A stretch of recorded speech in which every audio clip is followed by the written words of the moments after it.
The 101 on Love. Good Girls Don't Come Last. Written by Jennifer Youngblood. Narrated by Lori West.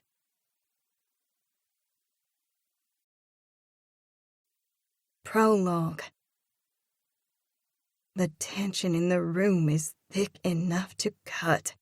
He's as nervous as I've ever seen him. My heart skips, skitters, and trips over itself when he gets down on one knee. He whips out a small velvet box from his pocket and peers up at me with soft, hopeful eyes. This is really happening, my mind screams. How many times have I dreamt of this moment? Now that it's here, I can hardly breathe. There's classical music playing in the background, but I can hardly hear it because it's drowned out by the frenzied pounding of my pulse. My gaze flits around the room. He thought of everything. A gourmet dinner, roses, candles. The great philosopher Evelyn K. Donelson, also known as my mother, often says, if you think you're in love with someone, but you're not sure, then you're actually not in love. For if you're truly in love, you'll feel it clear to the bone. Am I in love? Tears spring to my eyes. Yes, I'm in love, and it cuts me clear to the bone, just like Mom said. Blakely Catherine Donelson, he says solemnly. Will you marry me? Two roads diverged in a yellow wood, and sorry I could not travel both, and be one traveler, long I stood. Thanks, Robert Frost, for that high-definition visual. Am I sorry I can't travel both? Heck no! There's only one road I want to travel. I want it with my entire heart. I bring my hands together and place them over my mouth as the waterworks start. He graces me with a noble smile as if to say, It took me long enough, but I finally came around. He's right. It took him almost as long to reach his decision as it took me to reach mine. Blakely, he prompts, his expression pleading. I love you. A knock sounds at the door. This is followed by a persistent pounding that rattles the windows. He looks past me. Are you expecting someone? I glance back over my shoulder as the door bursts open. Chapter 1. 3 weeks earlier. It's for a good cause, I remind myself for the umpteenth time. Skeet is gonna owe me big time for this one. The only reason why I agreed to participate in this wretched bachelorette auction is to help bring awareness to Skeet's outreach program, which she started to help underprivileged adolescents who need a place to go while their parents are at work. Skeet's program isn't merely a daycare, but more of an activity center where teenagers enjoy hanging out. I admire Skeet for her humanitarian efforts. Granted, Skeet is no Mother Teresa. She's more like Bilbo Baggins, the Hobbit, whose predictable life was disrupted when Gandalf showed up at his door and set him off on his grand adventure. Except in Skeet's case, her Gandalf came in the form of a grumpy old man named Henry, who took a liking to Skeet and left her his fortune with the express instruction to use it to help other people. To Skeet's credit, she's honoring Henry's wishes and doing all that she can to help members of the community. I wish someone would have told me that when Henry set Skeet down her altruistic path that I'd be on the hook too. Normally I don't mind helping, but this auction has me squirming like I'm food for a colony of fiendish fire ants. For a while there, Skeet and I could commiserate about being the only two in our friend group who were still single. Now that Skeet is blissfully married to her best friend, and my brother, Jasper. I'm all by my lonesome. It's a sad, dreary place to be. Wonk, wonk. Debbie Downer alert. Gah, that sounded pathetic. Okay, my life isn't all that bad. Despite my own problems, I'm thrilled beyond words that Skeet and Jasper finally got together, and I'm proud to say that I helped the cause by playing matchmaker.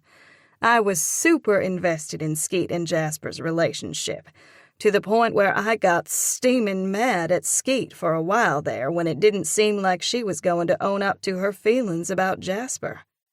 A humorless grin tugs at my lips as the psychology professor in me pipes in, arguing that my getting wrapped up in Skeet and Jasper's relationship was a form of transference.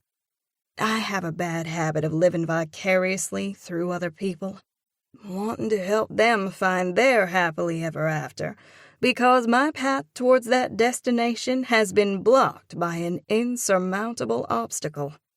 Despondency clutches me in a tight grip as I think of Reed, a fellow professor at the college where I teach. Reed teaches English and literature. A deep longing stirs through me, reminding me of how much I miss having him in my life. Immediately, my rational side kicks in with a reminder that Reed made a reasonable decision. He chose the well-being of his children over me. How can I fault him for that? Reed is trying to patch things up with his ex-wife, Cresta, in the hope that the two of them can be a family with their son and daughter. Eventually, when Reed remarries Cresta, I'll have to come to grips with the fact that I've lost him for good. I take in a deep breath as I pull my thoughts away from Reed. My stomach twists into one of those dreaded pretzel yoga poses that are impossible to get into and out of as I scan the packed audience. The enormous ballroom of the country club is filled to the brim. All the seats are occupied and people are standing in the back. Every year, Dottie Claiborne holds a Christmas party at the club. It's the event of the season. Wanting to mix things up a bit, Dottie brainstormed having a bachelor auction before the start of her party. She pitched the idea to Skeet, who ran it by me. Unable to stomach the idea of the desperate women of comfort trying to outbid one another to secure a date with the slim pickings of men that we have to choose from, I suggested that we hold a bachelorette auction instead. Dumb me. I should have looked down the pike far enough to realize that I'd be one of the lucky bachelorettes. Even worse, I'm the grand finale. Let me rephrase that. I might be the final bachelorette to be auctioned off this evening, but the finale award will surely go to Caroline Morelli, who's now on the stage. Her bid is approaching $1,000. Wow! That's the highest bid of the night. I hate to admit it, but Nellie Kinsey was right in her prediction of Caroline earning the top bid. I grunt softly, thinking how much I detest Nellie's hateful blog that she writes about comfort. Nellie Kinsey is a busybody of the worst sort, hiding behind her computer and wreaking havoc on unsuspecting town members. On a positive note, I'm excited about the money Caroline's bid will bring to the outreach program, especially since Skeet has pledged to donate 3 of her own dollars for every dollar raised at the auction. Then again, this auction is not about earning money. Skeet can easily fund the outreach program 100 times over. However, she wanted to bring awareness to the center and figured that the townsfolk of Comfort would be more invested if they spent some of their own money to support the effort. Bless her heart, poor Caroline was a bundle of nerves before going out on stage.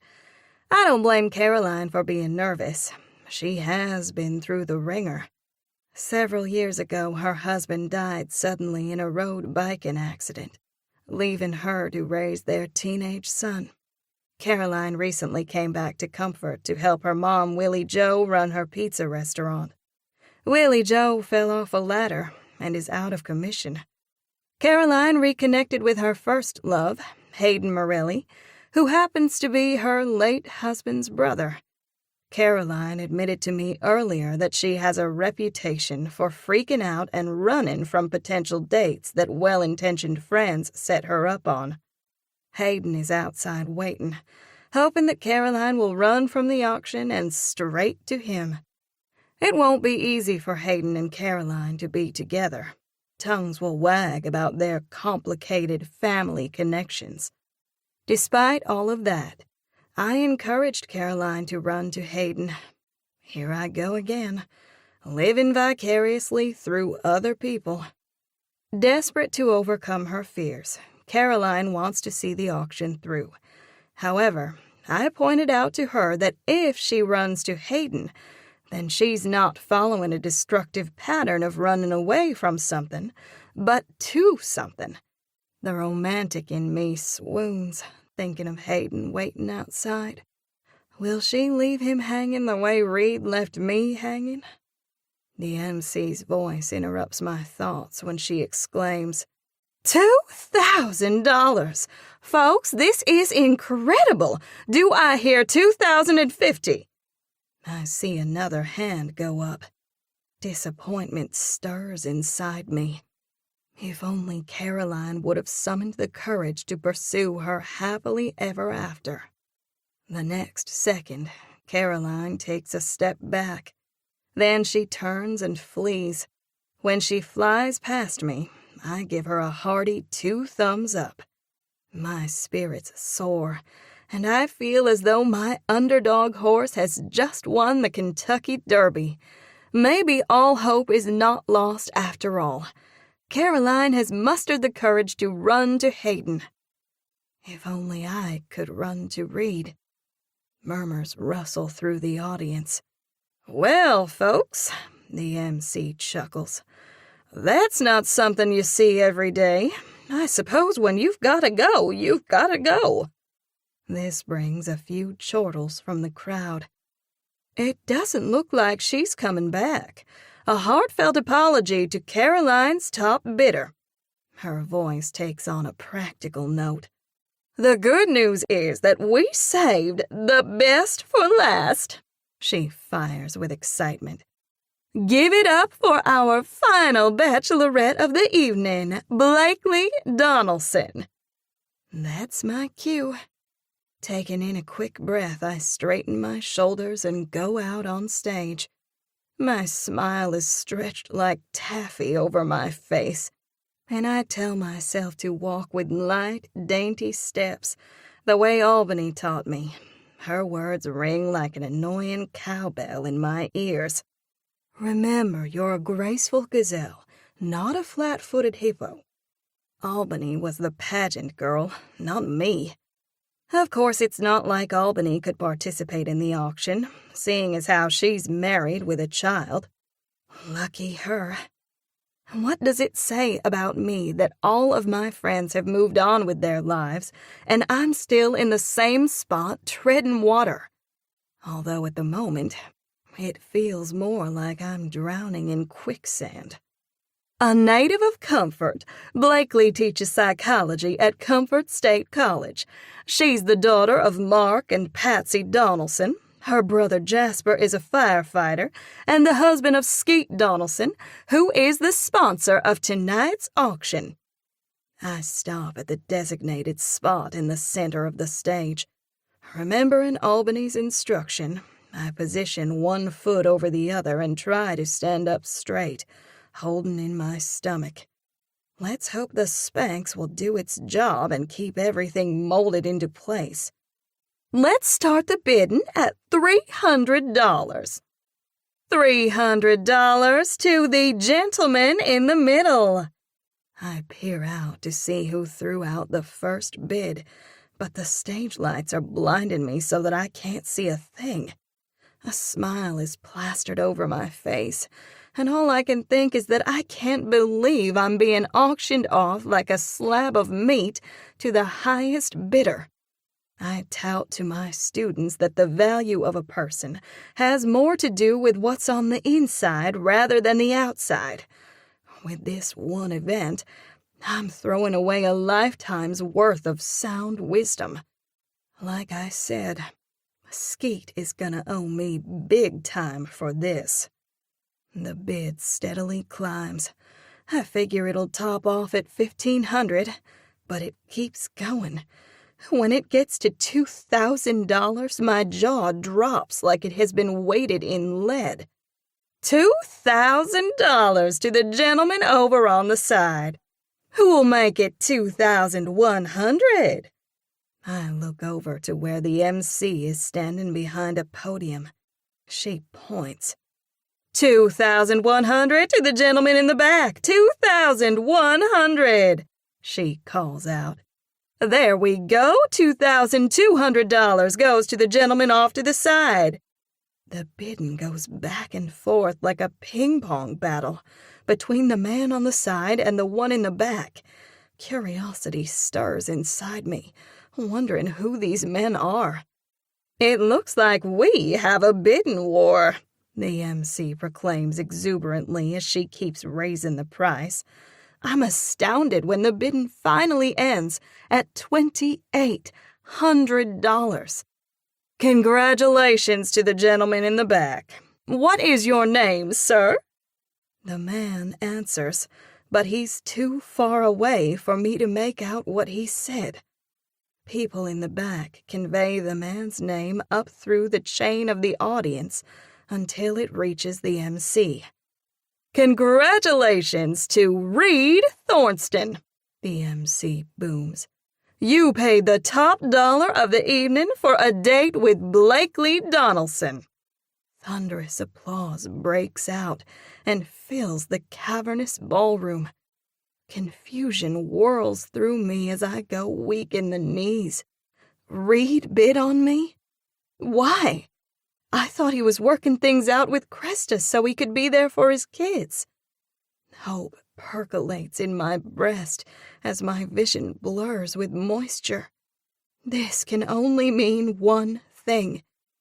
Even though it ripped me to pieces, I had the courage to do the right thing. I behaved like a rational adult and let Reed go in a grown-up, amicable fashion with the understanding that we could still be friends. Now, he's coming back to me. Congratulations to the highest bidder, Dottie Claiborne coos as she places a hand on my arm. I avert my eyes to avoid getting scarred by her plunging gown that leaves little to the imagination. I heard through the grapevine that Dottie got a boob job. It would seem that she's quite proud of her new purchase and wants to show them off. Ew. I don't need that snapshot in my brain. Instead, I focus on her glossy red fingernails. Light from the overhead chandelier picks up the shimmery gold tips on the ends. Dottie is one of those pampered women who probably spent an entire week getting ready for tonight's event. She hosts the Christmas party every year at the club and was the organizer behind the bachelorette auction. Thanks. Offering a brief smile, I scan the people in the ballroom, searching for Reed. A breathless energy is surging through me, demanding to be released. I've got to find Reed so I can discover why he bid on me. The corners of Dottie's lips turn down as outrage coats her voice. I can't believe that Caroline fled the auction. Talk about irresponsible. I expected more from Willie Joe's daughter. I don't dare admit that I encouraged Caroline to run. I slide a note of gentle persuasion into my voice, hoping to appeal to Dottie's sympathetic side. That is, if she has one. I wouldn't be too hard on Caroline. It would be tough to lose a husband. As if I know anything about husbands. I can't even manage to keep a boyfriend. Or maybe I can. Is Reed coming back to me? My eyes ping around the room. Where is he? I suppose, Dottie grunts. She certainly didn't score any brownie points with me. Caroline nearly ruined the auction. Her voice lifts as she oozes a syrupy smile. But you saved the day. $2,800. Wow. She gives me an insinuating look. Does this mean that you and your professor are back together? A blip of giddiness circles through me. That has to be what's going on here, right? Regardless of what might be happening with Reed, I have no intention of discussing my personal life with Dottie. Would you excuse me? I offer an apologetic smile. Sure. She nods but doesn't look happy about me brushing her off. Oh well, I'll have to mend fences with Dottie later. Right now, I have a bigger fish to fry. I move past Dottie and weave my way through the tight clusters of people, many of whom offer hearty congratulations. Thanks so much, I respond with a tight smile. My heart flips when I spot Reed coming toward me. He's dressed in a navy suit and poppin' yellow bow tie. I'm sure my friends will think the bow tie is hokey, but it fits Reed to a T. His offbeat manner and quirky style of dress might not appeal to most, but I find his bookish intellect stimulating. He's what you would call an Indiana Jones type, sans the adventure. Albany finds him dull, and has made a point of telling me that he's a limp noodle over and over, emphasizing that I can do better. While I appreciate Albany's concern, she doesn't know Reed like I do. It's like I told Albany, I'm not looking for some pretty guy whom I can pin up like a poster to gawk at. I want a man with substance. Reed's like an avocado, nondescript and a little plain on the outside, but oh so smooth and rich on the inside. All I know is that when Reed quotes Byron to me in his full-throated lyrical voice, I swoon. Hey, I begin with a tremulous smile.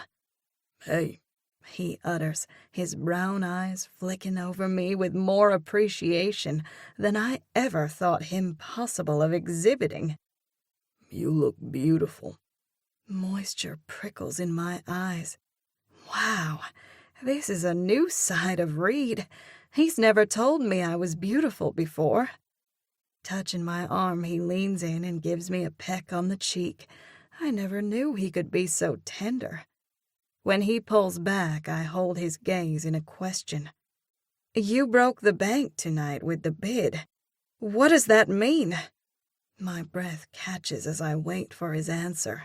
Do I dare to hope that he's coming back to me? He searches my face. The vulnerability in his expression calls to me, with a sharp reminder that I've been miserable without him. That I miss you? His soft, plaintive tone wraps me in a cocoon of warmth. What about Krista? I ask hoarsely. And your kids? He swallows before glancing at the couples in the center of the floor. Would you care to dance? Sure, I answer, figuring he's trying to ease his way into the conversation. Placing his hand on the crook of my elbow, he leads me onto the dance floor and draws me into his arms. As we move to the slow song, multiple eyes are zeroed in on us like we're making a debut on Dancing with the Stars. A chuckle tickles my throat. I can't believe you paid $2,800 to go on a date with me. I peer up into his face, noting the faint shadows beneath his eyes. Has Reed been pining away for me as I have been for him? Ever since our breakup, he's been avoiding me at the college. I figured he was doing so to make it easier on the both of us. While I've been sorely tempted to meander over to the English department just to get a glance at him, I've refrained. "You're worth every penny," he says. Did I hear him right? That's the second compliment tonight. I can count on one hand the number of times Reed has complimented me. I've always attributed his reticence to him being focused on loftier matters. However, tonight feels different. Tonight is a night for new beginnings. A glow of pleasure warms through me as a smile curves my lips. Even though his dancing skills are abysmal, being in his arms is a triumph. I would have gone out with you for free, I admit softly. Our eyes catch and hold. Oh, how I've missed him. I thought you were working things out with Krista. His jaw tightens. "About that." Long pause. "It didn't work out." A dozen questions pop through my mind like the rat-a-tat-tat of firecrackers going off in rapid succession. Am I the reason why it didn't work out? Did Reed choose me over her? When Reed broke up with me, he explained in careful detail that it wasn't about Krista. He felt obligated to go back to his ex-wife for the sake of his kids.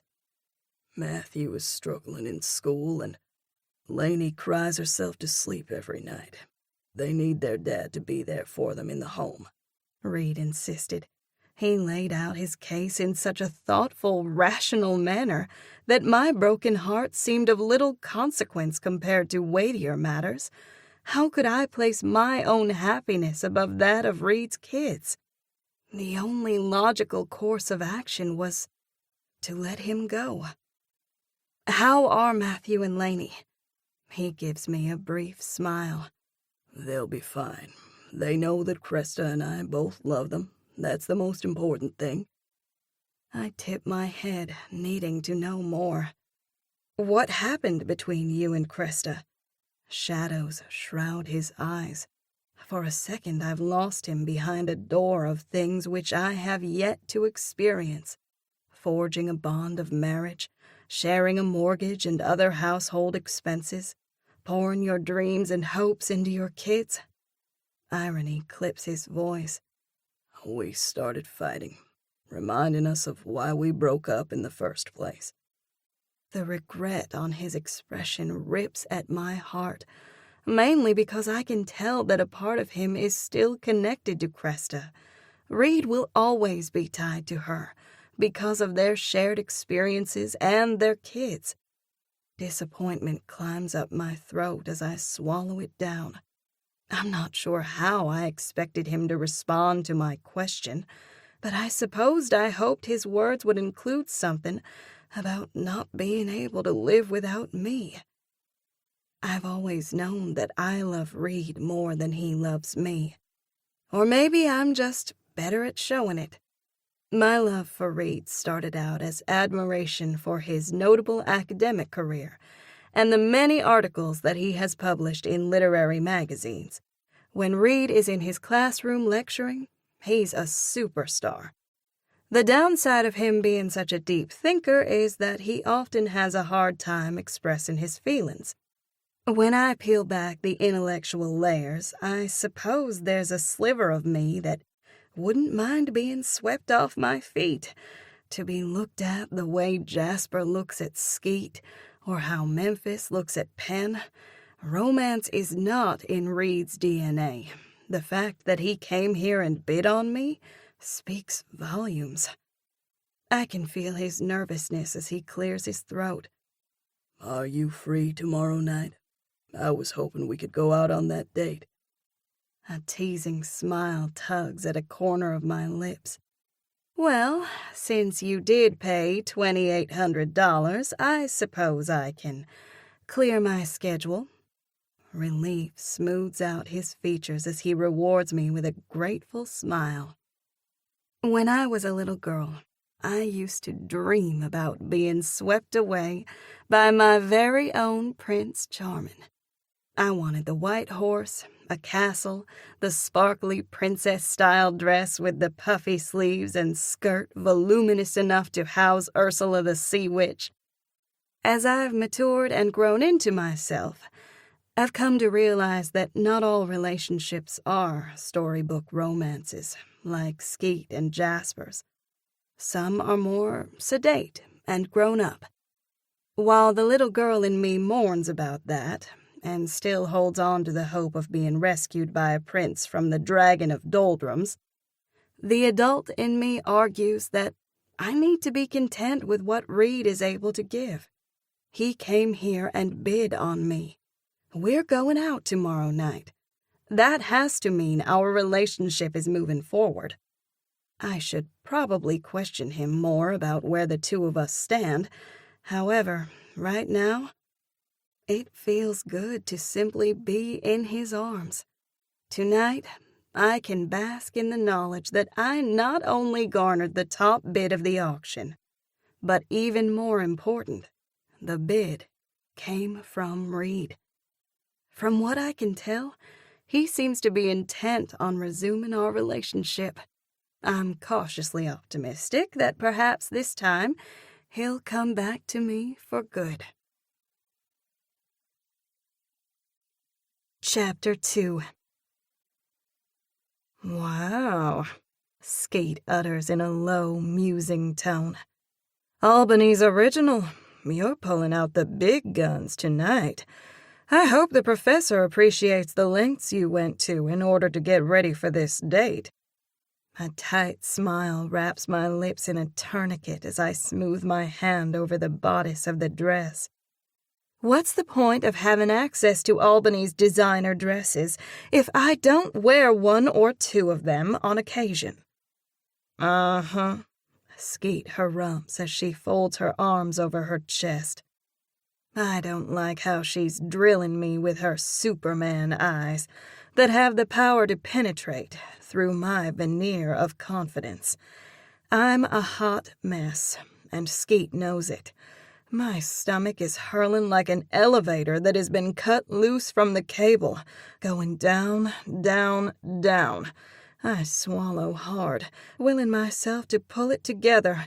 I wish for the umpteenth time that Skeet hadn't dropped by a few hours ago to keep me company while I was getting ready for my date. I don't have to be a mind reader to know that she doesn't approve of me giving Reed another chance. At least she's keeping her thoughts to herself. Well, mostly, except for the occasional veiled comment. It could be worse. If Albany were here, she'd be shouting from the rooftops that I'm a moronic idiot for going out with Reed. Of course, I would argue that Reed paid an exorbitant amount to go out with me. How could I possibly refuse him? I peer into the mirror, taking a mental picture of my appearance. I went to the trouble of putting on magnetic eyelashes and ditched my glasses for contacts. The black shimmery dress does look fabulous, if I do say so myself. It picks up the depth of my chestnut hair, making it look full and lustrous. "Where's the professor taking you?" The droll tone of her voice is the strike of the match that sparks my irritation. "He has a name," I retort as I whirl around to face Skeet, who's sitting on the edge of the bed. Perching a hand on my hip, I give her the stare down. "Where's Reed taking you?" She makes a point of enunciating his name as she rolls her eyes. "Why are you so determined to cast him as the bad guy?" She touches her chest, her voice pitching high with the sauciness of telling me how it is. "I don't have to cast him as anything.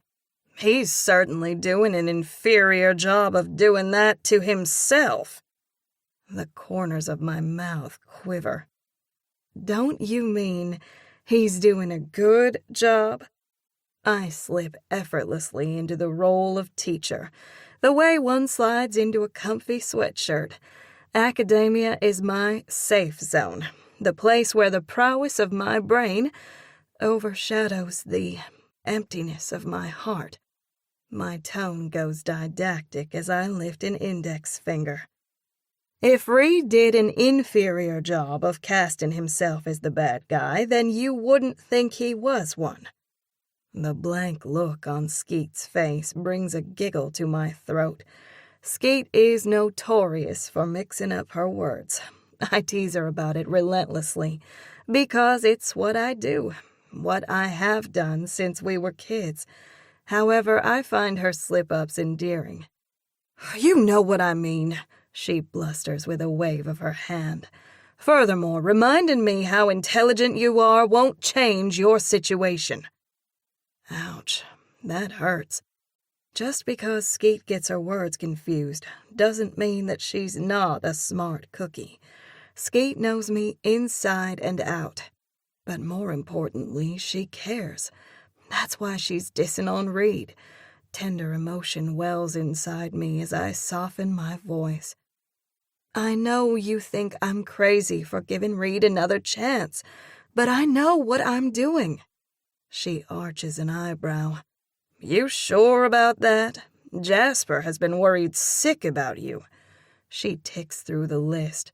"Albany's worried, Penn is worried, your parents are worried, I'm worried, even Presley and Bo are worried." I scrunch my face. Why in the devil are Presley and Bo worried? Presley is Skeet's cousin, and Bo is Penn's brother. The two are now married. Geez, I would think that Presley and Bo would have more important items to discuss than my love life. I give Skeet a stealing look. "Have you been blabbing my business?" "No," she gawks, her cheeks going pink. "You know how close Jasper and Bo are. They've been talking about it at the fire station." Ew. I cringe, thinking about being the topic of conversation at the fire station. I wish my brother would keep his big, fat mouth shut. Jasper and Bo are firefighters and best friends. You can't sneeze in comfort without everyone knowing about it. "Don't fault Jasper for caring," she fires back as she rises to her feet and pads across the carpet. She touches my arm. "We're just worried about you getting hurt." It's all I can do to keep my voice even. I know. I take in a long breath and let it out slowly. Time to paint Skeet a picture of the situation. Look, I agreed to do the auction for one reason. Because you wanted me to. I realize that, she concedes. Okay, then why are you harping on me for following through and going out on the date that Reed paid top dollar for? I realize that you need to see the one date through, Skeet says evenly. However, I would stop it there. She narrows her eyes. I don't like Reed using you. Her words slice my insides. Is Reed using me? Why is everyone so worried about him hurting me? Even Mom called earlier today, expressing concern that Reed bid on me at the auction. How many times have I preached to my students that the obvious answer is usually the right one? My entire network of family and friends seem to be opposed to Reed. Am I foolish for giving him another chance? I thought I was being rational about the situation, but maybe Reed is in my blind spot. I just wish that you would give yourself the chance to date other guys.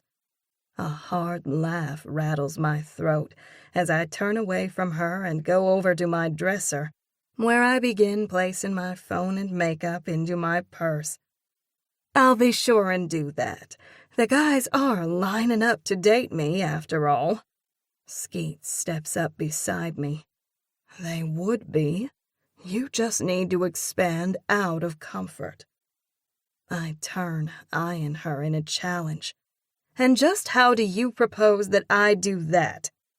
She nibbles on her lower lip. A second later, her eyes light with an idea. "You should go on a dating site."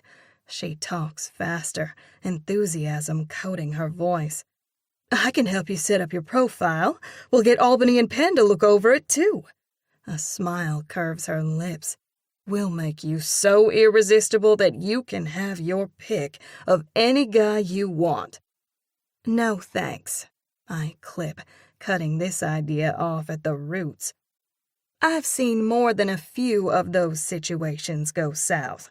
Remember that student I told you about, Rebecca Sykes? The poor girl spent 2 months communicating with what she thought was a hot guy her age. When she finally met the guy in person, she learned that he was 20 years older than his profile suggested, and 50 pounds heavier. Well, that sounds like an insulated event. A smile tugs at my lips. You mean an isolated event? Yeah, she says with an offhanded wave. Actually, it's not. Dating sites are a hotbed for predators. One article that I read estimates that 16,000 abductions, over 100 murders, and over 1,000 rapes are attributed to online dating. Skeet's eyes bug. That's horrible, she utters, her hand curling up around her neck. It is, I agree with a hearty conviction, which is why I'm not going down that road. I reach into my purse to check the time on my phone. Reed should be here in the next 10 minutes. Butterflies fan my stomach, filling me with a restless energy. You haven't listened to a word I've said about Reed, have you? Skeet probes me with worried eyes. I listened. I'm just not sure that I agree with you. Reed is a good guy, I state emphatically. The only reason he broke up with me was so that he could be there for his kids. Skeet talks over me. My beef with Reed is not about his kids. It's about Krista. I know you don't want to face this, but Krista has a tight hold on Reed. She says jump, and he asks how high. Her words pelt me with needles of uncertainty. That's not true. Tears rush to my eyes. Him going back to his kids had nothing to do with her. The pity on Skeet's face fires me with a red-hot anger. You don't have a clue what you're talking about, I hiss. Why are you determined to ruin my date? How easy it is for Skeet to sit on her lofty throne and cast judgment on me. She has Jasper, who loves her heart and soul. Albany has Gavin, Penn has Memphis, and then there's me. The last one hanging on the vine. I'll shrivel up and die long before anyone decent comes along to pick me. Reed may be my only chance. As if reading my thoughts, Skeet brings her case home with, Don't settle for whatever crumbs Reed throws your way. You owe it to yourself to find someone who loves you the way you deserve to be loved. I do. I croak. In a perfect world, I would find that. Skeet rushes on. Reed is locked into a life with Krista. Not true. I jut out my chin. Reed says they're over. Until the next time, Skeet counters.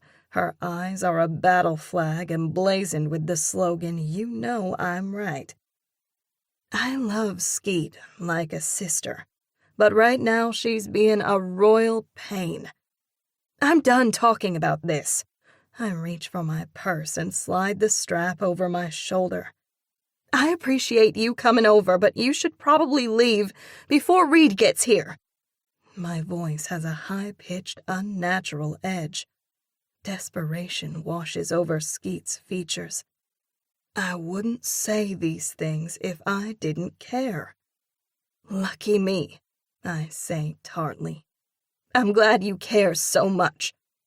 A tear escapes the corner of my eye and dribbles down my cheek. I wipe it away with my palm. I do care, Skeet says simply. We give each other the stare down, gunslingers at high noon, neither willing to back down. My phone dings, breaking the tense silence. I fish it out of my purse and look at the screen. It's a text from Reed. Skeet steps close and peers down so she can read it too. The words come at me in a sucker punch that whooshes the air out of my lungs. I'm sorry to do this, but I won't be able to make it tonight. Cresta is under the weather and needs my help with the kids. Let's plan a time to reschedule. For a second, I go numb all over. Then a searing hurt shoots through me. I'm such an idiot. To think, I spent the greater part of the day getting ready for the stupid date, telling myself that this time would be different. Tears pool in my eyes as I push out a short laugh. Is this where you tell me that you told me so? No, Skeet says quietly. This is where I say that I'm sorry. Chapter 3. The ringing of the doorbell jolts me motionless. An unreasonable hope surges in my breast as I wonder who's there. Is it Reed? I haven't heard a word from him since he broke off our date 5 days ago. I thought I might hear something from him on Christmas, but nope, not a word. The doorbell chimes again. Gritting my teeth, I stare at the TV. If it is Reed, he's gonna be disappointed. No way am I opening the door right now when I look like crap. It's 1 p.m. and I'm still in my pajamas. I haven't combed my hair, put on makeup, or brushed my teeth. Heck, I might just forego the personal hygiene regimen for the next 2 weeks. I've got nothing but time stretching before me. School doesn't start back until January 9th. The doorbell rings again, followed by a pounding that nearly knocks me out of my skin. "Open up!" a female voice demands. I recognize the voice instantly. Albany. A sharp disappointment stings me. What was I thinking? Of course it wouldn't be Reed at the door. No doubt he's too busy playing house with Cresta and his kids to concern himself about me. I lean forward and use the large kitchen spoon to cut off a generous section of brownie. I shove it into my mouth. "Go away!" I bellow and then chew and swallow. "I'm not up to having visitors."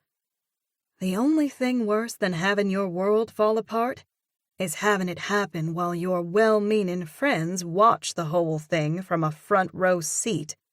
From the time I dragged myself out of bed at 10 a.m. this morning, Albany, Penn, and Skeet have been blowing up my phone with texts, questioning if I'm doing okay. No, I'm not okay. I'm a wreck. I haven't answered a one of the texts, and I don't intend to anytime soon. Moisture rises in my eyes as I blink it back. Yesterday was a blur. Christmas was torture. I dragged myself to Christmas dinner with Mom, Dad, Skeet, and Jasper. It was all I could do to paste on a happy face. All the while, everyone eyed me with pity. Gah, I'm a monkey on display at the zoo. I didn't have to be a mind reader to know the refrain running through everyone's minds. Let's see if Blakely can piece herself back together after another setback with Reed. I direct my attention to the Hallmark movie playing on the TV as the knocking continues. A silent scream screeches in my head. Why can't everyone understand that I need some time to myself? Time to figure out how to put the pieces of my shattered heart back together. Actually, I'm not sure if it's my heart or my pride that's the most injured right now. I was an idiot to get my hopes up that things with Reed could ever be any different. The knocking continues. "I said go away!" I shout. Yes, I'm being a jerk, but I need some space right now, and my friends need to respect that. For the past 2 days, I've parked myself in front of the TV and have been gorging myself on frozen pizza that I baked in the oven, chips, brownies, and whatever else I could find in the pantry. I had hoped that eating myself into oblivion and watching copious amounts of Netflix would fill the emptiness inside me. It hasn't. The hole in my heart is growing larger by the hour. Conversely, my stomach is so jam-packed with rocks that it's going to pop. "We're not leaving," Albany chimes, "so you'd might as well open the door." I scowl, remaining where I am. "Open the door," Skeet pleads. Great, Skeet's here too. "Skeet made cookies," Pen adds. "And Penelope, just what I need. Everyone trying to cheer me up." My brain processes what Pen said. I could use more cookies, especially later on after my food digests. "What type of cookies?" I call out. Skeet answers with a lilting, "Your favorite, chocolate chip." No one can pass up Skeet's cookies, not even me. "Quit pouting and open the dang door," Albany demands. "I'm coming," I grumble. Good grief, Albany can be so annoying. Raking my hair out of my face with a jerky movement, I get to my feet. As I take a step forward, my foot gets caught in the strap of my purse, which is resting on the floor beside the couch. I trip and bang my shin on the corner of the coffee table. Tears spring to my eyes as I hurl out an expletive. I hold my shin and wait for the pain to ebb before hobbling to the door. I unlock it and throw it open. "Hey," I sulk as I step back to allow them to enter. They rush in with a flurry. Meanwhile, I clamp my arms over my chest and trail behind them as we go into the combination living room and kitchen that flows off from the foyer.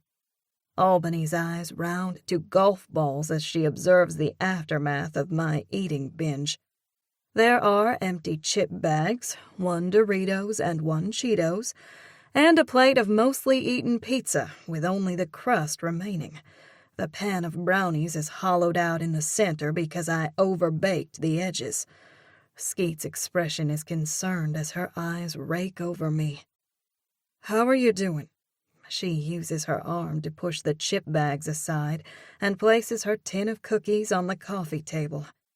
I push out a self-deprecating laugh as I motion to my attire. "Do you really have to ask?" "It smells like sour milk in here." Albany wrinkles her nose in disgust. "It's probably the garbage. I haven't taken it out in a few days. I might as well have the word loser tattooed across my forehead." A look passes between Pen and Albany. "What?" I mutter as the heat from my face fogs up my glasses. "Like I said, nothing worse than your best friends having a front row seat to your falling apart party." I remove my glasses and use the bottom of my t-shirt to clean them. Albany's dark eyes flash with fury. "Reed's a moron." My voice goes practical. His kids needed him. I can respect that. Why do I feel the need to protect Reed even now? It's official. I'm a total loser. "That's a bunch of malarkey," Albany cedes. I can tell from the looks on Skeet and Pen's faces that they agree. Pen goes to the couch, scoops up the blanket, shoves it to the side, and sits down. Skeet sits beside her as Albany plops down on the love seat. I shuffle over to the recliner and fold into it. "You need to quit making excuses for Reed," Albany harumphs. She balls a fist and holds it up in the air. Her fiery demeanor is reminiscent of Scarlett O'Hara and how she held up those withered carrots and ranted at the sky. "It's time for you to get mad and take charge of your life." Just because I'm taking a couple of days to regroup doesn't mean that I'm not in charge of my life. I counter with an arched eyebrow. A wry grin tugs at a corner of Albany's mouth as she motions to the coffee table. "If you keep this up, we'll have to roll you back to school when your classes start up again." Spoken by the woman who can put away more ice cream than anyone I know, I fire back. "Touché," Albany chuckles. She touches her hair. "So I like ice cream. What's the big deal?" Skeet scoots to the edge of her seat and clasps her hands in her lap. Her jaw works, letting me know that she's trying to figure out how to phrase her next words. "You can't let Reed get to you." Her voice gathers intensity. "You need to meet some other guys. Go on a few dates." She looks to Penn for help. "Skeet's right," Penn pipes in.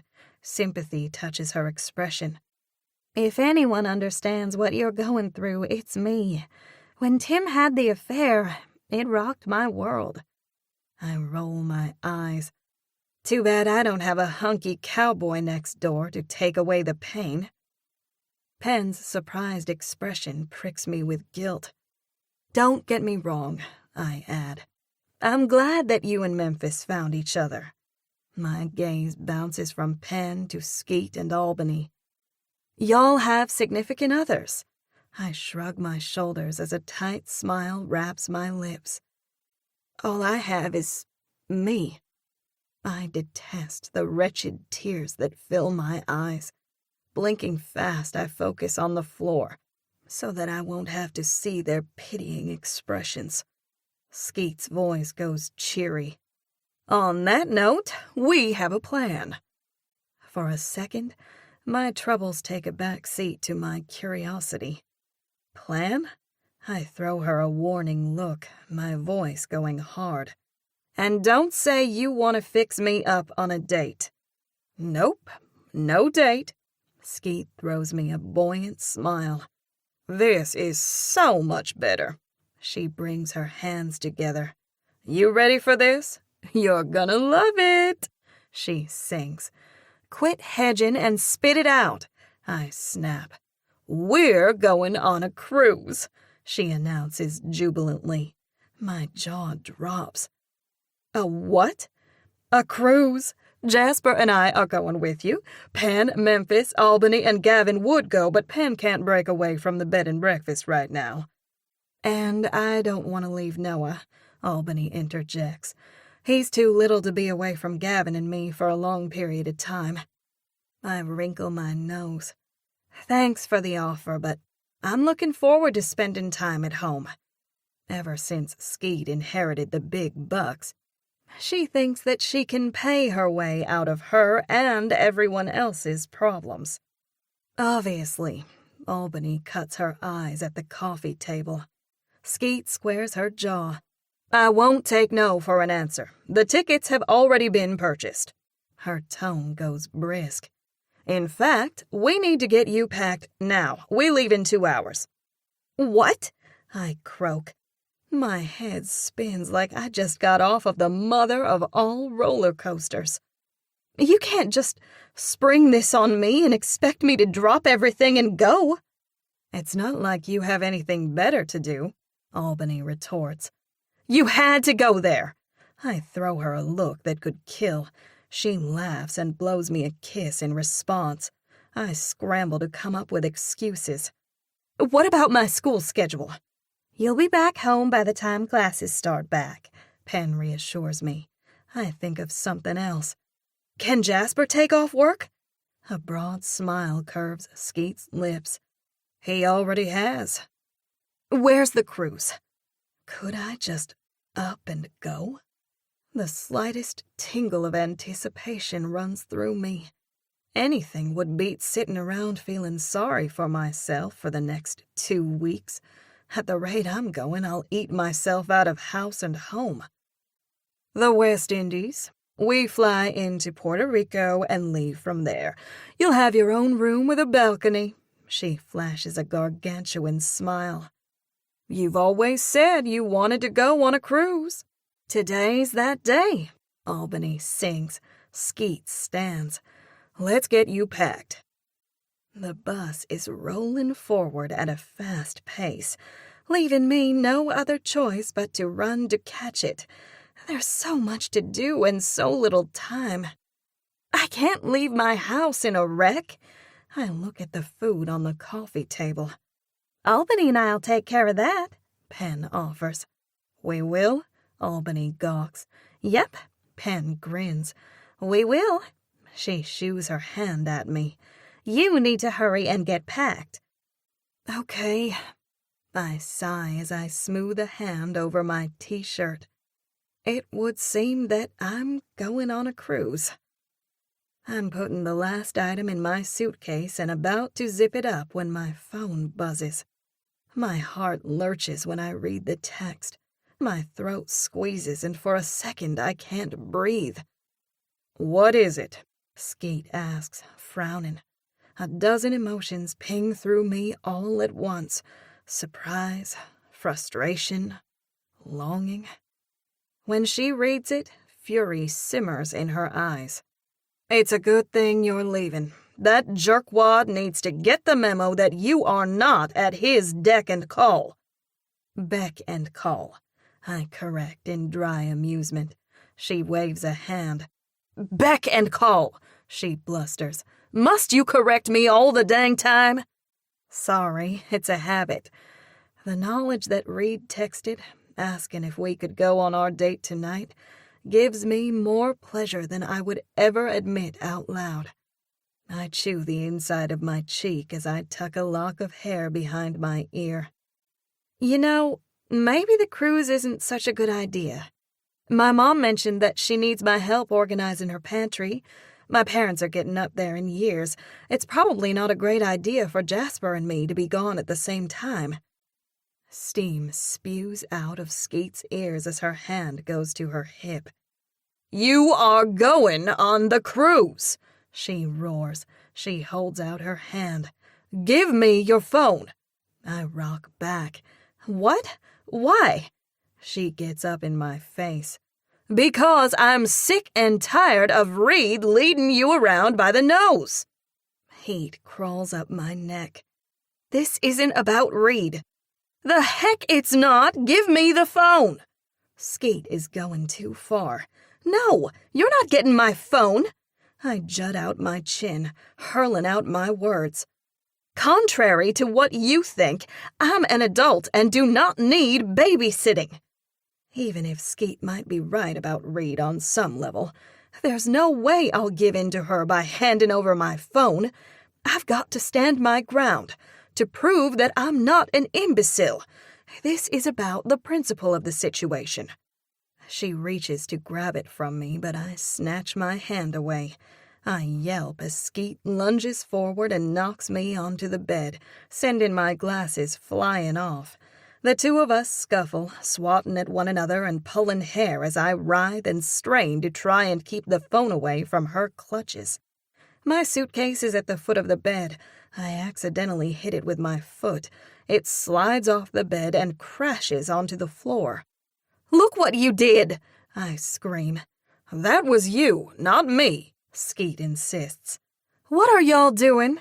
Albany exclaims as she rushes into the room and picks her way around the suitcase and strewn clothes. In quick steps, she charges over to the side of the bed and pulls us apart. Skeet and I get to our feet. We stand red-faced, glaring at one another. She's trying to take my phone, I wail as I point an accusing finger. And she knocked off my glasses. Albany glances around. Here are your glasses. She goes over, sweeps them up, and hands them to me. Thankfully, they aren't damaged. I wipe them on my t-shirt and slip them over my nose. I can't believe y'all were fighting. Albany shakes her head in weary disgust. The last time Skeet and I got in a scuffle was in high school, when we both had a crush on Charlie Wilsop. If anyone asks, I would have sworn up and down that I was way beyond such childish behavior. However, I now stand corrected. The more things change, the more they stay the same. Skeet's voice goes shrill as she spins around to Albany. You would be fighting her, too. She's trying to back out of the cruise because Reed texted and asked her out tonight. I told her she's going on the cruise and demanded that she give me her phone." Albany's face registers shock and then rigid determination. "Give me the phone," she demands. "No!" I shriek, cradling the phone against my stomach. I throw Albany an accusing glare. "Not you, too!" "I'm going to need your computer also," Skeet adds. Pen comes into the room, wide-eyed. She looks down at the suitcase and strewn clothes. Her arms fly into the air. "What's going on? I was in the bathroom and heard the commotion." Skeet launches in with, "Blakely is caving." One hand is perched on her hip, and the other is wagging in sync with her words. "She wants to stay here and go out with Reed tonight instead of going on the cruise." Pen's face falls. That's not good. I can take Skeet's banshee rampage and Albany's disgust, but seeing the worry carved over the face of my practically perfect friend is nearly my undoing. "It's not just because of Reed," I stammer. "God, why is everyone looking at me like I'm pitiful?" Tears blur my vision as I get a clear picture of myself. I'm pathetic, aren't I? My wretched glasses fog up again. This time I don't even bother to clean them. They'll air out, eventually. I push out a hard laugh as I look at the ceiling to stay the avalanche of emotion that's threatening to come hurling out. When I manage to get myself under control, I ask in a small voice, "How did I get here?" I'm Blakely Donelson, a psychology professor. I picture myself in a lecture room full of students who are lapping up my every word because I'm the so-called expert. The term unrequited love snaps through my brain as I mentally review the definition. Unrequited love means having strong romantic feelings for someone who doesn't feel the same way. It can leave one feeling underappreciated, causing shame, guilt, confusion, and pain. Skeet's expression immediately softens. We all have our weak moments. Remember how frustrated you got with me because I wouldn't admit that I had feelings for Jasper? I remember, I said dryly. I wanted to pound some sense into your brain. Skeet gives me a perceptive look. I know the feeling. I grunt in response before rolling my eyes. You don't have to go this alone, Skeet continues, her tone pleading. That's why you have us. Even when I'm trying to own up to my weaknesses, there's a tiny part of me that wants to argue that my friends are not validating my emotions. Maybe if they listened to how I'm feeling, they would understand. Or maybe they would tell me that I'm a lost cause. My apology falls from my lips as I look Skeet in the eye. I'm sorry. A smile tugs at her mouth. Me too. In all fairness, I did attack you first. That's true. Her smile widens. I would have taken you if Albany hadn't intervened. I guess we'll never know. I chuckle. Pen shakes her head. I can't believe y'all were fighting. What are we, in junior high? Some things never change. Albany pins me with a look that's hard as nails. About the phone. Don't forget the computer, Skeet adds. Remember that scene in Star Wars where Princess Leia and Han Solo are caught in the trash compactor? That's how I feel right now. Ew, I hate facing my weaknesses. My words come out thick, like they've been sloshed in Elmer's glue. Okay, I'll admit that I'm not thinking clearly where Reed is concerned. I can be strong. They give me doubtful looks. I can, I assert, lifting my chin. You will get stronger in time, Albany says in a pragmatic tone that sounds eerily like me, when I'm in the throes of delivering what I deem to be a kick-butt lecture. But right now, you're tantamount to a recovering alcoholic, and Reed is your preferred brand of whiskey. She gives me a meaningful look. Hand over the phone. I need my phone so I can communicate with my mom and dad while I'm away, I protest. And what if one of my colleagues tries to contact me? I'll check your devices for you, Skeet says in a chipper tone. Jasper will have his phone on the cruise. He can keep you updated on your parents. I can tell by Skeet's eagerness that she's going to offer up 10 solutions for every one protest I can drum up. Always the peacemaker, Penn offers me a kindly smile.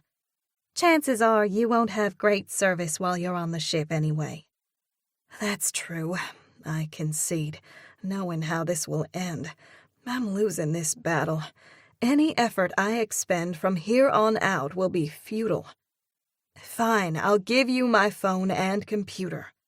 I direct my next comment to Skeet.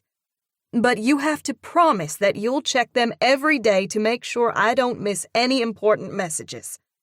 The thought of not having my devices ties my stomach in knots. Cross my heart. Skeet makes a cross over her chest. I look at the phone in my hands. Shouldn't I at least text Reed back to let him know that I'm going out of town? No! All three of my friends explode at once. You don't owe that idiot a thing, Albany growls. In a quick movement, Skeet snatches the phone from my hand. Thank you very much, she snips in triumph. Albany goes over to my desk and grabs my laptop computer and charger. Penn bends down and picks up my suitcase. She places it on the foot of the bed and grabs an armful of clothes. Now that we got that settled, let's get this suitcase repacked so we can get you out the door.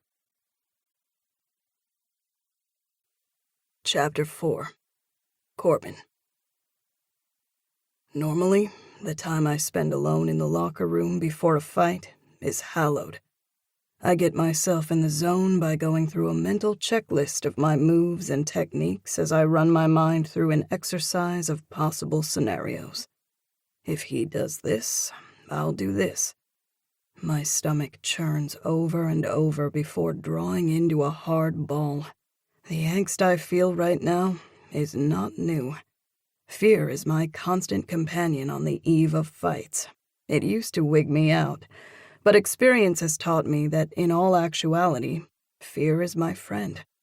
It will make me stronger, because my instinct is to rise up and meet it full on. The fear will be short-lived, for once I step into the cage and deliver the first blow, my trepidation will dissolve like vapor in the wake of my adrenaline rush. Some call my insatiable need to prove to myself over and over that I'm worthy to be in the cage a fool's quest. My mom worries that I've sustained a few too many hits to the head. A grim smile curls my lips. Maybe Mom is right. I smash my gloved fists together as fresh anger burns a hot trail through my veins. I don't have a playbook for what I'm about to do. Tonight is different from anything I've ever experienced. This is no ordinary fight. Rage will be what fuels me tonight, rather than precision and control. An image of Sedona flashes through my mind, flooding me with a fury so intense that I'm surprised it doesn't torque my insides. I was a fool to trust her. Tat tried to warn me, but I was too love-struck to listen. Being the idiotic moron that I am, I thought Tat was jealous, that he was butt-sore about his best friend spending so much time with a member of the opposite sex. My gut heaves, making me feel like I've chomped on a handful of sour balls and swallowed them in a single gulp. Sedona claims that her transfer of affection from me to Jamie Hamrick is owed to the fact that I've been dragging my feet about proposing. Sedona claims that I've been scarred by my parents' failed marriage.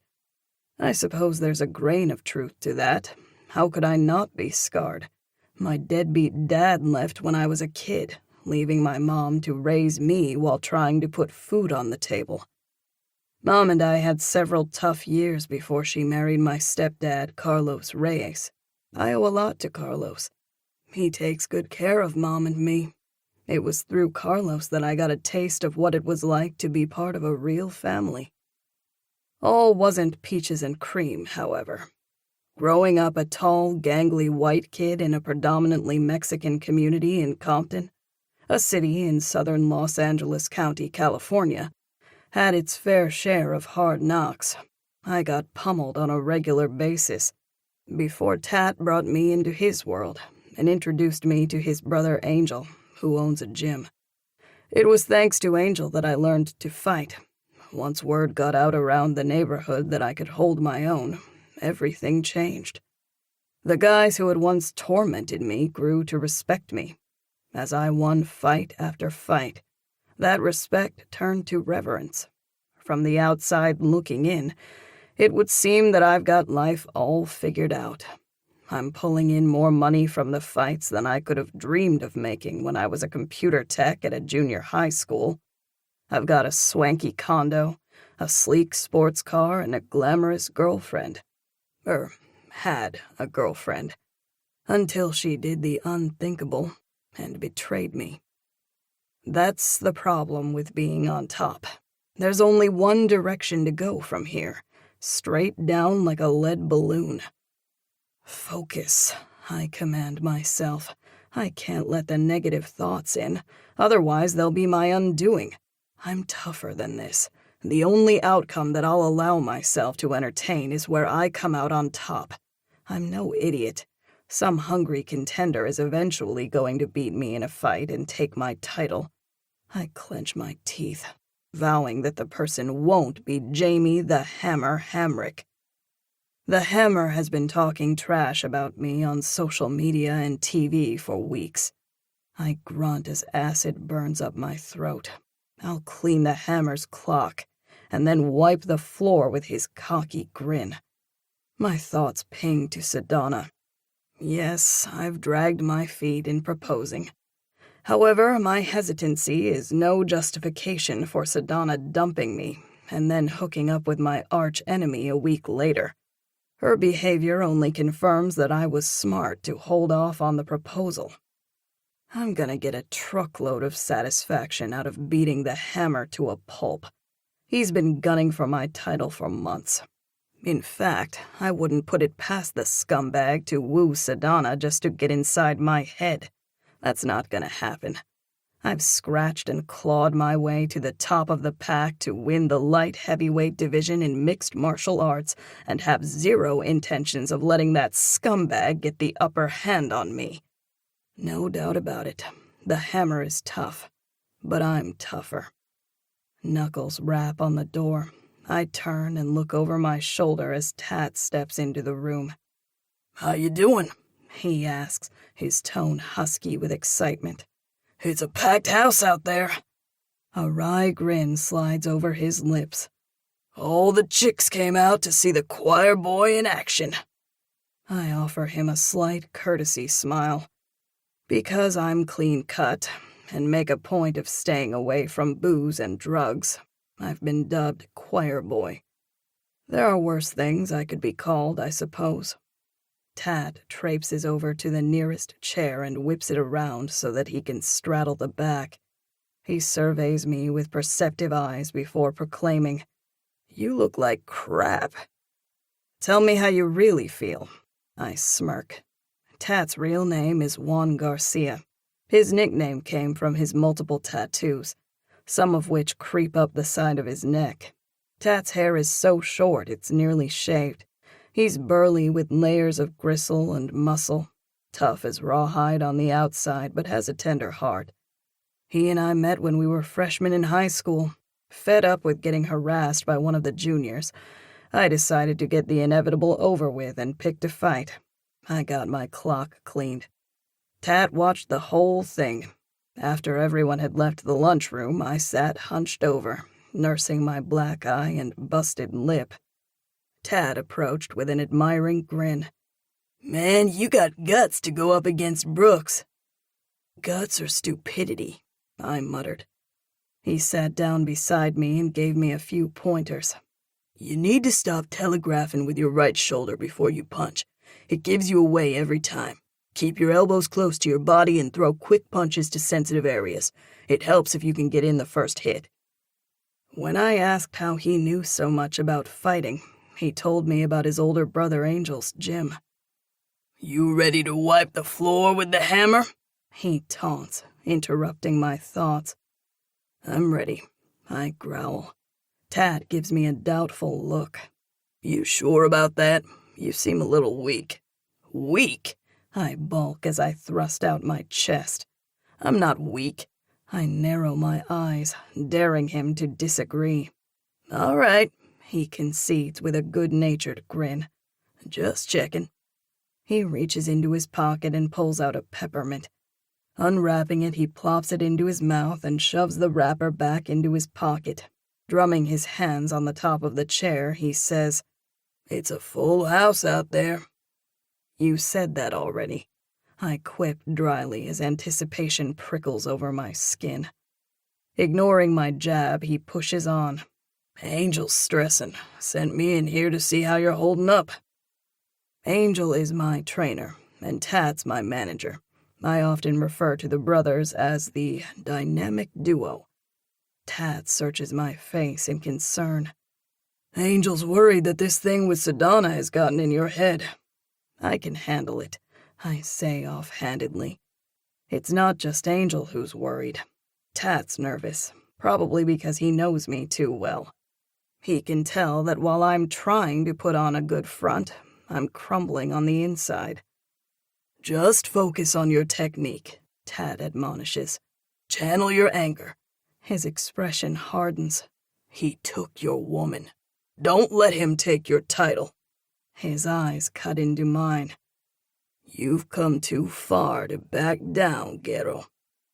We've come too far, I enunciate. A silent understanding passes between us. Tad and Angel saw something in me that no one else did. When I was a skinny kid trying to survive, I never would have imagined that I'd grow up to become a champion. I overcame nearly insurmountable odds to get here. Surely I can hold my ground. Angel often talks about my unconquerable spirit. I need to tap into that power now. I owe it to the Garcia brothers, and to myself, to show the hammer who's boss. I offer up a silent prayer for help and then grin inwardly, thinking how my nickname Choir Boy is more appropriate than people realize. Thanks to Mom's dogged determination of herding me to church every Sunday, I'm a deeply religious person. It was no accident that Tad and Angel came into my life. They were a gift, sent straight from heaven, and I've never forgotten it. Please, Lord, help me to make peace with my anger so that I can focus on the task at hand. Tad pushes back from the chair and rises to his feet. Let's do this thing. A peculiar gleam flickers in his eyes. Which will it be tonight, see? Guts or stupidity? A little of both, I quip. Tad has been repeating that mantra since the day I first spoke the words to him, and I always answer the same way. I heard that, he drawls as we share a grin. Show 'em what the choir boy from Compton can do. I nod as I hop from foot to foot and throw a series of jabs at an imaginary opponent to rouse myself up. The entrance song announces my arrival into the arena. While I'm not big on all the hype, I recognize that showmanship is an important aspect of the fight. Hearing my fight song, a country song that Tat selected because of the gospel message, the crowd goes wild. The press of the crowd is electric with the cheering and clapping as we strut down the path to the cage, wearing game faces. A guy springs to his feet. Pumping his fist, he starts chanting, "Choir boy, choir boy." Soon, other people join in. By the time I step into the cage, the entire arena throbs with the rhythmic repetition of my name. The adulation is intoxicating as I smile and wave at the fans. I do a little dance and make a show of punching before I make my way over to my designated corner of the cage, where Angel is waiting with a white towel slung over his shoulder. He fist bumps me and gives me a hearty pat on the back. Angel will act as my corner man during the fight. A cut man sits me down on a wooden stool. In deft movements, he applies petroleum jelly to the sections of my face that will sustain the greatest impact. The jelly will keep my skin supple and help protect me from damage from the hits. Once the cut man finishes, he and Angel leave the cage, taking the stool with them.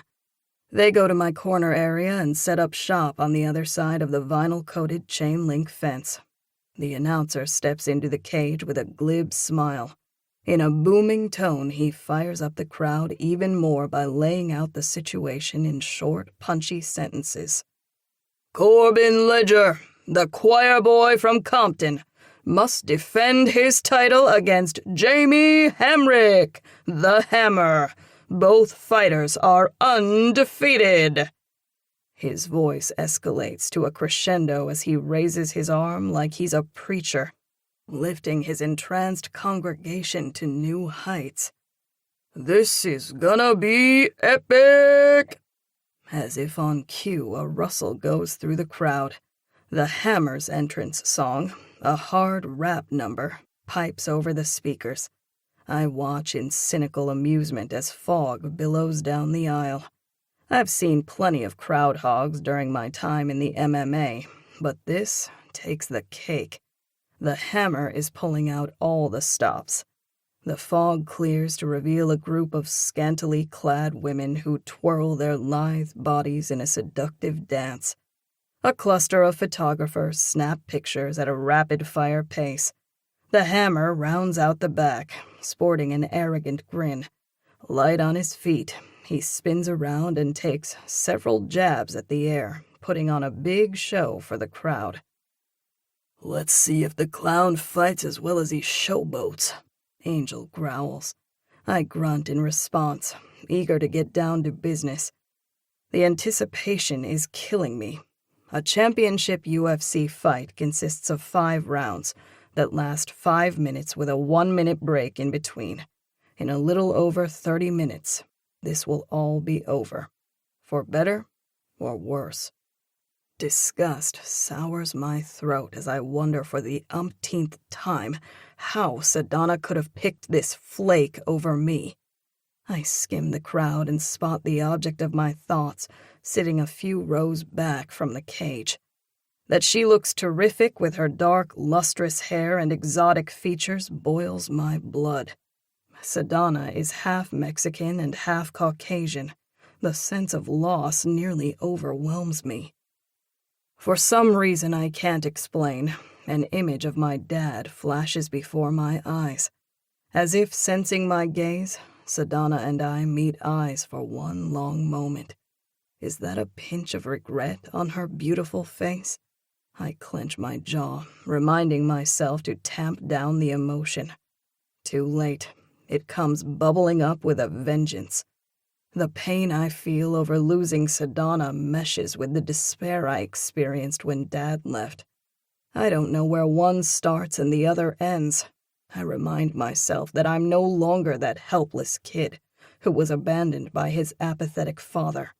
I've made a practice of eliminating toxic people from my life, the way a butcher trims the fat from a cut of meat. I just never expected Sedona to be toxic. A meaty hand reaches through the fence and squeezes my shoulder. Focus on the fight, Angel orders in a gruff, garbled tone. I respond with a curt nod, tearing my eyes away from Sedona. The Hammer enters the cage. We catch gazes, and he throws me a smirk as he struts like a rooster over to his corner. The cut man assigned to the Hammer steps into the cage with a wooden stool and makes his way over to prep the Hammer. Teach that arrogant putz a lesson, Angel snarls, His curled-up lip gives me a glimpse of his gold eye tooth. My voice goes razor sharp. I intend to. Several minutes later, the referee takes his position in the center of the cage as the Hammer and I stand in our corners, waiting for the go signal. At our weigh-in the day before, I came in at 201 pounds, with the Hammer weighing in at 204, 1 pound shy of the 205-pound limit. I'm 6'2" tall. The Hammer is roughly the same height. The smug expression on the Hammer's face causes the hair on the back of my neck to stand on ends. When he blows me a kiss, it's all I can do to keep from ripping his head off. The Hammer is a rich boy, notorious for partying it up with champagne and all the trappings. He craves being in the limelight, the way a dog soaks up the sun. Sedona must be delusional if she thinks she can build a future with this thug. 29 minutes and it'll all be over. Just 29 minutes. The ref gives the signal, and then the bell dings. The Hammer and I come out ready to fight. I throw the first punch to the Hammer's jaw. He comes back with a blow that causes me to stumble backwards. I'm jolted by the power of his fist. It's how he earned his nickname. Around and around we go, each of us trying to get the upper hand. By the time the bell dings, signaling the end of the first round, the Hammer and I are both bleeding, him from the lip and me from the edge of my right eye. "How you holding up?" Angel talks to me through the fence as the cut man dabs antiseptic on my cut. I wince at the sting. "Good," I say. The word comes out slurred through my mouth guard. Truthfully, I'm rattled. The Hammer is ruthless. I'm winded, and my edge is slipping away.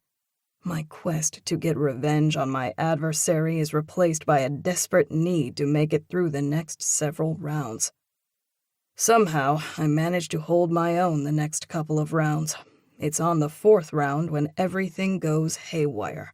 The Hammer gets me in a chokehold and slams me to the mat. He pins me in an iron grip as I wiggle, trying to break free. Meanwhile, I'm jabbing at his torso. At the same time, he's pummeling my face. My right eye is so swollen that I can no longer see out of it. It's the kiss of death to get caught in a hold. The only chance I have of coming out on top is to break free. Exerting all the force I can muster, I escape from his clutches and stagger to my feet. The world around me spins and I struggle to get my bearings. In every fight I've ever won, there's a point, a sweet spot, where everything comes together, and I can see a clear path to victory. That hasn't happened yet. I pray that it will, soon. The roar of the crowd becomes a blur as the pounding of the blood against my temples drowns out all else. My chest heaves and falls in a shallow effort as I struggle to get a good breath. Holding up my fists, I prepare myself for the Hammer's attack. He charges forward and lands a hit to my jaw. The force rattles my teeth. I punch him in the face, knocking him back. For a split second, I think I've gained the advantage. But then, he unleashes a series of punches that jostle me one direction and then another. I'm a fragile, insignificant boat caught in the ruthless path of a hurricane. I take a step back, only to find that he has me pinned against the cage. A blinding pain shoots through my jaw at the same instant his fist connects with my bone. Before my brain can comprehend what's happening, blackness crowds the edges of my eyes, and then I'm falling. In the time it takes for me to hit the floor, the fight is over. Along with my last shred of dignity, the Hammer takes my title. Chapter 5. Blakely. As I sit on the edge of the bed, drumming my fingers and looking around at the modular furnishings, In my closet-sized cabin, the saying of feeling all alone in a crowded room comes to mind. Except this time, I'm alone on a crowded ship. Gah, why did I let my friends talk me into this? All was good at first. I was so caught up in the excitement of traveling to a new place that I hardly thought about Reed. Now, it's a different story. I can't help but wonder what Reed thought when he didn't get a response back from me. As soon as the thought flits through my mind, I squelch it, reminding myself that there's not a dang thing I can do about the situation. For the next week, for better or worse, I'm stuck on this floating city that reminds me of a mall with all of the shops and restaurants on the main level. We boarded the ship a little over an hour ago. Skeet and Jasper retired to their cabin, saying they wanted to get caught up on sleep, leaving me all by my lonesome with way too much time to think. I should have never agreed to forfeit my phone and computer. Jasper has a need to be prepared and ahead of the game in every situation, hence us getting on the ship several hours before we're scheduled to depart from the port. The plan is for us to meet up during the muster drill, where all of the passengers are required to report to their assigned location, so the crew can go over safety procedures and what to do in the event of an emergency. Afterwards, we're going to the main dining room, where we'll eat dinner at our designated table. Until then, I have a few hours to kill. Lucky me. Okay, I can't sit here and twiddle my thumbs. I'll go nuts. I've got to do something productive.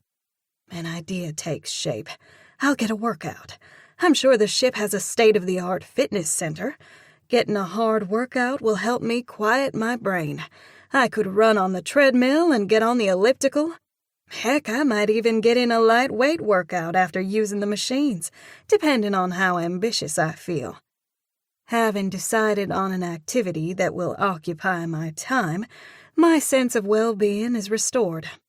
I change into workout clothes, slide my keycard into the side pocket of my spandex pants, and head out the door. It's strange not to have my phone. I feel naked without it. Skeet and Jasper's room is a few doors down from mine. I pause, questioning if I should let them know where I'm going. Nah. So long as I get back to my cabin about an hour before the muster drill, I'll have plenty of time to shower and get ready for the evening. The dress is formal for the last night on the ship. Tonight it's dressy casual, which is an oxymoron. I grin, thinking how Skeet would chide me about overanalyzing the terminology. 15 minutes later, I find the fitness center. This ship is ginormous. Even after studying the map key in the lobby area of each floor, I got lost a handful of times and had to ask for directions. The gym is located beside a spa. Maybe I should book a massage or other treatment. I make a mental note to grab a brochure after I finish working out. Using my key card, I step into the large room containing various machines. There's not another soul in the room.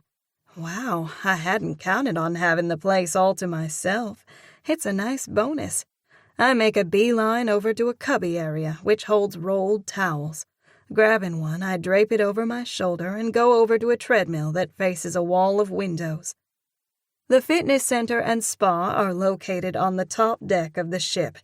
I step onto the treadmill, adjust my glasses, and tighten the strap I use when exercising, so they won't bounce when I run.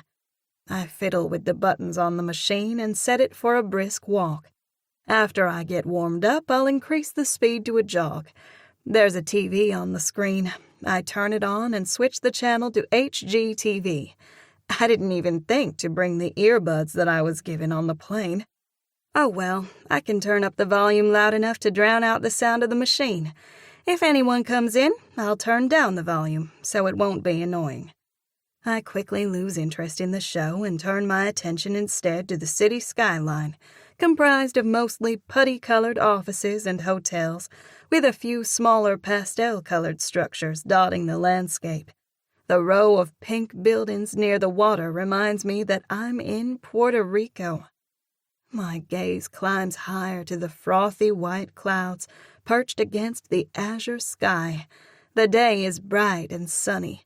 I'm on a cruise ship, about to depart to a series of exotic islands in the southern Caribbean. I should be happier about that. Instead, I feel a chilling kinship to Antoinette from Jean Rhys's novel, Wide Sargasso Sea. It's not without irony that I note that Reed is the one who introduced me to the tragic prequel of Charlotte Bronte's novel, Jane Eyre. Like Antoinette, who was eventually locked away and isolated from society, I'm cut off from all communications with home and Reed. Antoinette eventually went mad. My family and friends believe I've lost my marbles where Reed is concerned. Are they right? Okay, I'm being morbid. It's hard not to be when I've got nothing but time stretching before me. Drawing in a deep breath, I let the air fill my lungs before letting it out slowly. I can't keep dwelling on my woes. I make a concentrated effort to channel my thoughts in a positive direction. I need to take the advice I've given my friends on numerous occasions. Why is it so much easier to give advice rather than to take it? I chuckled darkly at the thought. Okay, Sean Acor, I need your wisdom right now, and I need a shot of it, straight into the center of my heart. The Happiness Advantage is one of my favorite books. I quote it to my friends and students often. Acor coined the phrase, falling up, meaning that it is possible to rise above our setbacks and choose to take the upward path. During hard times, I need to find the strength to get over Reed. That's the only way I'll ever regain my self-respect. My head knows this. Why is my heart not getting the message? Time to stop thinking and to start exercising. 5 minutes into the workout, I increase my pace. First, I'm going at a slow jog. Then, as the blood starts flowing, I get faster. I welcome the sweat that drips from my forehead as I push myself harder, my feet pounding in rhythm. It's nice to work my body and release the tension. Ma'am? I jerk at the sound of the voice. The movement causes my foot to slip. I trip and hit the emergency stop button with my palm. I catch myself as the treadmill comes to a screeching halt. Chills pop over my arms as my body tries to adjust from going full speed to a stopped position. I'm sorry to bother you, the man begins. He's wearing a white short-sleeved shirt uniform with stripes on the shoulders and black pants. I glance at his name tag, which reads Chad. The guy is so fresh-faced that I could almost mistake him for still being in high school. My TV is too loud, I surmise as I turn it down. Sorry about that. I figured it was okay since I'm the only one in here, I explain. It's not that. What is it? Irritation prickles through me at having been interrupted. Now that I've lost my momentum, I'll have to start over and build myself back up to where I was. Chad pinches his lips together. I'm sorry, but we're closing the fitness center for a few hours. My jaw drops. What? Just when I thought I had my afternoon planned out, the rug is pulled out from under me. He nods in the affirmative. Why? I sputter. We have a celebrity on board. He needs to get a workout. I need my workout too, I protest. You stopped me right in the middle of it. You nearly caused me to trip and fall. He gives me an apologetic look. I'm so sorry. I bunch my brows. What type of celebrity? His front teeth slide over his lower lip in what looks to be a nervous gesture. A mixed martial arts fighter. My words come hurling out. Are you talking about the guy who's doing the exhibition fight? Yes, ma'am. He looks intensely uncomfortable. Figures, I grunt. When Skate first mentioned the cruise, she pitched it as being a way for me to get over Reed. Being the trusting individual that I am, I took Skeet at her word and felt a rush of gratitude that my brother and Skeet would drop everything and go on a cruise for my benefit. Then, when we were on the plane headed to Puerto Rico, Jasper started jabbering about the exhibition fight of some guy who recently lost his title and is trying to make a comeback. That's when I realized that this cruise isn't just about me and my broken heart. It takes an act of Congress to get Jasper to take time off from work, which is why the gesture meant so much. Now I know the rest of the story. This cruise isn't about me. I'm merely the tag-along. Narrowing my eyes, I level a glare at Chad, channeling all of my frustration straight to him. I paid for this cruise and have every right to work out. No need to point out that Skeet paid my way. The point is that my way was paid, and I have a right to take full advantage of the perks. Chad's cheeks go pink as he ducks his head slightly under my tongue lashing. I was supposed to put a sign up saying the center is closed. However, I got busy with other things. His expression turns pleading. It's only for a couple of hours. Please, just let me do my job. He adds, I pride myself on being level-headed. No, I don't want to cause Chad problems. However, 2 hours might as well be an eternity right now. I'm the only one in here, I argue. Is it really gonna hurt for me to be on the treadmill while some MMA guy gets his workout? It's not like I have cooties. He winces. I'm only following orders. He glances at the door like he'd like to make a mad dash for it. Blood thrashes against my temples. Fine, I growl. I'll leave. As if I have a choice in the matter. What now? I suppose I'll have to speed walk around the ship. It's gonna be a long, long cruise. Relief spills over Chad's face. Thank you. He trembles with a faint smile. I lift my chin, my words snipping out. For the record, it's not right to shut down an entire fitness center for one person, even if he is a celebrity fighter. Righteous indignation swells inside me. Now I'm a crusader for all the little people who get chopped down by thoughtless big heads who think the world is their oyster.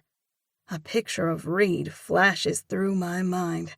He has used me so many times, and I've let him. The sad part is that if I were back home, I'd be lapping up whatever attention he was willing to give me. Yeah, I'm pathetic. Sorry, Sean Acor. I'm not falling up. I'm falling down, down, down, into a gaping black hole of confusion and despair. Unrequited love bites hard in the most tender spots of my heart. My stupid glasses fog up.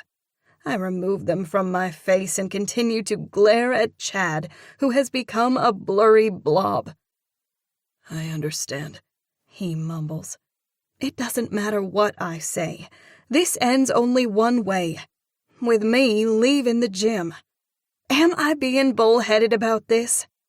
The rational side of my brain recognizes that Chad is only trying to do his job. I should view him as a worthwhile individual who has needs and hopes the same as me. On the other hand, it's not fair to close off an entire gym, which customers have paid to use, all because some MMA guy wants his privacy. In a flurry of motion, I grab my towel from the handlebar of the treadmill, throw it over my shoulder, and stalk out of the center. I get 2 steps outside the door and run smack dab into a brick wall. No, not a brick wall, but a guy who's as stout as a brick wall. "Whoa," he cautions in a deep, throaty voice. His hand goes to my arm to steady me. His touch is strong. Sorry, I stammer as I glance up at his face, seeing nothing but another blurry blob. In a quick motion, I put my glasses back on. My vision sharpens as I blink. Wow, he's easy on the eyes. In a visceral G.I. Joe way, I take in his prominent brow and even features, my gaze sliding over his chiseled jaw that's dotted with a fine layer of stubble. His dark blonde hair is messy in a reckless way. He's wearing a white sleeveless shirt that highlights not only his impressive torso, but also his cut biceps. Jeez Louise, this guy is fit. As I lift my eyes to his, I'm startled by the dart of heat that zips through me. Swallowing the dryness in my throat, I become aware of his size in comparison to mine. He's so rugged and masculine that I question if he's real. Oh yeah, he's real. So very real. "You okay?" he asks, an amused smile tugging at a corner of his lips. "I'm fine," I say tersely. He's still holding my arm. Heat from his fingers seeps into my skin, making me feel even more attraction, which quickly turns to humiliation. His smile widens, revealing a neat row of white teeth. "You sure? You look a little dazed." I can tell from his cocky expression that he's getting a kick out of me ogling him. Good grief. What in the tarnation is wrong with me? I'm acting like I'm 16. I'm Blakely Catherine Donelson, a professor of psychology. I don't gawk at men, regardless of how well-formed their muscles are. I'm fine. I take a step back. My wretched glasses are fogging up. Again. Rather than making a production of taking them off, I lift them up from my nose to get some air flowing. It helps a smidgen. Feeling the guy's gaze on me, I do what comes most naturally when I get into a jam. I slip into my practical know-it-all persona. "If you're on your way to get a workout, don't bother." He tips his head in amusement. "Oh?" "The gym is closed for some boneheaded MMA fighter who's too good to work out with the other passengers.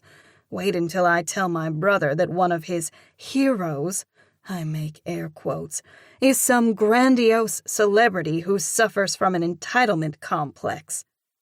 A low chuckle sounds in his throat. "Is that right?" He gives me an appraising look that does strange things to my insides. That was a mouthful. His voice has the fascinating combination of being both lyrical and strong, with a hint of tough guy gravelly. He tips his head. "So, your brother is a fan of this fighter?" I bunch my brows. "Evidently.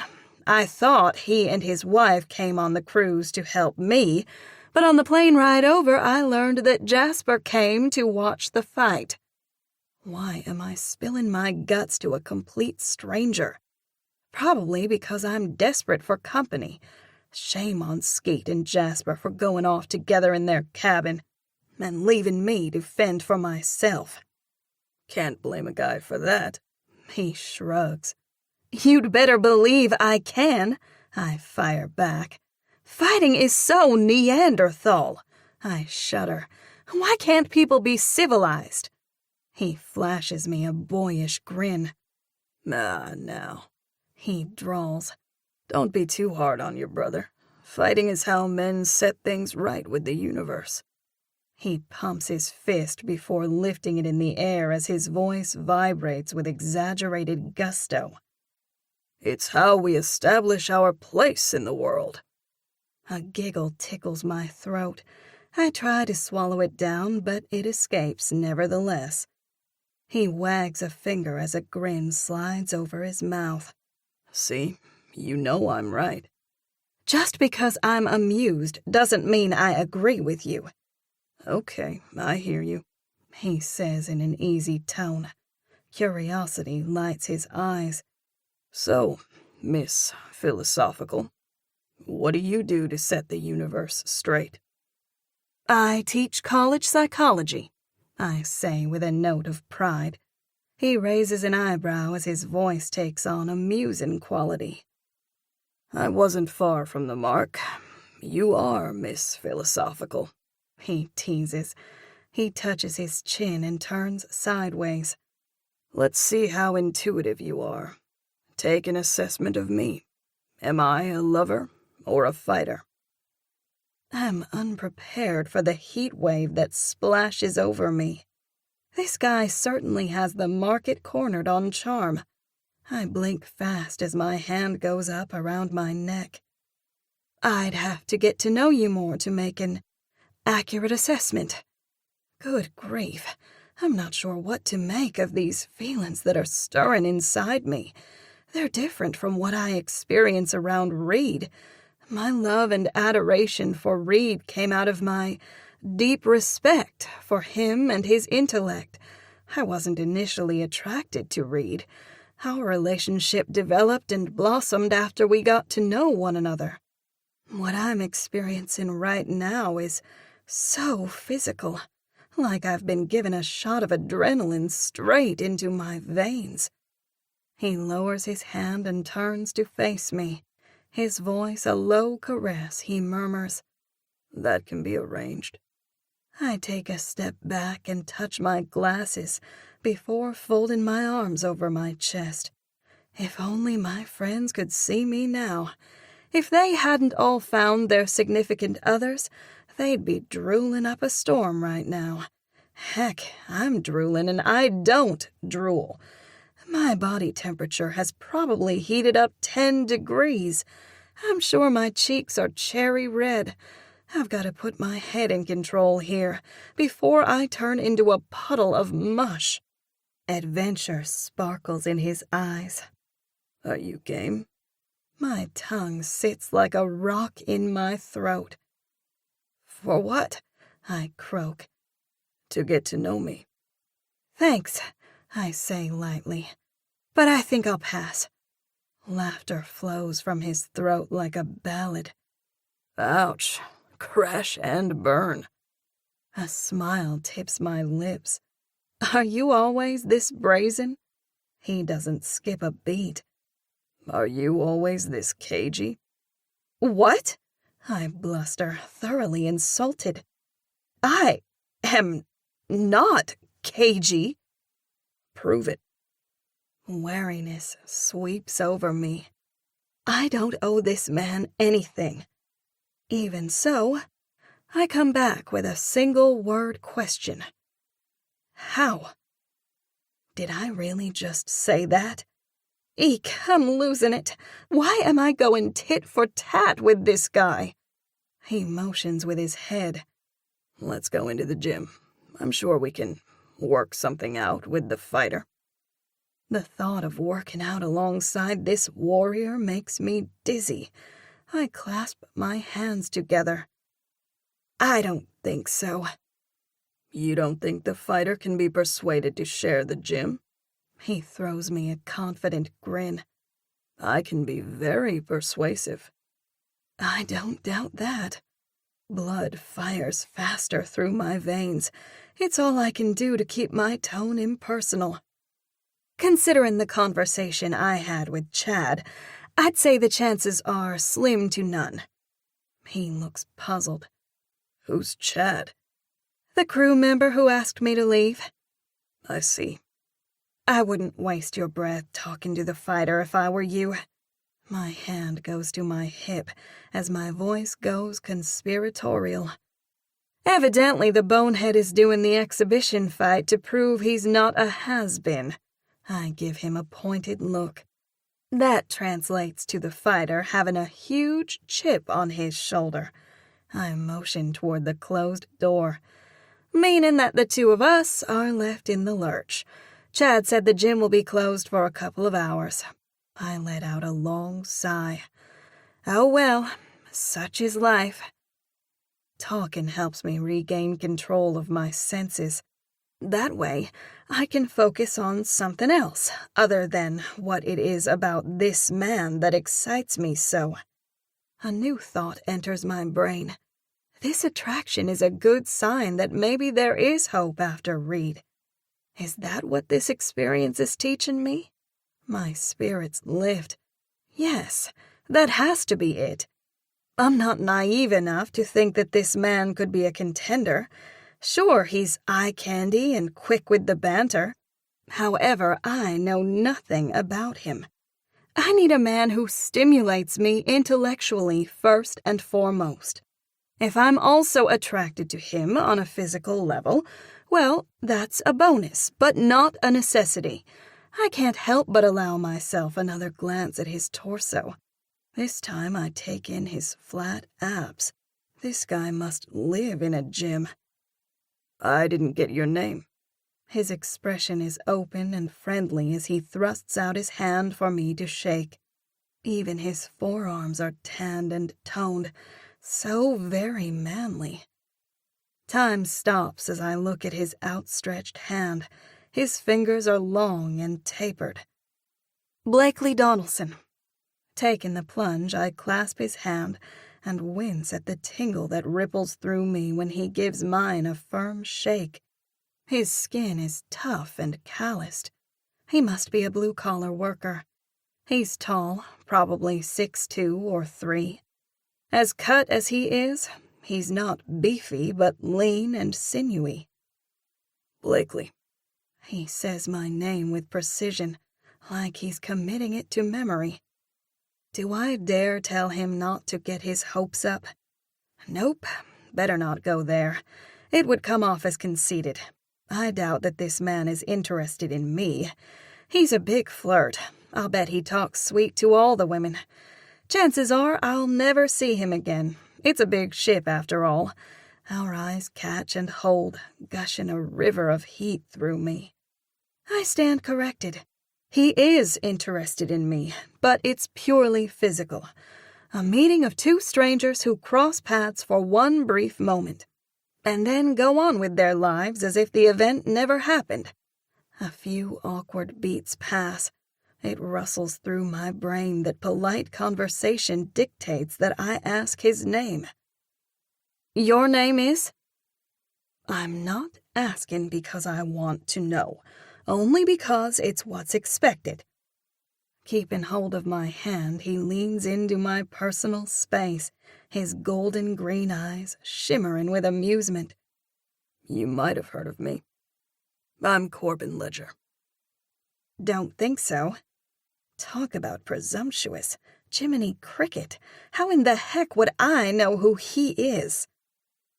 I'm that bone-headed MMA fighter who's trying to prove he's not a has-been. He winks. My jaw hits the floor, my cheeks stinging with the heat of a dozen sunburns as he releases my hand and grins. Nice to meet you, Blakely Donelson. See you around. With that, he turns, uses his keycard to open the door, and traipses into the gym with a jaunty step. He doesn't even give me the courtesy of looking back. Chapter 6. I take that brisk walk around the ship. All the while I replay the meeting with Corbin, the bonehead MMA fighter. Gah, I put my foot so deep in my mouth that it's doubtful I'll ever dig it back out. Jasper is going to freak when he realizes that I not only crossed paths with one of his heroes, but insulted the guy. The polite thing would have been for Corbin to tell me who he was before I made an idiot out of myself. All of the strain with Reed and travel is making me dense. I should have connected that Corbin was the fighter in question. After all, he did happen to be outside the gym at the same time the fighter was coming to work out. Also, Corbin is the epitome of a fighter, with his rock-hard muscles and imposing demeanor. And a lover, I admit. My insides warming. He's certainly charming.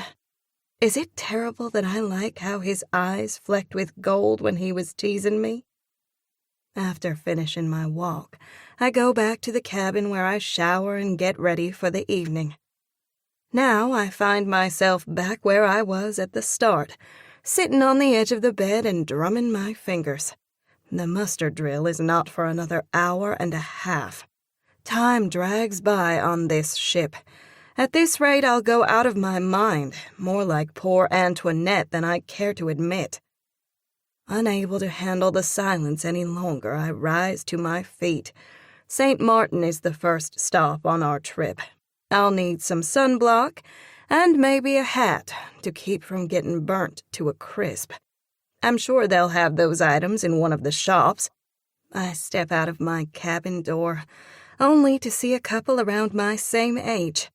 The man and woman are tangled in each other's arms and are locking lips. Seeing me, they pull away from one another. The woman's cheeks stain with color as she gives me a sheepish smile. "It's our honeymoon," she explains, floating her husband a doe-eyed expression. "Congratulations," I say lamely. Nothing worse than being the third wheel. I should be used to it by now, but it still stinks. The couple forgets about me as they lose themselves in each other. Keeping his arm firmly fixed around his bride, the man uses his keycard to unlock a nearby door. They fall into the room and close the door behind them. Seeing their intense love for each other fills me with such an acute sense of loss that tears rise to my eyes. Laughing at myself for being such a sap, I blink them back and straighten my shoulders. I go to Skeet and Jasper's door and rap on it with my knuckles. "Comin'," Jasper says before opening the door. He's dressed in shorts and a t-shirt, and his curly hair is mussed. "Hey, little sis," he begins. "How's it going?" He looks me up and down as the corners of his mouth turn down. "Why are you all dressed up? I thought we were going casual." "This is casual," I counter, rubbing a self-conscious hand over my red blouse. So I took a few extra minutes to get ready. I curled my hair and put in my contacts. It had zero to do with the fact that I wondered if I'd run into one bonehead MMA fighter. Skeet steps up behind Jasper and drapes her arm around his shoulder. When she sees me, her eyes nearly bug out of her head. "Whoa, you look great." A large smile fills her face. "This cruise has been good for you already." "It's a dream come true," I say dryly. Jasper pulls a face. "Who peed in your Cheerios?" I level a glare. Spoken by the man who came on the cruise just so he could watch Corbin Ledger prove that he's not a has-been. Jasper blinks in surprise. "You know the choir boy's name?" He lets out a low whistle. "I'm impressed." A chortle rises in my throat. Is that what people call him? The choir boy? To come to think of it, Corbin is clean-cut. I don't know a lot about the MMA, but many of the fighters are tatted up. Jasper looks at me like I've sprouted another head. His tone is frank, like he's stating a well-known fact. "He's the choir boy from Compton." "Compton?" I ask dubiously. "Compton, Los Angeles. Don't they teach geography with all that psychology?" Ha ha, very funny. I roll my eyes. A second later, I get a good look at Skeet. Her hair is all over the place, and she has a dreamy look in her eyes. Why do I get the feeling that these two have been doing more than sleeping? If I have to see one more lovey-dovey couple on this trip, I'll puke. Okay, that's not fair. I'm happy that Jasper and Skeet are together. Still, seeing them so content is a reminder of all that I don't have. My pulse increases as I look from Skeet to Jasper. So, have I gotten any text messages or emails? The internet should be working since we're at the port. A look passes between them before Jasper answers. Nothing that you need to be concerned about. What's that supposed to mean? My heart lurches. Reed is probably wondering why I haven't responded to him. The longing to get to my phone is overwhelming. Of course, I'm concerned about back home and everything that could be happening. Well, you'll be interested to know that it's snowing back home, Skeet says cheerily. I scrunch my nose. Really? With it being South Alabama, we don't get much snow in Comfort. When it does snow, it usually turns to ice. Yep, she continues. They got 3 inches last night. Before Skeet can utter another word, I fire questions at Jasper. How are Mom and Dad? They haven't lost power, have they? It happens quite often when we have an ice storm. He holds up a hand to calm me down. No, they haven't lost power, and they're good. They said to tell you hello and that they want you to have the time of your life. It has been a joy thus far. Trying to figure out how to keep myself occupied while y'all are napping. Sarcasm drips from my voice, and I make a point of looking at Skeet, whose cheeks flame. Don't get your drawers in a wad, sis, Jasper says easily.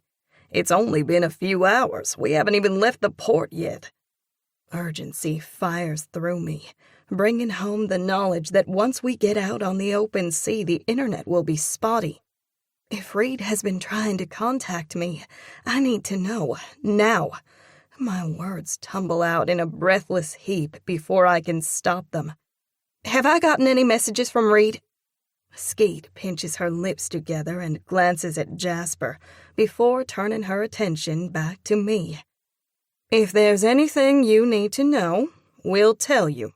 Her voice is ironclad firm, leaving no room for argument. Y'all are so exasperating, I mutter. Skeet smiles sweetly. That's why you love us. She gives me a pointed look. You'll thank us for this later. Don't count on it, I hurl back. Look at the bright side, Skeet says. You get to ring in the new year in a warm place on this fabulous cruise ship. That's right, Jasper pipes in. I'm so done with going rounds with these two. One thing I didn't count on when getting them together was having them gang up on me. It's infuriating. My voice goes snippety as I wave a hand. Anyway, the main reason I stopped by is to let y'all know that I'm headed down to get some incidentals from one of the shops. I was going to tell Jasper about meeting his idol, but since he's being such a pain, I think I'll keep it to myself a little longer. I'll meet y'all at the muster drill. Skeet's voice goes soft as she gives me an imploring look. Don't be huffy. We're only keeping your phone and computer because we love you. When you're strong enough, we'll give them back. Yep, I'm starting to feel more and more like Antoinette. I'm sure that's what people told her. We're only keeping you locked away in your room because we love you. Everything in me wants to rant and rail that I'm not a teenager, but that would go over like a box of bricks, confirming what Jasper and Skeet already think, that I'm a pathetic, lovesick wretch who had the misfortune of falling for a man who's lukewarm about his affection for me. It would be better for me if Reed would muster up the gumption to just cut me off rather than string me along. It's the tantalizing hope of what if that gets me. I detest myself for fretting over whether or not Reed has texted, or if he's wondering why I haven't responded.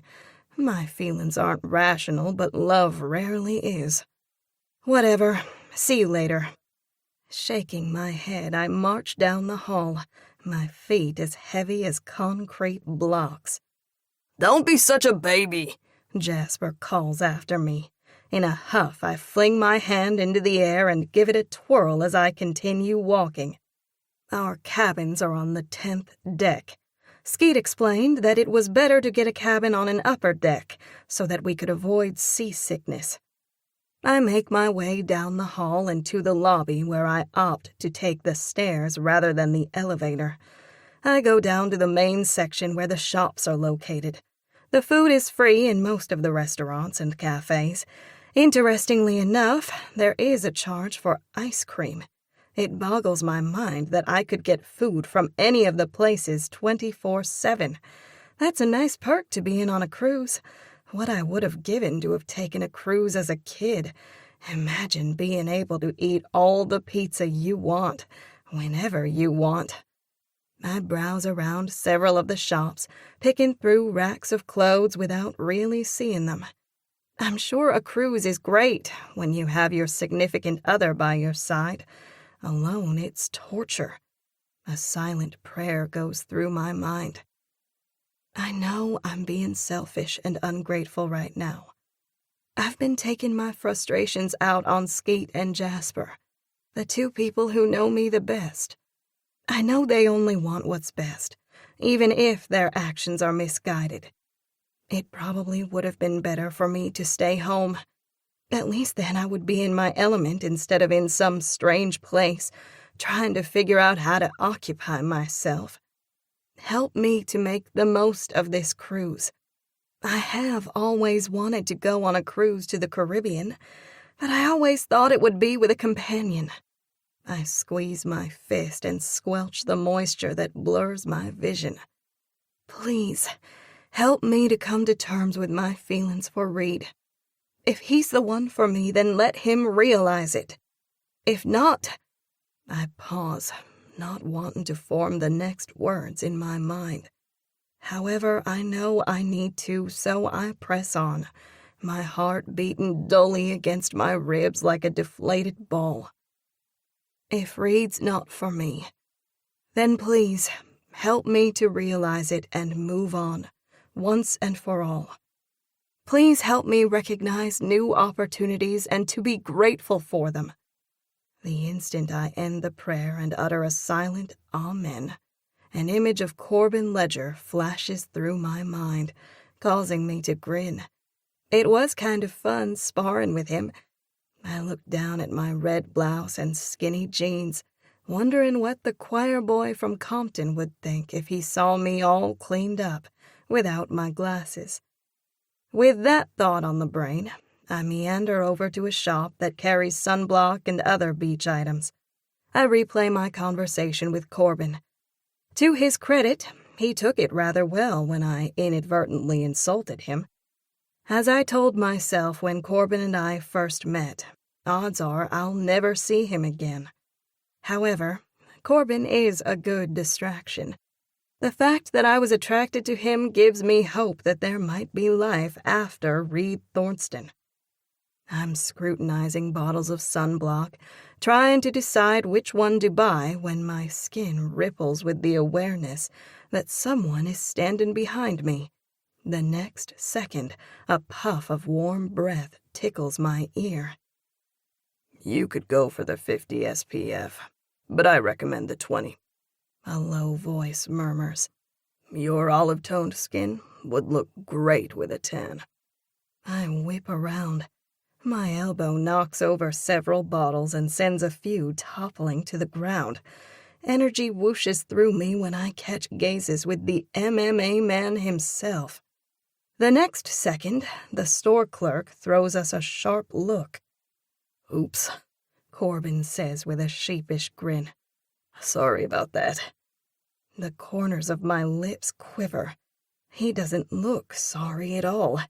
In fact, the devilish glint in his eyes suggests that he's used to causing trouble.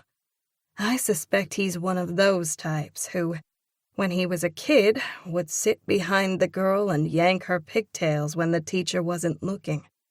The reckless streak in Corbin is not only refreshing, but also endearing.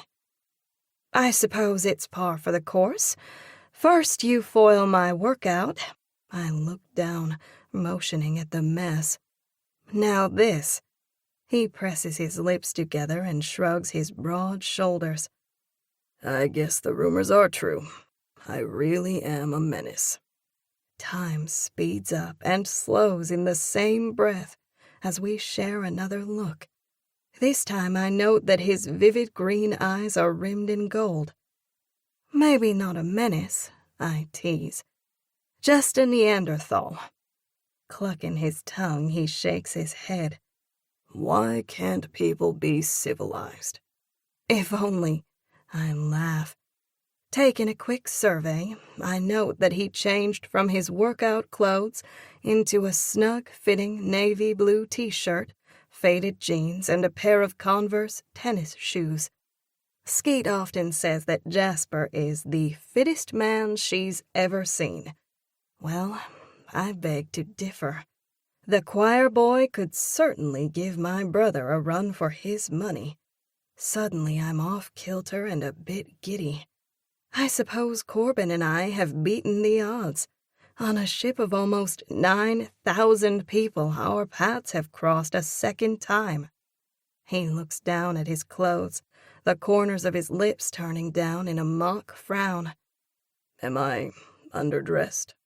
What? I giggle. Underdressed for what? He makes a point of looking me up and down. For you. The intimate way he speaks the words causes warmth to flush over me. The appreciation in his eyes makes me feel ultra-feminine. It's on the tip of my tongue to thank him for the compliment. Luckily, before I make an idiot of myself, I realize that he didn't actually compliment me. He merely said he was underdressed for me, whatever that means. He tips his head. No glasses? Contacts. He nods. On instinct, I touch the outer edge of my eye with my index finger. You don't like me without glasses? He looks thoughtful. I like you both ways. With the glasses, you're the professor all the way. Now? He pauses, studying me with a critical eye. I raise an eyebrow. Now? Now, you're a glamour girl with that long, flowing hair. He moves his hand in a wave. You're a cross between Esmeralda and Jasmine. Laughter sputters in my throat. Are you talking about the Disney characters? He doesn't so much as flinch. Yeah. So, you're a Disney fan? I am, he says matter-of-factly. I grew up watching it with my stepsisters. He has stepsisters. I file that bit of information away. A glamour girl, huh? What does it say about me that I'm gushing? A celebrity thinks I'm glamorous?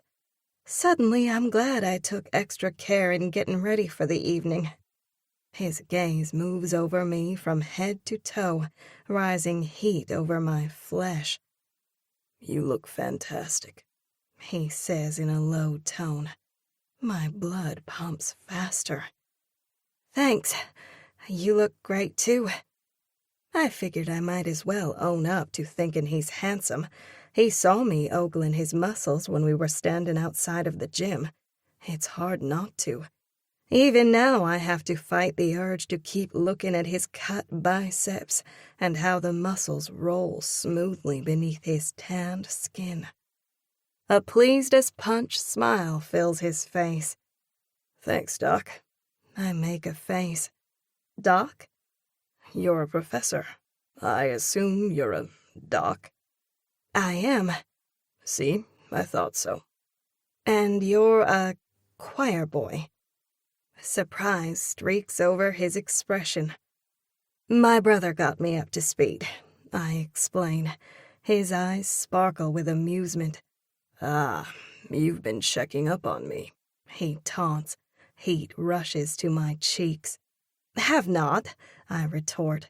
It's okay, he says easily. You can own up to it. Did he really just say that? Talk about arrogant. I'm about ready to tell him off when he laughs. The sound is warm and mellow, like rich, smooth caramel. I might have done a Google search on you. My eyes bug. You did? Yep, it wasn't hard to find you. With that cute twang, I figured you were from someplace in the South. I like your profile picture on the college website.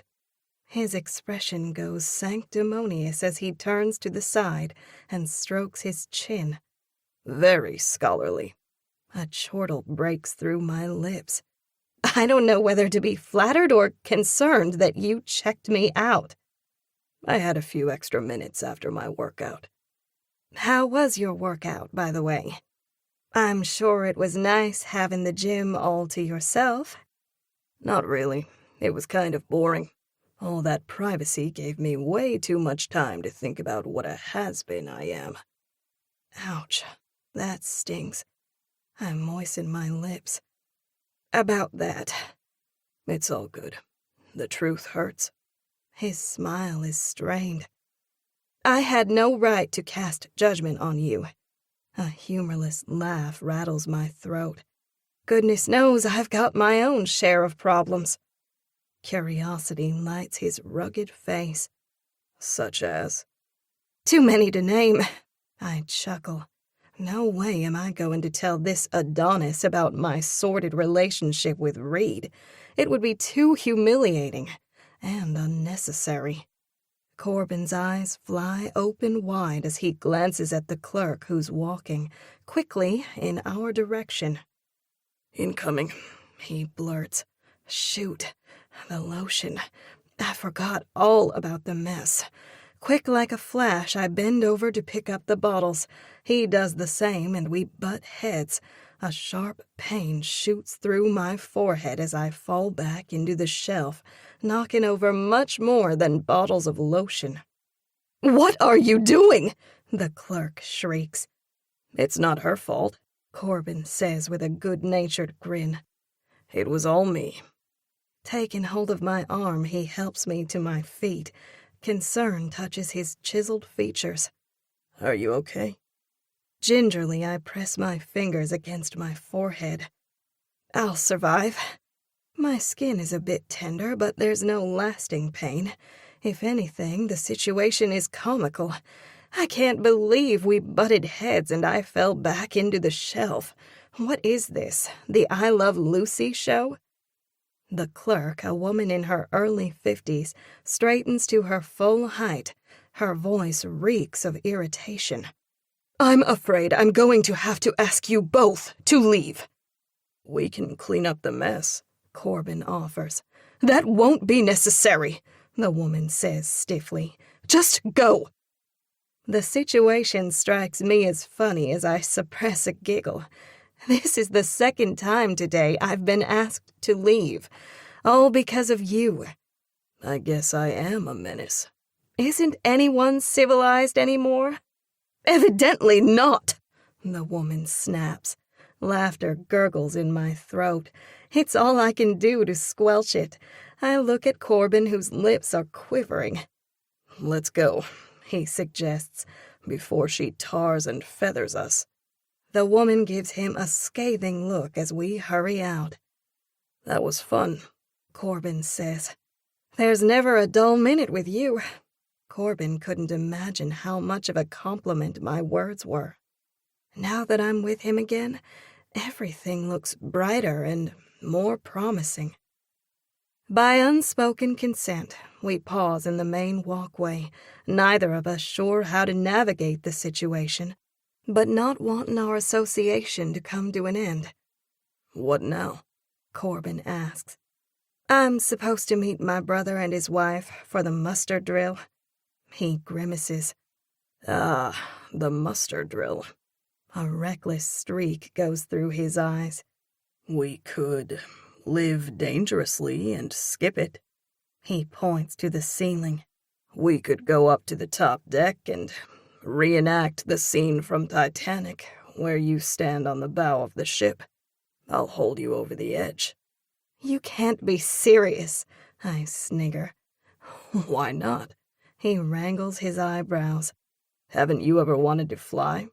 He holds his arms out like he's flying.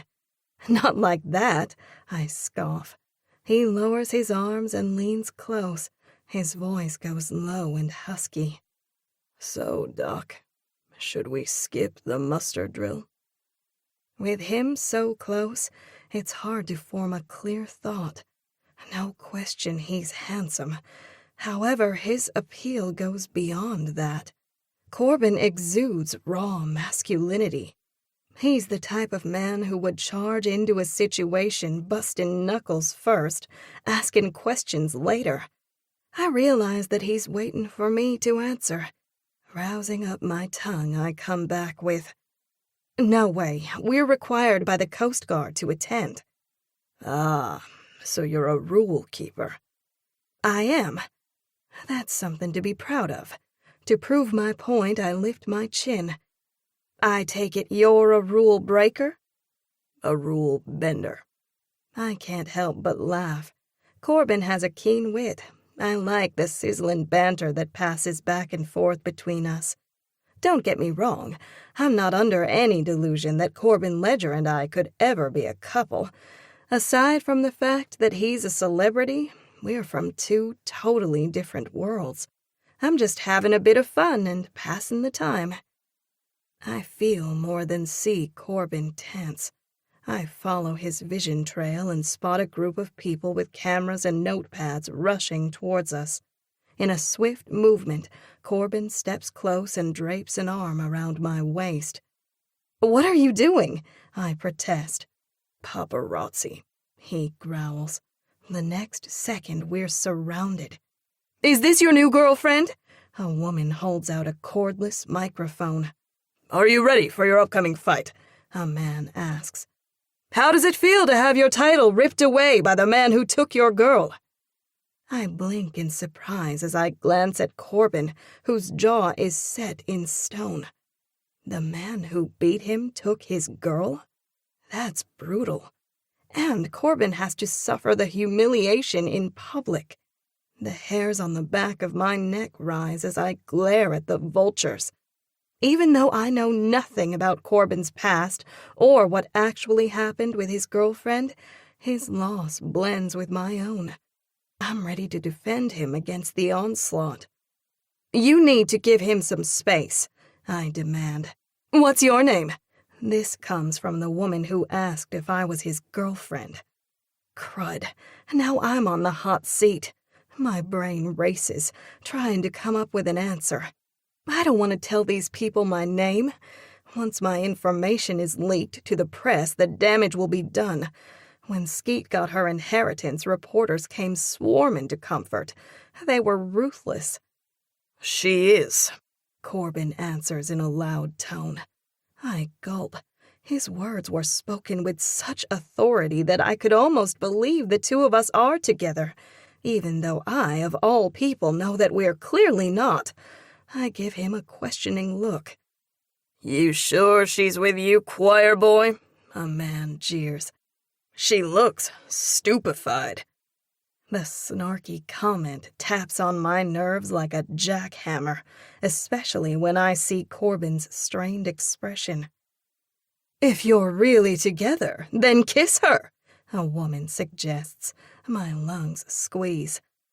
"Don't let them get to you," Corbin whispers in my ear. "They feed on fear." He releases my waist and touches my arm. "Kiss her," a man demands. His words catch like wildfire. A second later, they're all chanting. My face goes so hot that I fear it will burst into a bundle of flames. I turn to Corbin and see something in his expression that floors me. Desperation. In that fraction of a moment, our eyes catch and hold. We truly see one another for the first time. He's been hurt, just as I have. He doesn't have to breathe a word for me to know exactly how he feels. I straighten my shoulders and speak my next 2 words without the slightest tremble. "Kiss me." Are you serious? He asks quietly. He leans close. You don't have to do this. I run his words through my mind. He's right. I could walk away right now and be none the worse for the wear. On the other hand, for so long I've had 0 control over my life.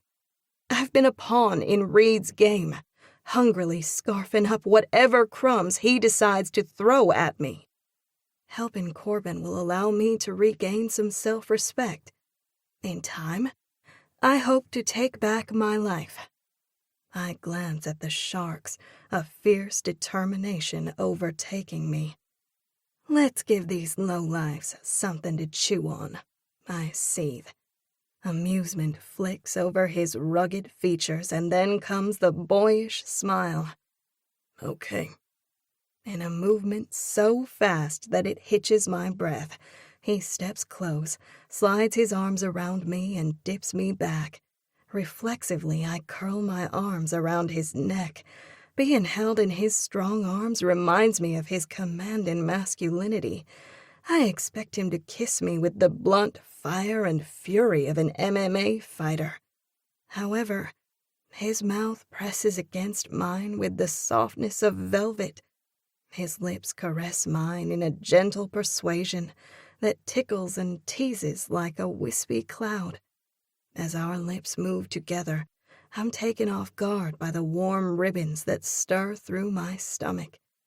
Then he deepens the kiss with an intensity that sends me into a tailspin. For a moment, I forget about the reporters and am lost in the tumult of these strange, exhilarating sensations. All too soon the kiss is over as he lifts me back up and stands me back on my feet. My legs shaky and uncertain. I struggle to regain my bearings as cameras flash around us. I'm vaguely aware of Corbin standing close, his arm wound tightly around my waist. Smile for the cameras, he urges softly. I do so, although I'm sure my smile looks dazed. That kiss was so very unexpected. I can't even begin to wrap my mind around everything that I experienced. Clear the way, a gruff voice demands. A path parts between the reporters as a stout man covered in tattoos pushes his way forward. Give my boy some space, the tattooed man orders. He steps up to Corbin and then sees me. His black eyes flick with surprise before he turns back around to face the reporters. The muscular guy is a head shorter than Corbin. Of Spanish descent, his black hair is so short it's almost shaved, and he has a diamond stud in his left ear. Is this man an MMA fighter? He certainly looks the part. "Tat, what can you tell us about the choir boy's new girlfriend?" a female reporter asks. He holds up his arms. You've taken your pictures. Time for you to leave. "What's your prediction for the exhibition fight?" a man asks. That's enough for today. He looks past the reporters and motions with his fingers. A second later, 2 male muscled crew members walk briskly up to the group of reporters, ready to do the tattooed man's bidding. The crew members remind me of bouncers at a bar. Will they throw the sharks off the ship? I sure hope so. You know our arrangement. We allowed you onto the ship to cover the exhibition fight on the condition that you give Mr. Ledger his space, the taller crew member begins. Corbin's guard dog narrows his eyes. That means it's time for you to scatter. He eyes the reporters with disdain. Grumbling, the reporters disperse. I'm sorry about that, the shorter crew member says to the guard dog. The tatted man hardens his jaw. You need to talk to the captain, or whoever is in charge, to make sure this doesn't happen again. My boy needs his space. That was our agreement. Yes, sir. The man nods. We'll take care of it right away. As the crew members walk away, the tattooed man turns back to Corbin. Who's this? He asks, motioning to me. Corbin's arm is still around my waist. This is Blakely Donelson, he says with a cheeky grin. She's a professor of psychology. And my girlfriend. The astonished expression on the tattooed man's face is comical. What? He blusters.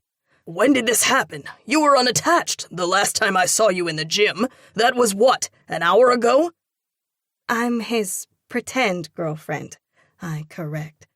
We put on a show for the press. Yes, we did. Corbin makes a point of looking at my lips. That was some show, he murmurs with a cocky grin. Heat ripples through me as I replay our kiss.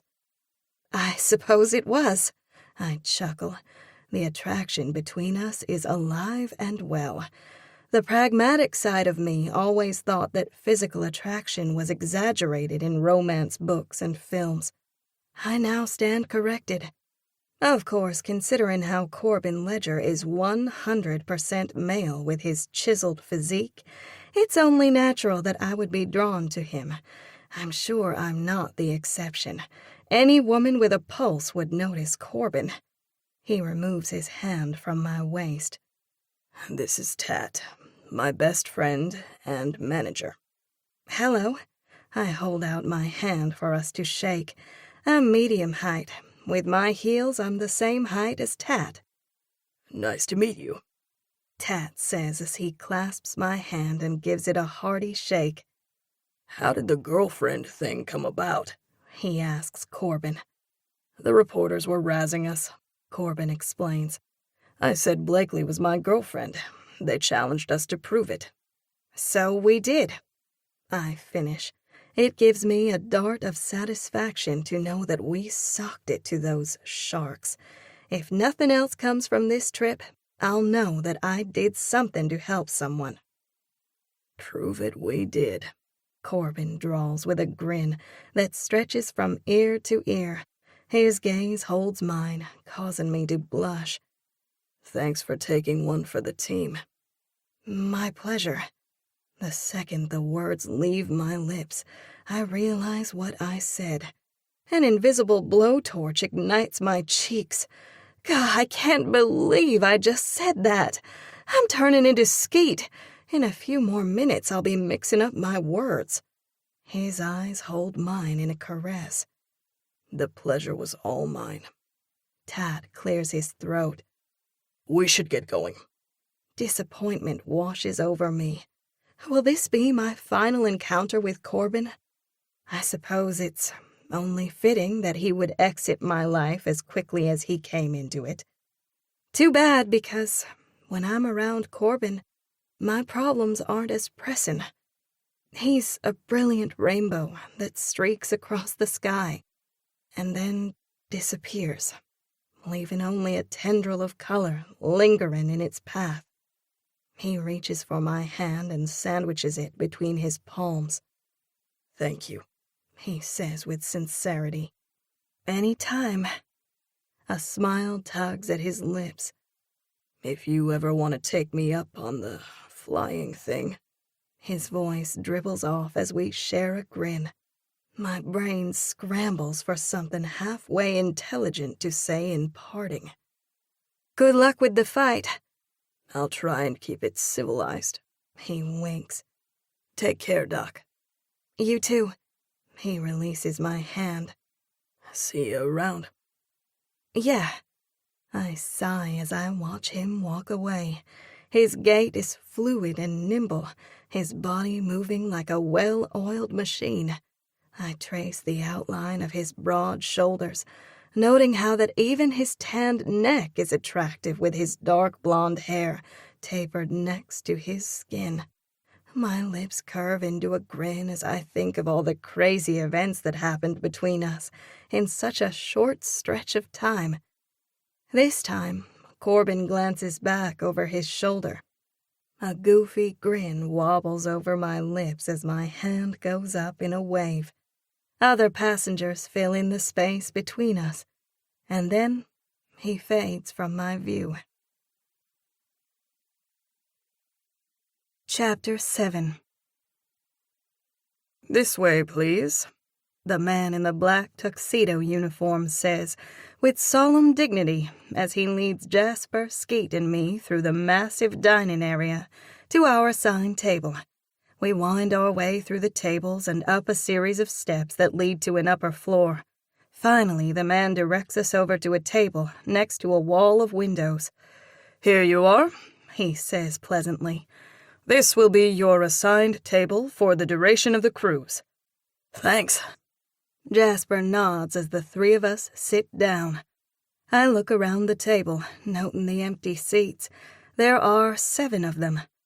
"I wonder who'll be joining us." "I guess we'll soon find out," Skeet says with an exuberant smile.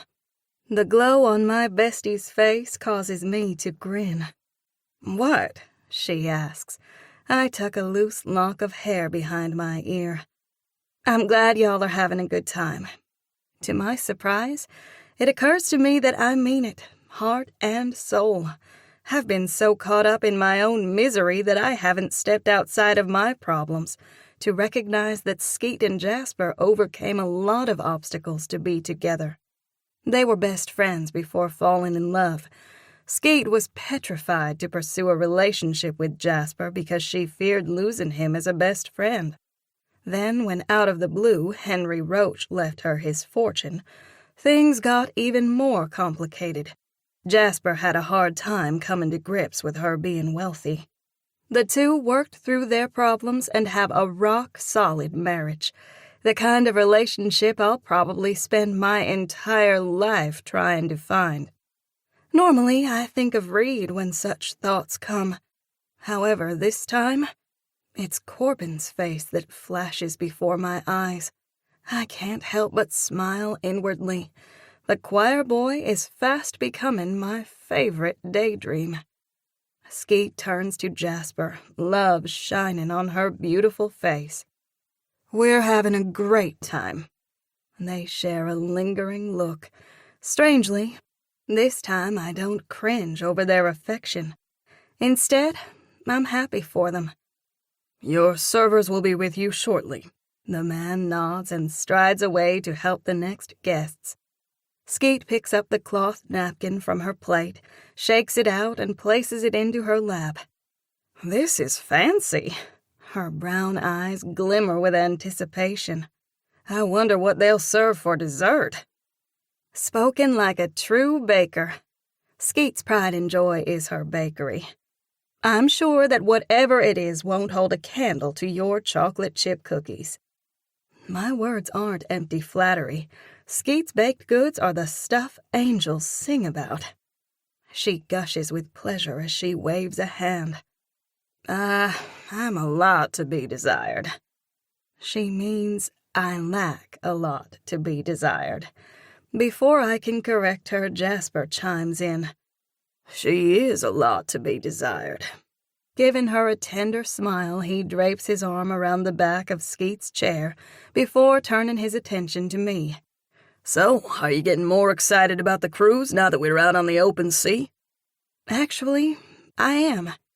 Another picture of Corbin flashes through my mind. I wonder what he's doing this very minute.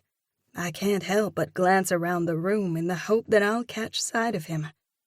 Always ultra-perceptive, Jasper probes me with curious eyes. "You looking for someone?" My cheeks go warm. I thought I might catch a glimpse of that MMA fighter you're so enamored with. Jasper smirks. "I'd hardly call it enamored." It's fun to get a rise out of my brother. You did take time off from work and go on a cruise. Something totally out of character for you, I point out. His voice pitches high. "Seriously? You're harping on that again?" Skeet touches his arm. This trip is twofold. Yes, Jasper wants to watch the fight, but we also want to be here for you. You needed a change of pace, and so did we. She gives me a warning look. Would you please quit tormenting your brother about the fight? I laser in on Jasper. I'm not tormenting you, I say sweetly. I only bring it up because I'd like to know more about the choir boy from Compton and what makes him so special. Jasper eyes me with suspicion. I smell a rat. The only thing you smell is your stinky feet, I retort. He places a hand over his heart. That hurt. When I was 10, you need some new material, sis. He flashes me a mean smile, the one he always gives when we fight back and forth. I stick my tongue out at him. Now, children, Skeet says in a motherly tone, control yourselves. She started it, Jasper sulks. I blow out an exasperated breath. I was just asking about Corbin. What's the big deal? Jasper's eyes round to baseballs. Corbin? You're on a first-name basis? A wise smile spreads over his lips as he sits back and wags a finger. You met him today, didn't you? Why would you say that? I gawk, hating how heat rushes to my cheeks. Victory flashes over his expression. You met him, I can tell. Blakely has a crush, he taunts. Hope lights Skeet's face. Really? You met someone? That's awesome! I adopt the same tone I use when setting my students straight. Yes, I did meet Corbin today. And no, I don't have a crush. Skeet swats Jasper's arm. Quit harassing your sister. It's a good thing she met someone. Jasper shifts to get comfortable in his seat and rolls up his sleeves.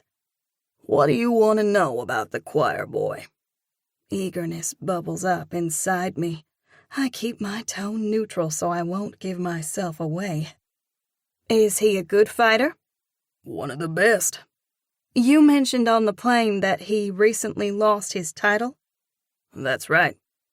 I don't dare bring up the part about Corbin's former girlfriend shafting him by getting together with the guy who took his title. I sit up taller in my seat and moisten my lips. What makes him a good fighter, other than the obvious part about him being a champion in his division? He's one of those instinctual fighters who has an unconquerable spirit. My stomach tightens as I ask my next question. Do you think that Corbin will be able to win the exhibition fight? It's odd that I'm so concerned about Corbin and the outcome of the fight. What a difference a few hours can make. Absolutely, Jasper says smoothly, easing my fears. The panda isn't a real threat. That's why they call it an exhibition fight. Laughter ripples through my throat. The panda? Jasper nods, straight-faced. That's his fighting name. I crinkle my nose. Why would anyone opt to be called the panda? Skeet shrugs nonchalantly. Beats me. She glances around. Where's our server? I'm starved. She touches her stomach. Me too, Jasper agrees. I'm itching to know more about Corbin, although I have to be careful what I ask. Otherwise, Jasper will tease me relentlessly. So, he grew up in Los Angeles? Yep, in Compton, Jasper answers as he looks past me. Where is our dang server? You'd think they would have better service on a cruise ship. He drums the table with his hands a couple of times. One would think, Skeet harumphs. Good evening, a soft-spoken man with a slight accent says as he steps up to our table. With his olive skin, dark hair, and matching eyes, he has a multicultural appearance. I can't decide if he's from somewhere in South America or maybe India. Sorry for the delay. He touches his chest. My name is Pip. I'm one of your servers. Brandon will also be helping. He should be here any minute. He's helping the other guests who will be joining your table. You don't have any menus." He frowns. "I'll be back with those, some water and rolls." Offering a brief smile, he hurries away. "I hope he comes back soon," Jasper laments. "Otherwise, my intestines are gonna start gnawing on my stomach." "I wonder who else will be joining us," Skeet muses. "It'll be good to get to know a few of the passengers." Pip returns a couple minutes later. He distributes glasses of ice water and places a basket of warm rolls on the table. Next, he passes out fancy paper menus that detail the many options which are available for the multi-course evening meal. I peruse the menu, my mouth watering at the shrimp cocktail and caprese salad. "I'll give you a few minutes to look over the menu," Pip says before leaving the table. Jasper pulls the basket of rolls close. He selects one, dips his dinner knife into a ramekin of butter, slathers on a thick layer, and takes a large bite. Skeet motions to the server coming toward us. "That must be our other server. What was his name again?" I search my brain. "Brandon, I believe?" "That sounds right," she concurs. There are two men walking behind the server. One is stout, arms covered in tattoos. The other is tall and lean with chiseled muscles. My heart leaps into my throat. It's Corbin. "Here you are," the server says as he motions to the empty seats. "I'll be right back with some more drinks and more rolls." Jasper chokes on his roll when he realizes who's joining us. He reaches for his water glass and takes a long swig. I bite back the grin threatening to spill over my lips. Because he's a firefighter and often thrown into dangerous, unpredictable situations, Jasper prides himself on holding his composure. However, right now, he's dumbfounded. Tat sits down directly across from Jasper, Skeet, and me. Corbin, on the other hand, goes around the table and selects the seat beside me. "Hey, Doc," he begins with a cavalier grin. "Surprised?" "A little, although I probably shouldn't be. Our paths seem to keep crossing." "Purely happenstance," he winks. "Uh-huh," I drawl. "I've got your number."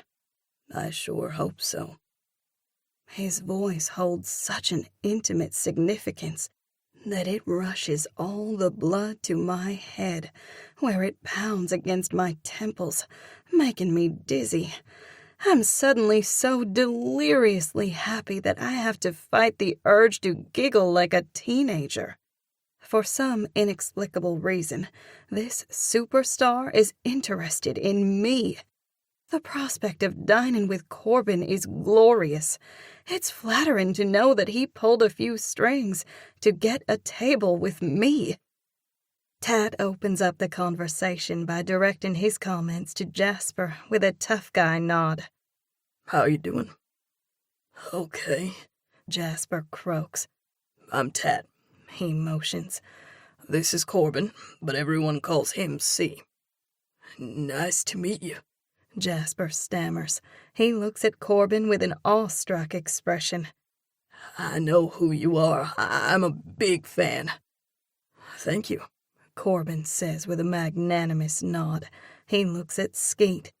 "And this lovely lady is your wife, I presume?" Jasper sits in silence like a knucklehead until Skeet jabs him in the elbow. He jumps, offering her a sheepish grin. "Sorry, this is Skeet." More silence. "Yes, I'm his wife." Skeet rolls her eyes in exasperation. "You'll have to excuse my husband. He's a bit thunderstruck." "More like starstruck." I chuckled dryly. Jasper gives me the evil eye, to which I shake my head and laugh. "Jasper's looking forward to your exhibition fight," I say to Corbin.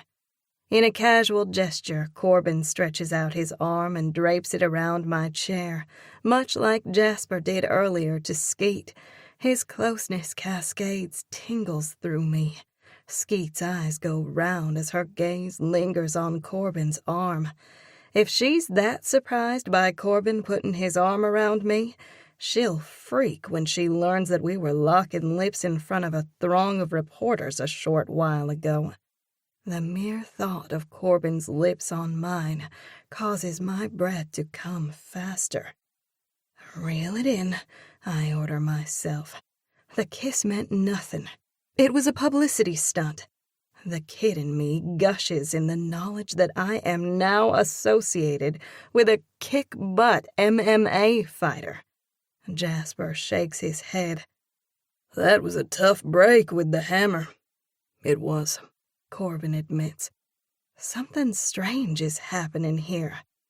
I'm so in tune with Corbin's feelings that his angst is flowing into me.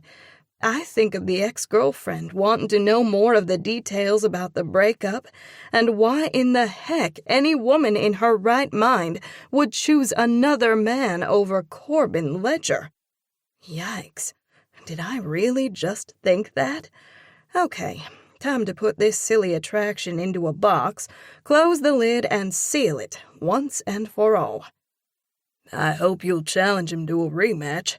Jasper reaches for another roll. I think you can take him. After adding a layer of butter, he looks at Tat and Corbin. Want one? No, thanks, Corbin says diplomatically. I'm sure our servers will be back soon with more. I grin inwardly at how Jasper neglected to ask Skeet or me if we wanted any rolls. Normally, Jasper is a gentleman to the nth degree. However, his chivalry has gotten overshadowed by his excitement over meeting one of his heroes.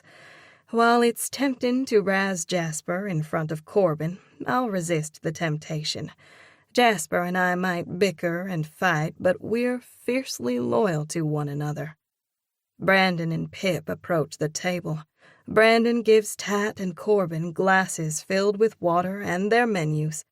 Pip places a basket of rolls near Tat, who grabs the top one and takes a large bite. Pip takes the lead. Brandon and I will be your servers for the duration of the cruise. If there's anything you need, don't hesitate to ask. It runs through my brain that we'll be eating dinner at this table with Corbin and Tat every night. Excitement bubbles up my throat as I swallow it back down.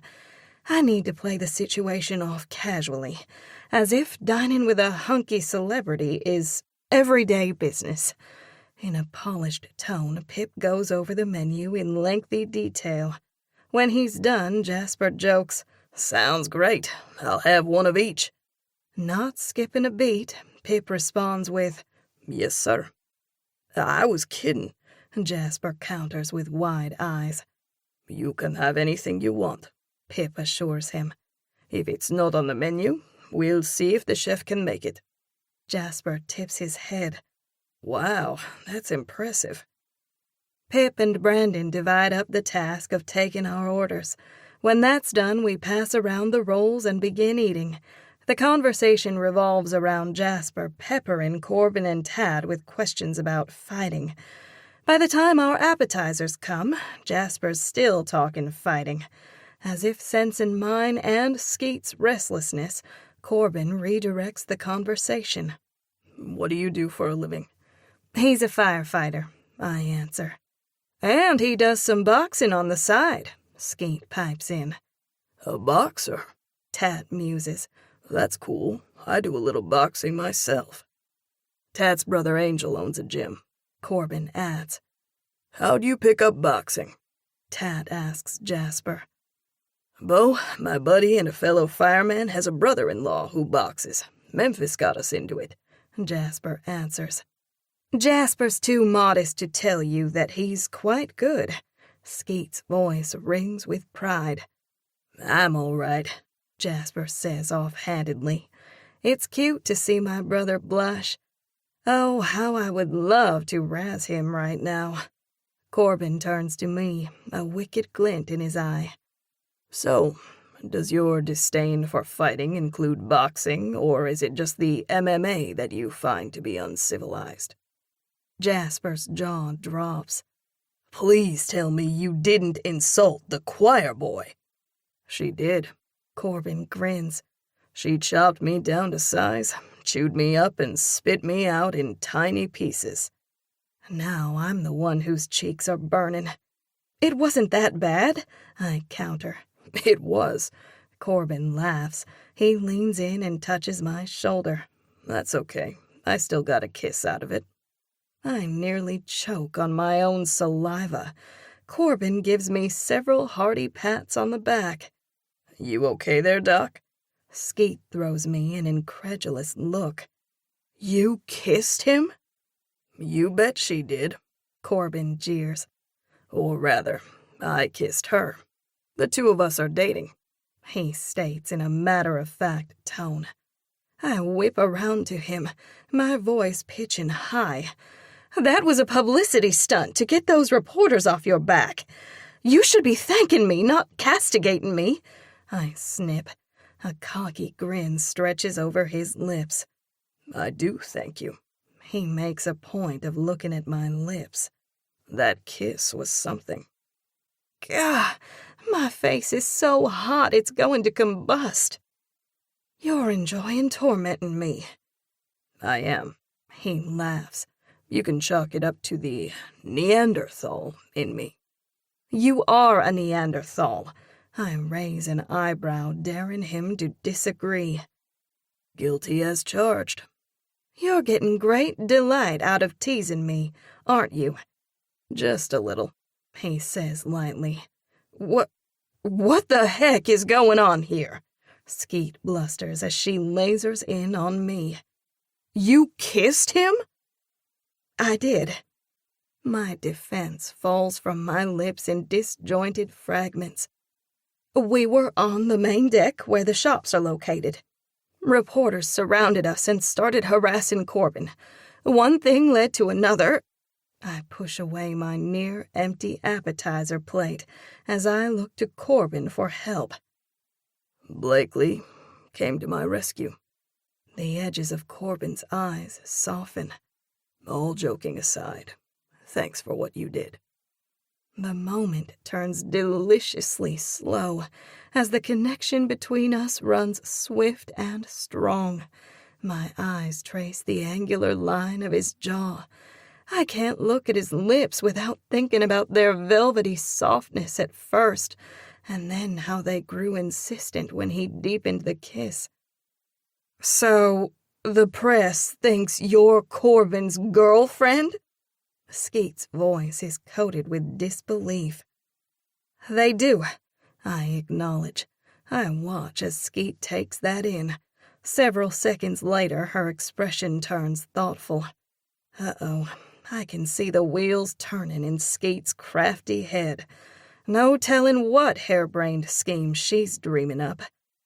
The servers bring our dishes for the main course.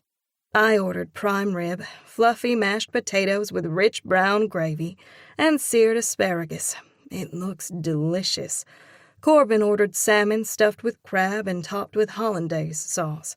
It came with mashed potatoes and browned gravy, along with roasted vegetables. We turn our attention to eating for several minutes before Skeet opens up another conversation. Have either of you ever been to Alabama? She looks from Corbin to Tat. No, they answer. The corners of her lips turn down in disapproval. That's a dying shame. You should go sometime. It's a beautiful place. A chortle tickles my throat when I see the puzzled look on Corbin's face. Jasper and I catch eyes, and I can tell that he's trying not to laugh. What Skeet means is that it's a crying shame that you haven't been to Alabama. Oh, Tat says with understanding. He spears a roasted potato and shoves it into his mouth. He hardly chews before washing the food down with a swallow of soda. Having only been around Tat for a short period of time, I can already tell that he's a blunt instrument. Questions percolate inside me, starting with, how did Tat and Corbin end up becoming friends and business associates? Corbin is clean-cut and more refined. No wonder he has been dubbed the choir boy of Compton. From my understanding, Compton is a rough place. That leads to more questions. How did Corbin grow up? What got him into fighting? He mentioned having stepsisters. Did he grow up with both parents? Or was one out of the picture? Does he have any siblings? You should come to Comfort, Skeet suggests. Comfort is the name of our town, Jasper clarifies. I could go for a visit to Alabama. Corbin looks at me and smiles. Maybe taking a lecture or two from a certain professor of psychology. I have a fabulous idea, Skeet announces brightly. Here it comes, her harebrained scheme. I brace myself for whatever it is she's about to say. I run an outreach program that provides a safe place for adolescents to go while their parents are at work. We offer a wide range of activities. She looks at Corbin. You should come and teach some self-defense classes to the kids. Corbin doesn't have time for that, I protest. How do you know what he has time for? Skeet retorts. Tat jumps into the conversation. You know, see, that's not a bad idea. It would be a way to give back to the community while rebuilding your image. Prove I'm not a has-been? Corbin gives me a pained smile. Without thinking, I touch his arm. I should have never said that. It was before I knew you. I'm sorry. The truth hurts, he admits. It does, I agree. I've certainly got my fair share of problems. Interest flicks in his eyes. What kind of problems? Oops. I stepped right into that landmine. My mind races to come up with some sort of answer before Skeet or Jasper start blabbing my business. Similar to what you're dealing with, I say lightly. A pesky ex. Want me to take care of him for you? Corbin jokes. Please do, Skeet chimes in. Professor Bonehead is a derelict. That's enough, I warn Skeet. She rolls her eyes. Like Corbin said, the truth hurts. Corbin turns to me. So, your ex is a professor? Yes. His brow furrows. Does he work with you? He does, I answer. Is Corbin jealous? The notion fills me with a curious sense of pleasure. His lips vanish into taut lines. Maybe I should go to Alabama and attend a lecture or two. That's a fabulous idea, Skeet proclaims. You should go as Blakely's boyfriend. What? I bluster. That's ridiculous. Why? You helped Corbin by telling the press you were his girlfriend, and then you all kissed. What could it hurt for him to go to Comfort and pretend to be with you? She hardens her jaw. It would serve Professor Bonehead right for leading you on. Humiliation burns through my veins. I'd like to shove my napkin down Skeet's throat to shut her up. The professor has been leading you on? Corbin probes me with inquisitive eyes. Before I can articulate a response, Skeet jumps in. You'd better believe it. The moron keeps vaselining between Blakely and his ex-wife.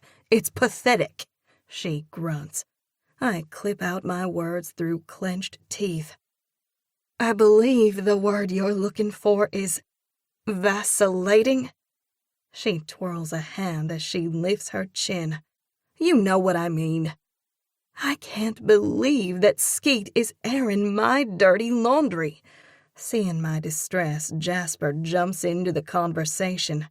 The short of the story is that Blakely trusted the wrong man. I can certainly relate to that. Corbin huffs, his eyes round. I mean that I trusted the wrong woman.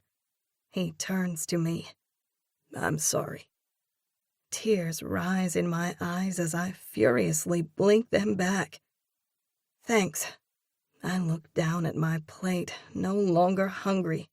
Pushing my plate aside, I fold my hands in my lap. Corbin reaches over and squeezes my hand. His touch is as comforting as it is surprising. You know, Tad begins, this fake relationship thing could work. Fake relationship? My body tenses. I'm not sure what this thing between us is, but I certainly don't like to think of it as fake. I look down at Corbin's hand resting over mine. Should I pull my hand away from his? Tad's voice turns speculative as he focuses on Corbin. It can only help you if the public thinks you've moved on from Sedona. He looks at me. It sounds like it would help you to send a clear message to your ex that you're not taking any more of his crap. A smile spreads over his lips. It's a win-win situation. The two of you hang out together on the cruise, pretend to be dating. Afterwards, we could go to Alabama. Corbin could teach a few classes. He directs his remarks to Skeet. Heck, we could even make a sizable donation to your program. Skeet brings her hands together. That would be fabulous, she trills. What do you say, see? Tad prompts.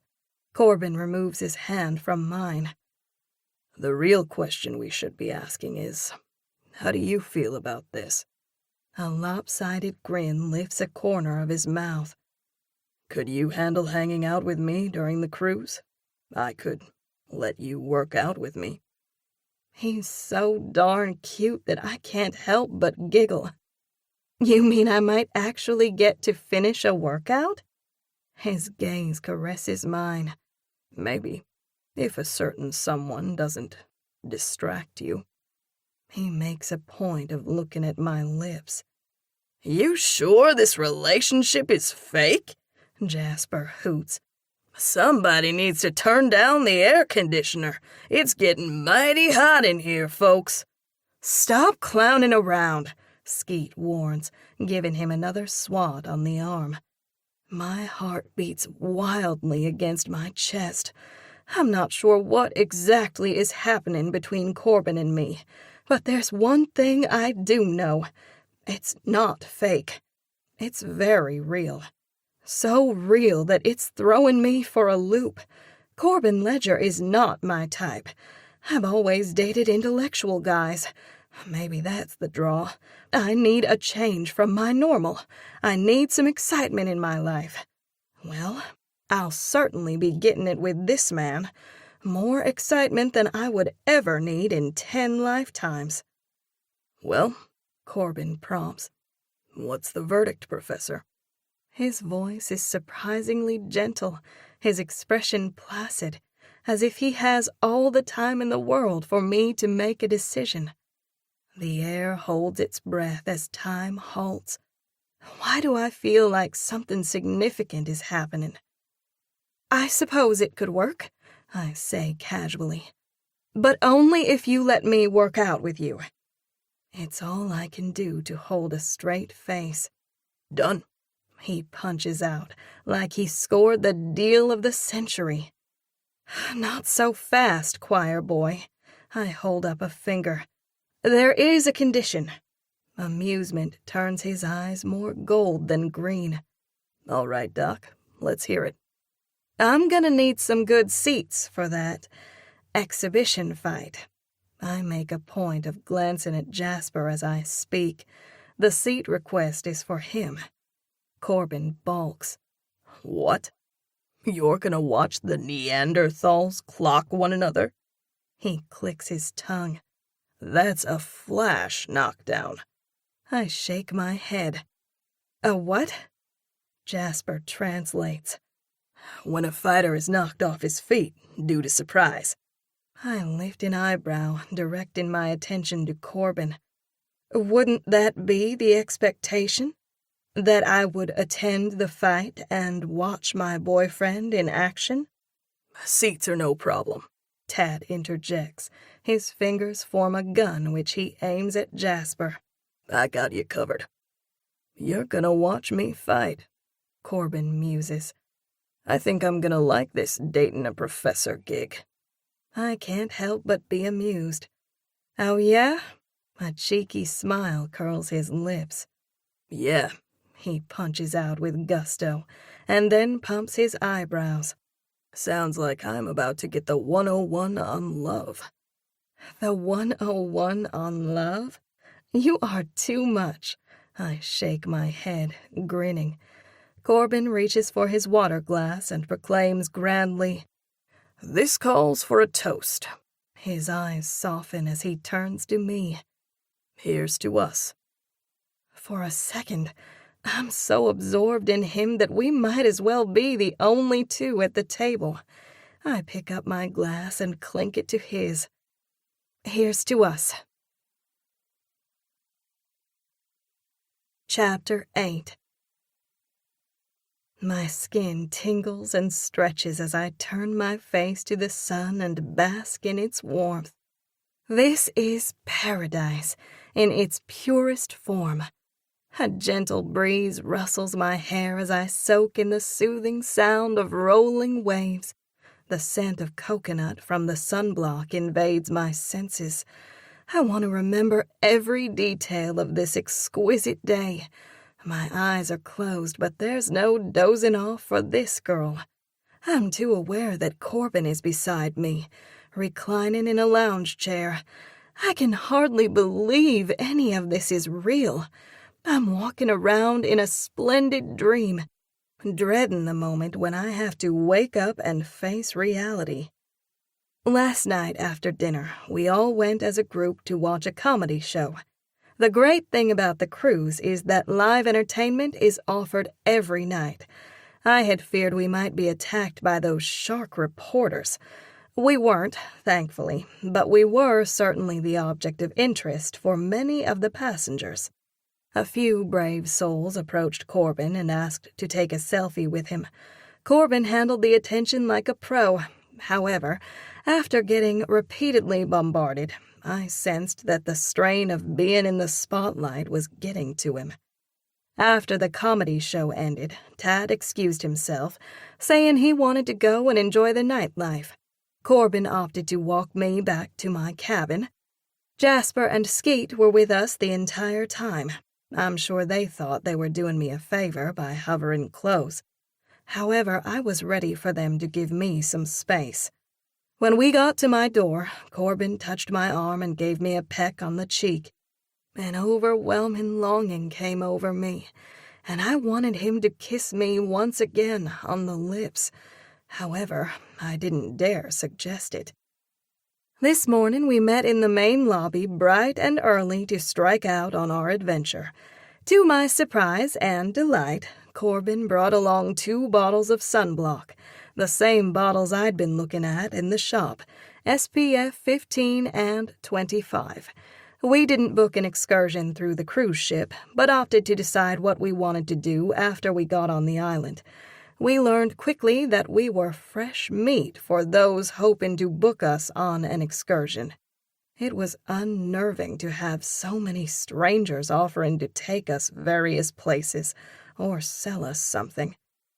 After talking back and forth amongst themselves, Jasper, Corbin, and Tat decided to go with the guy renting ATVs. Once we gave the okay, the guy and a couple of his buddies who'd been waiting nearby shuttled us by ATVs a mile or so up a narrow road to a remote warehouse. At first, Skeet and I were trepidatious, fearing we were being taken to some secluded location to be robbed or worse. However, our fears soon dissolved. The man who ran the warehouse was great. Originally from England, he gave us the lay of the land, pointing out the best places to go on the island. Then he showed us how to operate the ATVs and sent us on our way. We rented 3 vehicles, one for Jasper and Skeet, one for Corbin and me, and one for Tat. Few things can compare to the rush I experienced as we sped down the winding roads of the island, the wind ripping at our clothes, my arms firmly fixed around Corbin's tight waist. Every time we made a turn, I felt the movement of the corded muscles in his back. It's not hard to suspend reality and pretend that I truly am Corbin's girlfriend. As if reading my thoughts, he reaches out and grazes my hand with the tips of his fingers. His touch zests me with a restless energy. How you doing? His voice is lazy with contentment. Great, I smile. How could I not be great? We're lying on a pristine beach at a deluxe resort in St. Martin. Maybe I should pinch myself to make sure this is real. Nah, that would hurt, and I'm not into unnecessary pain. Corbin's fingers trail a warm path back and forth over my skin. I open my eyes and shift toward him, trying not to gawk at his incredible muscles or how his golden skin glistens in the sun. I tear my gaze from his muscles and focus on his chiseled face, which is just as enticing as the rest of him. What is it? He asks with a quizzical expression. Did anyone ever tell you that you look a lot like Channing Tatum?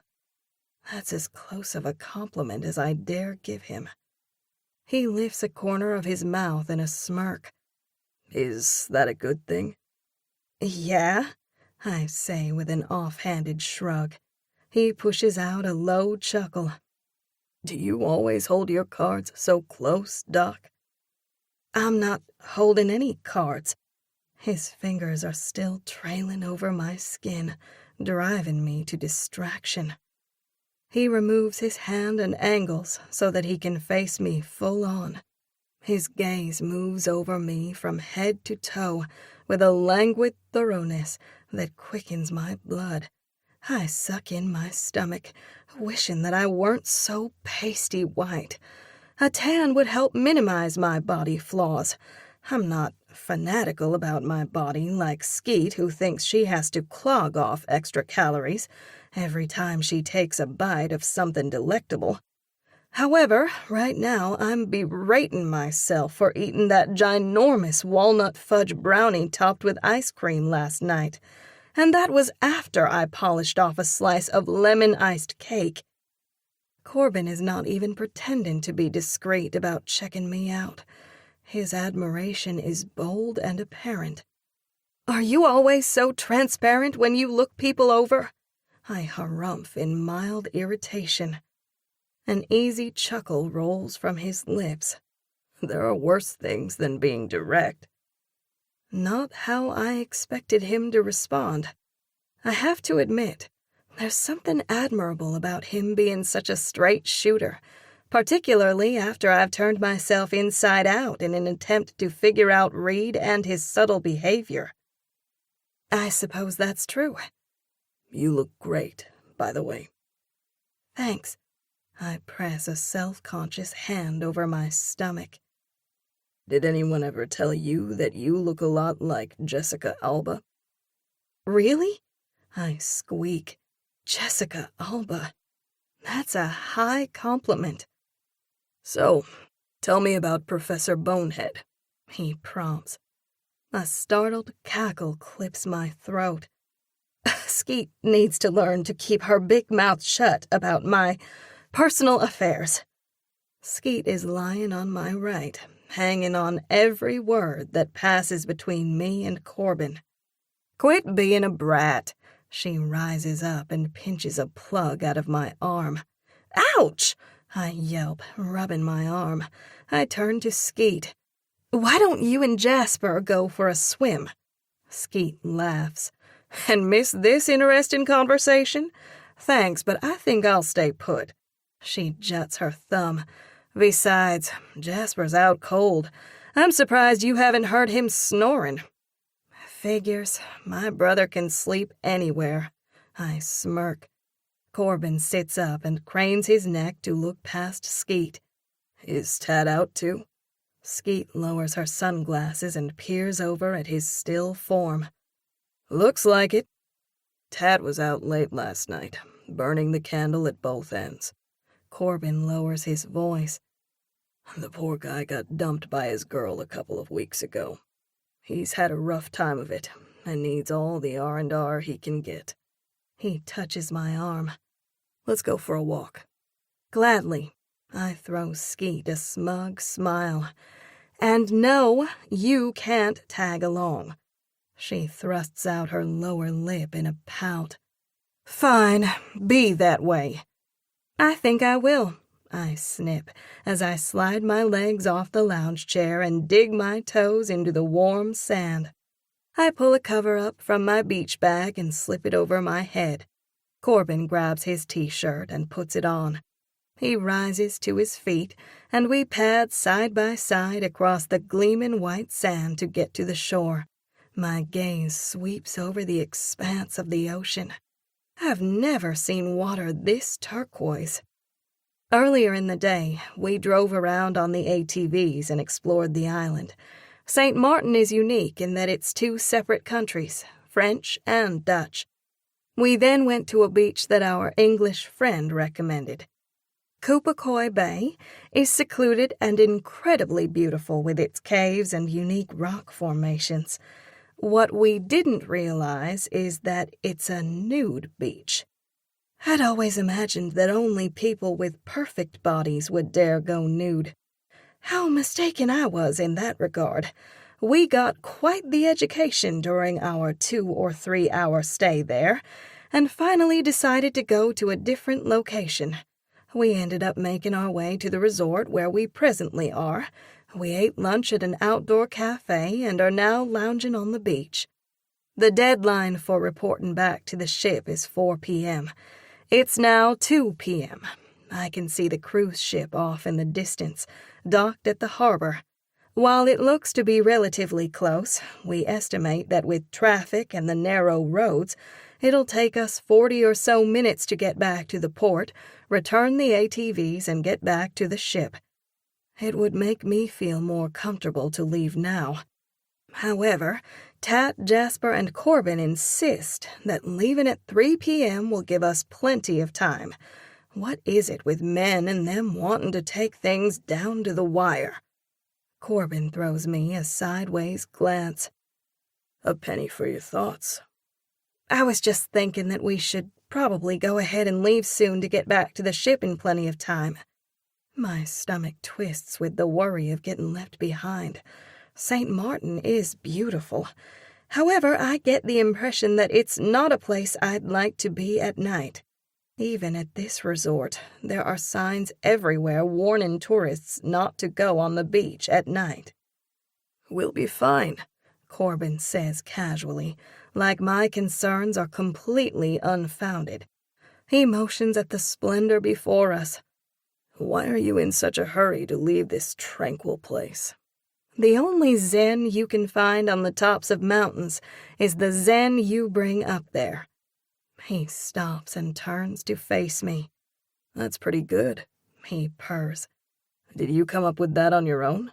Nah, it's from the American philosopher and writer Robert M. Pirsig. He purses his lips, studying me. What? I tuck a lock of hair behind my ear. Not wanting to have to bother with my glasses, I opted to wear contacts instead. Okay, if I'm being brutally honest, I wore contacts because I look prettier without my glasses and I wanted to impress Corbin. Of course, that means that I haven't been able to swim. The water looks so enticing that tomorrow I'm planning to put aside my vanity and wear my glasses. I suppose the Zen quote would apply if we were on a mountain top instead of the beach. True, I concede. His voice takes on the tone of an orator, and he lifts his arms like he's delivering a speech to a large audience. No man ever steps in the same river twice, for it's not the same river, and he's not the same man. Okay. Not sure how that applies to our conversation. Me neither, but it rolled right off my tongue. I scrunch my nose as I search my brain. Socrates? Nope, Heraclitus, a pre-Socratic philosopher from the city of Ephesus. The choir boy knows his Greek philosophers. I'm impressed. It's the only quote I can remember. he admits with a sheepish grin. I gave a report about Heraclitus in high school. He taps his temple. It stuck. Good to know that fightin' hasn't pounded out everything from your brain. Amusement colors his features. You sound like my mom. She worries about me getting hurt. Sounds like a smart woman. She is, he answers with affection. She's the best. He tips his head. You know, you remind me of her, a little. She's well-read and smart like you. Thanks. He thinks I'm smart. That's nice to know. My stomach tightens as I replay his words. Corbin getting injured is a real concern. As soon as the fear comes, I inwardly chide myself. I can't get invested in an MMA fighter. Fighting is what he does. He's a grown man and knows the risks. Well, if something has to stick in your head, that's a good quote to remember. I think so. We go at an ambling pace, enjoying the experience of simply talking and being together. Tell me more about your mom, I prompt. He presses his lips together as if compiling his thoughts. Her name is Mary, and she's a shift manager at a small grocery store. What about your dad? His jaw goes sharp. Several beats pass before he speaks. He left when I was a kid. Deserted us. I'm sorry, I say quietly. Even if I didn't teach psychology, I would know from Corbin's reaction that he has some baggage where his dad is concerned. Of course he would. The man deserted him and his mom. He throws me a tight smile. Ancient history. I resist the urge to probe deeper and shift gears. Yesterday you mentioned having stepsisters. 2 of them. He looks impressed. You were paying attention. I tend to do that. I respond with a slight smile so that I won't come across as being braggy. Do you have any siblings? I'm an only child. There's a sense of loneliness about him that tugs at my heartstrings. To be so tough on the outside, he strikes me as tender on the inside. I connect the dots. So, your mom remarried? She did, when I was a teenager. His voice softens. Carlos is a great guy. He takes good care of Mom. He grins. And he makes some of the best tamales, refried beans and tortillas you'll ever eat. Is Carlos Hispanic? He's from Monterrey, Mexico. Did you know that Skeet is half Mexican? I giggle at his astonished expression. I know she doesn't sound like it at all. Her dad is from Mexico and her mom's from Comfort. Skeet's about as southern as a person can get, both in her mannerisms and the way she speaks. Curiosity prickles over me. What was it like to grow up in Compton? Is it as rough as people claim? Yeah, it is. I wait for him to expound, but he doesn't. I'm itching to ask more about his childhood, starting with how he got into fighting.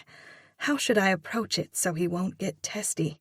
Before I can articulate any more questions, he turns to me. So, when do I get to hear about your ex? When do I get to hear about your ex? I counter. He quirks a grin. Here's how I see it. He emphasizes each word. I know what's going on in your head. Every time I say something about my past, you're psychoanalyzing me. That's not true, I protest, but it's written all over his face that he's not buying it. I'm not sure if I should be concerned or impressed that he has pegged me so accurately in such a short period of time. Okay, I'm analyzing you a little. I pinch my index finger and thumb, leaving an inch of space in between. It's what I do. I knew it, he says with gusto. While we're being so frank, why don't you tell me how you started fighting? Did it come from you growing up in a rough neighborhood without a father? He cocks his head as if considering my questions. Here's what we'll do. You tell me your deep, dark secrets first. Then I'll feel more comfortable opening up to you. He speaks as though it's a done deal. Who does he think he is? Some king who can make a decree and then have me obey it? Simply because the words flowed from his lips? I rock back, my voice shooting up to the wisps of clouds overhead. I'm not gonna tell you my secrets. We've only known each other for a day. Either he's completely unaffected by my outburst, or he's also good at holding his cards close.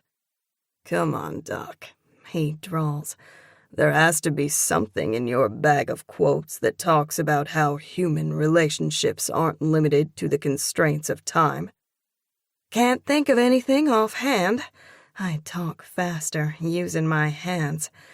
Anyway, I'm not Santa Claus, carrying around some fuzzy red bag of quotes and tossing them out to the world. Melodic laughter flows from his throat. You sure about that? He taunts. He leans into my personal space, eyes zinging with laughter. I thought that was what all professors of psychology do. Ha ha, very funny. I give him a shove, much like Skeet does to Jasper. Jiminy cricket, his arm is rock solid and ridged with muscles. What does it say about me that I'm a fangirl, crushing on him right now? I would love to trace the lines of those bicep muscles. Ew, please tell me I didn't just think that. What has gotten into me? What were we talking about? Oh, yeah, he was bagging on me because I'm a professor. My words come out saucy as I wag my finger in sync.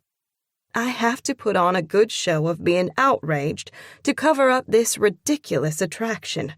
I suppose this is poetic justice. What I get for assuming I was above going gaga over some guy because he's easy on the eyes and puts off pheromones like Nellie Kinsey puts off gossip. That's a blanket statement if I've ever heard one. His comeback is so fast that it nearly gives me whiplash. Kind of like how all fighters are uncivilized Neanderthals. My eyes fly open wide. That's not fair. I spin around to face him. You're getting me back for making that jab about you. For the record, I said what I did before I knew who you were. I stare him down with a look that says, "Don't push me, Buster." Uh-huh. His lips quiver before a pleased smile breaks over his rugged face. It's kind of fun getting under your skin. He's playing me like a fiddle. Okay. I deserved that, I admit with a sheepish grin. My friends and family often razz me about my sharp tongue. They call me a brainiac who thinks she knows everything. I suppose there's an element of truth to that. In fact, I have to rein in that part of me when I'm around Reed because my sarcasm is lost on him. Those times when I can't resist the urge to be cheeky, he gives me a faint smile tinged with condescension, as if to say, "I'm so above this childish behavior that it's not even on my radar." I've always thought it was a good thing that Reed doesn't go tit for tat with me. My logic has been that we balance one another out, that our differences make us stronger. However, I'm enjoying the verbal sparring with Corbin.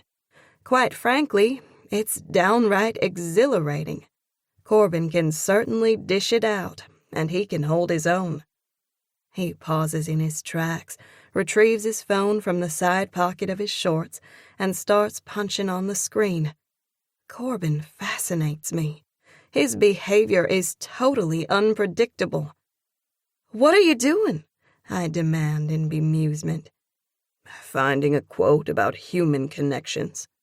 I crinkle my nose as laughter circles my throat. You can't be serious. Heck yeah, I am. What are you typing in to find the quote? I peer over his arm at the screen. He talks as he types. Human relationships are not limited to the constraints of time. You are crazy, I snicker. Maybe, he slings back with a reckless glint. I have been told that a time or two. He chuckles. Then again, bucking the system has been my saving grace in the past, so why stop now? Are you referring to how you got into fighting? I ask with a hint of eagerness. He gives me a wise look. That story is for a later time. My hand goes to my hip. You're enjoying dangling the bait. He grins in response. A second later, his voice rings with victory. Okay, here we go. There are no constraints on the human mind, no walls around the human spirit, no barriers to our progress, except those we ourselves erect. Wow, I utter. That's profound. Who said it? Ronald Reagan. I let the meaning of the quote sink into my brain. I guess I'll have to add that to my bag of quotes. It's deep, something that I'll have to ponder over at a later time when I'm not so Twitter-pated over a tall, strapping MMA fighter. He pushes out a short chuckle before rewarding me with a smile as brilliant as the glittering ocean who's stretching her legs into the far distance before fading into the horizon. He shoves his phone back into his pocket as adventure lights his features. See, our possibilities are endless, he proclaims, his voice carrying on the salty air. And just because we've known each other for a day doesn't mean that we don't have a connection. He probes me with an intensity that fires my cells. You can feel it too. I can, I admit quietly. He touches my arm, his expression going tender. And we shared a kiss. My pulse bumps up several notches as my words come out as light and frothy as the foamy waves nipping at our toes. That was for the reporters. I hear you. He sighs. Thank you for that, by the way. You saved me. His words ring with significance. You're welcome, but I'm sure you would have handled the press just fine on your own. I can tell from his expression that what I'm saying is right on the money. Corbin has no trouble holding his own on any playing field, and he knows it. All the same, I appreciate what you did. His compliment infuses me with warmth as we share a smile. My breath hitches when he steps closer. When do we get to kiss? For us. He trails a finger up and down my arm, rippling an awareness over my skin that goes down to my toes. I lose myself in the depths of his penetrating eyes. Corbin is so intense, so alive and in the moment. Being with him makes me feel as though I can let go of some of my restraints. Instinctively, my lips part as he lowers his face to mine.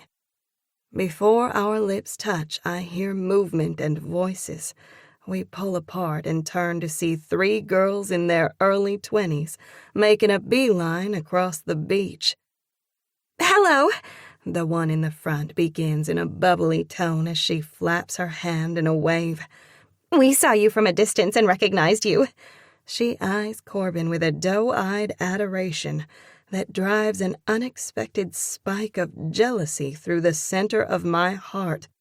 The girl is tall, with long blonde hair. Both she and her companion are clad in string bikinis that leave little to the imagination. Their skinny bodies are perfectly toned and tanned. They are so polished that they might have stepped straight out of a Beachbody commercial. "Can we get a selfie with you?" the girl asks. Of course Corbin is going to say yes. What else can he do? He does something surprising. He looks at me to get my approval. "Go ahead," I say dourly. A friendly smile tips Corbin's lips as he turns his attention back to the girl. Sure. He shrugs. She steps close, presses her body against his, and holds up her phone. Smiling brightly, she snaps the picture.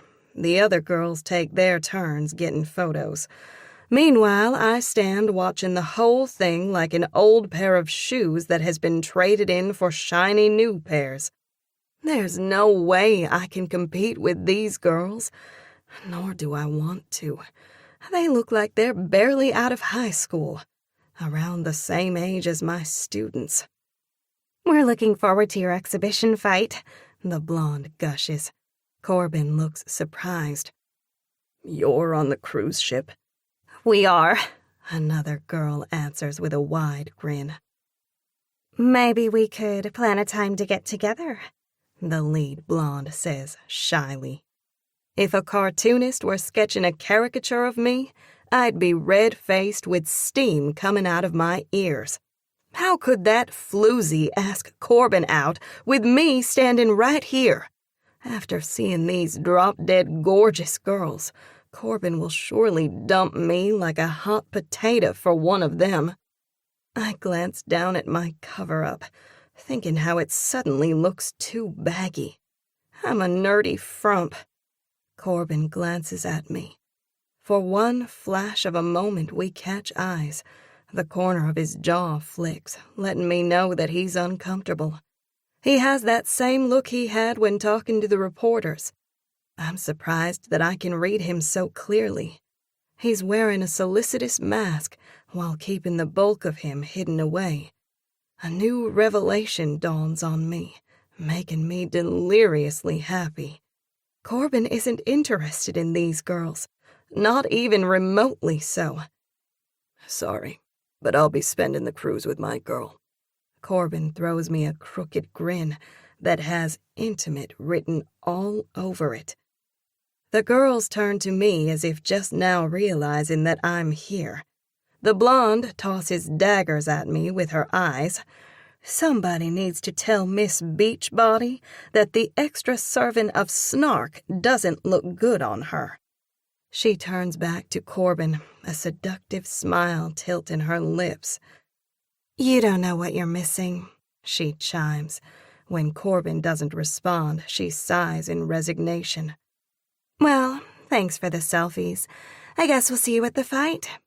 With that, the blonde and her entourage traipse away. Corbin winces as he rubs his neck. Sorry about that. I can't resist throwing a heated glare in the direction of the departing girls. Why are you apologizing? You didn't do anything. Actually, he did do something. He claimed me as his girl. Although I am pretending to be his girlfriend, so I shouldn't read too much into the situation.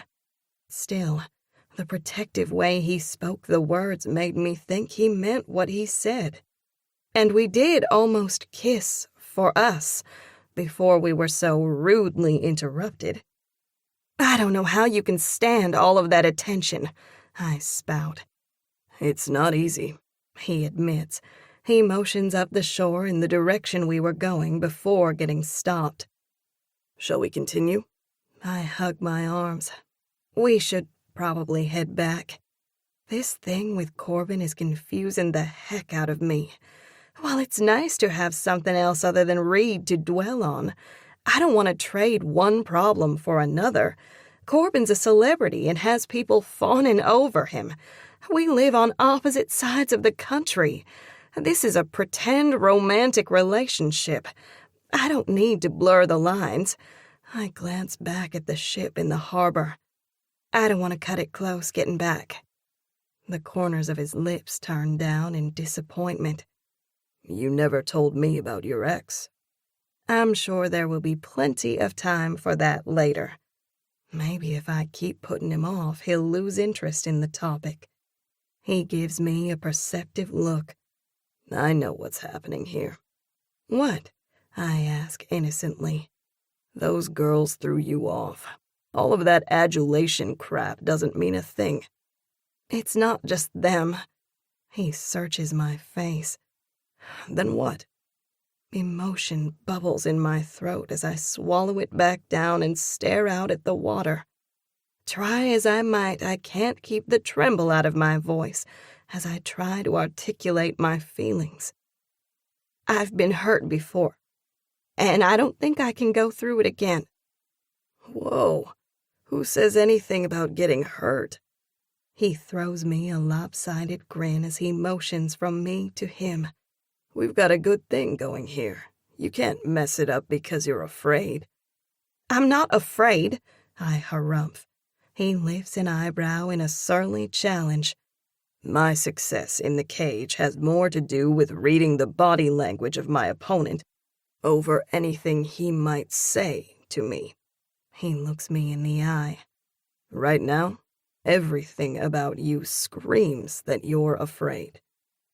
It gives me no pleasure to admit that he can see right through me. Okay, so what if I am? My throat thickens. I just came out of a bad relationship. I can't jump into something else at the snap of a finger, especially when I don't even know what the two of us are. Is this thing between us fake or real? Ew, I sound so desperate. I can't believe I just did a DTR, I mumble. He eyes me with amusement. What's a DTR? It's a term my students often use to define the relationship. Ah, he chuckles. I don't dare point out that many a guy has run for the hills because the girl was too quick to try and pin him down with a commitment. Amusement touches his features. What do you want us to be? At least he's not running. Yet. What do you want us to be? He looks thoughtful. I suppose I'd like to get to know you, see where things go. Is that so bad? I consider his words. They sound reasonable enough. I guess not. Although we live on opposite ends of the country, so it's doubtful that anything lasting could come of this. It could all be a colossal waste of time, leaving us emptier inside than we already are. He smiles. Are you always so grim? Call it what you will, but I prefer to be pragmatic. He looks down and shuffles the sand with his feet. I can think of another name for it, he says in a low tone. What's that? I frown, not liking where this is going. He lifts his gaze to mine. A pessimist. Seriously? I sputter. Now you're judging me? I throw up my hands. You're unbelievable. No judgment, he says evenly. We're just having a conversation. A hard laugh riddles my throat. Is that what you call this? Yeah, I like having open discussions. Is that such a bad thing? Tense silence stretches between us. All I'm asking is that you don't make any snap decisions. Let's just enjoy the next few days and see where the road takes us. His eyes flick with humor. As Reagan so wisely said, there are no barriers to our progress except those we ourselves erect. Wow, I can't believe you're using that against me. He shrugs. Just being pragmatic. Okay, I hear you, loud and clear. A begrudging smile breaks over my lips. He gives me a tentative look as his voice goes husky. Do I get that kiss now? Not on your life, I harumph as I turn and walk briskly up the sand to get back to our group. Hold up, he calls as he hurries to catch up. Chapter 9. As we near our group, I halt in my tracks. What's going on? Corbin asks. I'm not sure, I utter, trying to figure out what to make of the 3 local women who are busy at work. One is giving Tat a shoulder and neck rub. Another is massaging Jasper's feet, and the other woman is braiding Skeet's hair. Corbin and I look at one another. My expression radiates astonishment, whereas amusement is written all over his handsome face.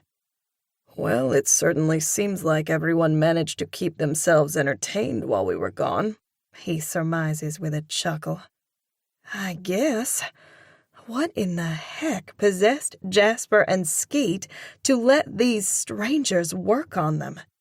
It strikes me as a huge invasion of privacy. What's going on? I ask as Corbin and I step up to them. Is this your friend? The older woman working on Skeet asks in a sing-song voice that's rich and melodic.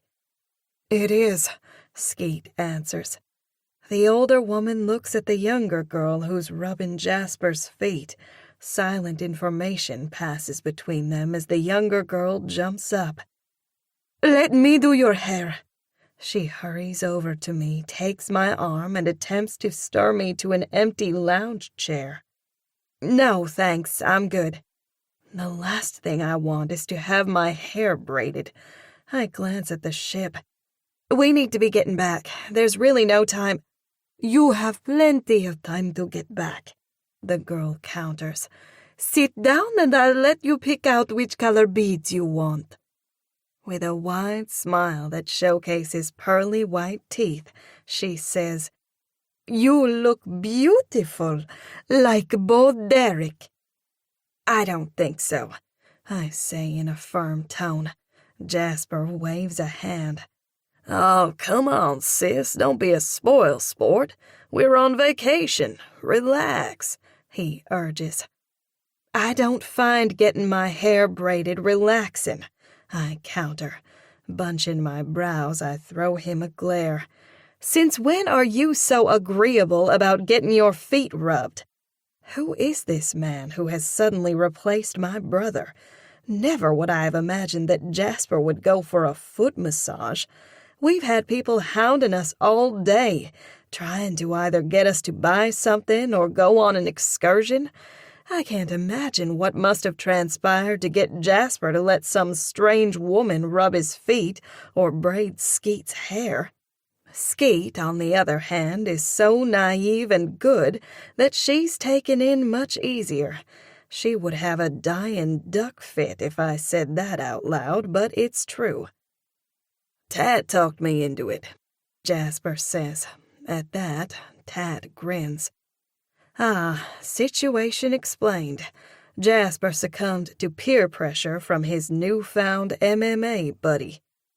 Sit down, the older woman orders as she flaps her hand. We'll make you look so pretty, she coos.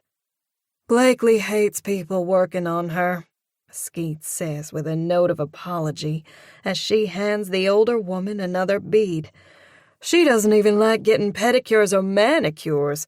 It's all I can do to get her to the beauty salon to get her hair cut. She's right. I don't enjoy any of those things. Getting my hair cut is a necessity that I've come to terms with, but I certainly don't have to do all the other fluff stuff that my friends love doing. I glance at Corbin, who's wearing a ginormous grin. What? The doc doesn't like doing all the typical girly stuff, he muses. I'm learning a lot about you. His eyes light with teasing. Oh, quit harassing me, I bluster. However, I'm more amused than irritated at his razzing. You would look cute with your hair braided in the island style, Corbin quips with a taunting grin. I don't think so, I harumph, folding my arms over my chest and rooting my feet into the sand. Smiling blithely, as if oblivious to my protests, the girl hustles me over to a chair and practically pushes me down. We'll just do the crown. Her expression turns pleading. I'll make you look so pretty, she says softly. There's something vulnerable about the young girl that calls to me. She's a waif, with large, timid eyes and stringy hair. She can't be much older than 16. I wonder what her life is like. Going off her dirty t-shirt and men's basketball shorts, she doesn't come from money. Are the other women her relatives? Is the girl on holiday? Will she go back to school after the break is over? I have no idea how the school system works on the island. Go for it, Skeet encourages as she twirls her hand. YOLO! YOLO, I grunt. Skeet loves to pull the you only live once card when she's trying to cajole me into doing something. The woman rubbing Tat's back turns her attention to Corbin. I'll work on you next, she promises. Thanks, but I'm good, Corbin says pleasantly. Excuse me, I pipe in. But if I have to endure this torture, then so do you. I pin him with a challenging look. I see how you are. Misery loves company, he drawls. He shrugs in acquiescence. My lady has spoken. I'm next. Delicious tingles ripple through me. He called me his lady. Skeet throws me such a goofy grin that she might as well be shouting, Blakely has a new boyfriend. Ugh, rocks settle in my stomach. I don't like having my personal life on display. I can't believe I'm doing this, I mutter to Skeet. How long is this going to take? I turn to look at the young girl who's selecting beads from a square plastic container. Would you like white beads? She asks, her tone mimicking the sing-song manner of the older woman. White is fine, I answer flatly. I don't care what color the beads are. They're coming out of my hair the second I get back to my cabin. The girl grabs a comb and begins pulling it through my hair. How long will this take? I ask again. Not long, she assures me. Skeet gives me a warning look. Be nice, she urges in a low tone. I am, I grumble. 30 minutes later, the women are still working on Skeet's and my hair. The braids are so tight that they're digging into my scalp, causing it to itch like crazy. Call me a party pooper, but I can't wait to get these wretched beads out of my hair. I'm sure I look ridiculous with the crown of my hair skinned back. The only consolation is knowing that some of the money will go to help this young girl. Hopefully. Our precious time is trickling away. Irritation presses on me with a hard stamp. Am I the only one worried about getting back to the ship on time? I'm not great at judging time, but the sun is sitting lower on the horizon. What time is it? I ask Skeet. She looks at Jasper. What time is it, hun? She asks breezily. 2:45, he answers. We need to leave soon. The hint of urgency in Jasper's tone causes my blood to pump faster. How much longer is this going to take? I ask the young girl. 5 more minutes, she assures me as she uses the flat of her hand to press down on the beads that are woven into my hair. 10 agonizing minutes later, and she's still working, as is the older woman braiding Skeet's hair. They seem to be oblivious to our situation and how we're clearly running out of time. Jasper, Corbin, and Tat are now on their feet and packing up our things. Urgency fires through me as I look at Skeet. We've got to leave, now. I glance at the ship in the harbor. It might as well be a world away. All I can think is that we're cutting it down to the wire. Even if you're not done, we have to go. I pull away from the girl and stand. Skeet, I bark. We're not going to make it back to the ship in time if we don't leave in the next few minutes. "You're fine," the older woman says in a placating tone. I have no intention of getting into a discussion with the older woman. "Skeet," I say in exasperation. "You're right," Skeet agrees. "We need to leave," she says to the woman as she stands. Skeet's hair is only 2/3 of the way braided. She looks absurd with part of her hair wound up in the tight braids and the other part hanging loose. I'm sure I look even worse. "How much do we owe you?" Jasper asks, reaching into the pocket of his shorts for his wallet. $1,000, the older woman says. My jaw gapes. "That's outrageous." Corbin frowns. $1,000, the woman repeats with rigid determination. Tad curses under his breath. "We let you give the massages and do the braids because we were trying to help you out. You said you had kids at home that need feeding." His voice goes razor sharp. "Now you're trying to rip us off? I don't think so." He pulls out his wallet and counts out a series of bills. $300 is highway robbery, but it should do the trick. "You don't have to cover it all, dude," Jasper protests. In several quick steps, Tat marches over and slaps the money into the older woman's hand. "Yeah, I do, man. That got us into this." He throws the woman a disgusted look. "I was trying to help you out, but you're running a scam." He scoffs. I lock eyes with the young girl. Guilt shadows her dark eyes as she averts her gaze. "Let's go." Tat clips, his jaw hard as glass. "We've got a ship to catch."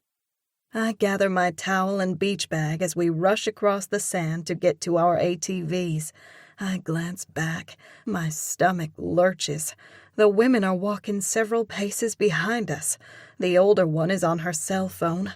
The desire to get to the ATVs and back to the ship is overwhelming. Corbin is walking beside me. The women are following us, I say in a low, worried tone. "Just keep walking," he commands, in the tone of one preparing himself for a possible battle. My skin prickles with unease. "Do you think the woman is calling other people to come?" "That would be my guess," he answers. Corbin confirming my fears rattles me as I quicken my pace. I glance at Jasper and Skeet, who also look concerned. We make our way across the beach and to the parking lot of the resort where our ATVs are parked. My heart slams against my ribcage when we spot 3 guys standing in front of our ATVs. I look back to see the 3 women still behind us. The knowledge snaps through my brain with a terrifying certainty that the women are part of a ring. "Stay behind me," Corbin warns. There's a dangerous edge to his voice. "You too," Jasper orders Skeet. Skeet and I move close together as Corbin, Jasper, and Tat take the lead. Do the men have knives or guns? We're in a foreign country. Thankfully, we left our passports on the ship for safekeeping. I glance back over my shoulders, relieved that the women have fallen back. They're standing half a football field length away, watching. "Good afternoon," Tat begins pleasantly. He motions at the ATVs. "You're in our way." The tallest of the men is around Corbin and Jasper's height. He's muscular with colorful tattoos running the lengths of his arms. His long, raven hair is braided similarly to mine and Skeet's. He plants his feet in a battle stance, his hands balling into fists. "You owe my auntie $700, he says in the same sing-song island tone that the women used. "We paid them more than a fair price," Tat counters. "Now I'll kindly ask you to move out of our way." Braided hair smirks and turns to his companions. One is short and thickly set. The other is medium height and skinny. All 3 men looked to be in their early 20s. Did you hear that, man? This dude thinks he can rob Auntie and then push us around. His expression hardens as he turns back to Tat. Not gonna happen. Pay the money. Or else. A silent prayer flits through my mind. Please help us to get out of this situation and to stay safe. I take a quick scan of the parking lot, hoping to see more people or a security guard. But it's empty, except for us, the men and the women, who are standing back and watching. I'll ask you once more to get out of the way, Tat says. My heart drops when Braided Hair whips out a knife and crouches into a fighting position. The guys behind him ball their fists. Oh no, Skeet whimpers as she grabs my arm. My stomach roils as I keep uttering silent prayers.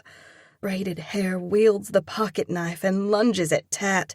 In a lightning flash movement, Tat sidesteps his attempt.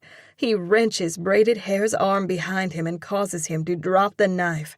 The thickly set guy charges at Corbin. At the same time, the skinny guy goes for Jasper. I watch in awe as Corbin blocks the guy's punch with such a neat move that it might have been choreographed. A moment later, Corbin socks him in the jaw. The guy staggers back. He regains his footing and comes at Corbin again. This time, Corbin sideswipes the guy's feet, dropping him to the ground like a block of lead. Jasper and the skinny guy trade blows before Jasper jabs the guy in the eye with his elbow and does a side kick that lands the guy on the ground. Tat kicks Braided Hair's knife several feet across the parking lot and yanks on his arm. Braided Hair doubles over and yelps in pain. You broke my arm, man, he whines. I'll break more than that if you don't stay out of our way, Tat warns, shoving Braided Hair forward. Braided Hair stumbles and then straightens back up. His face twisted with rage, he goes for Tat again.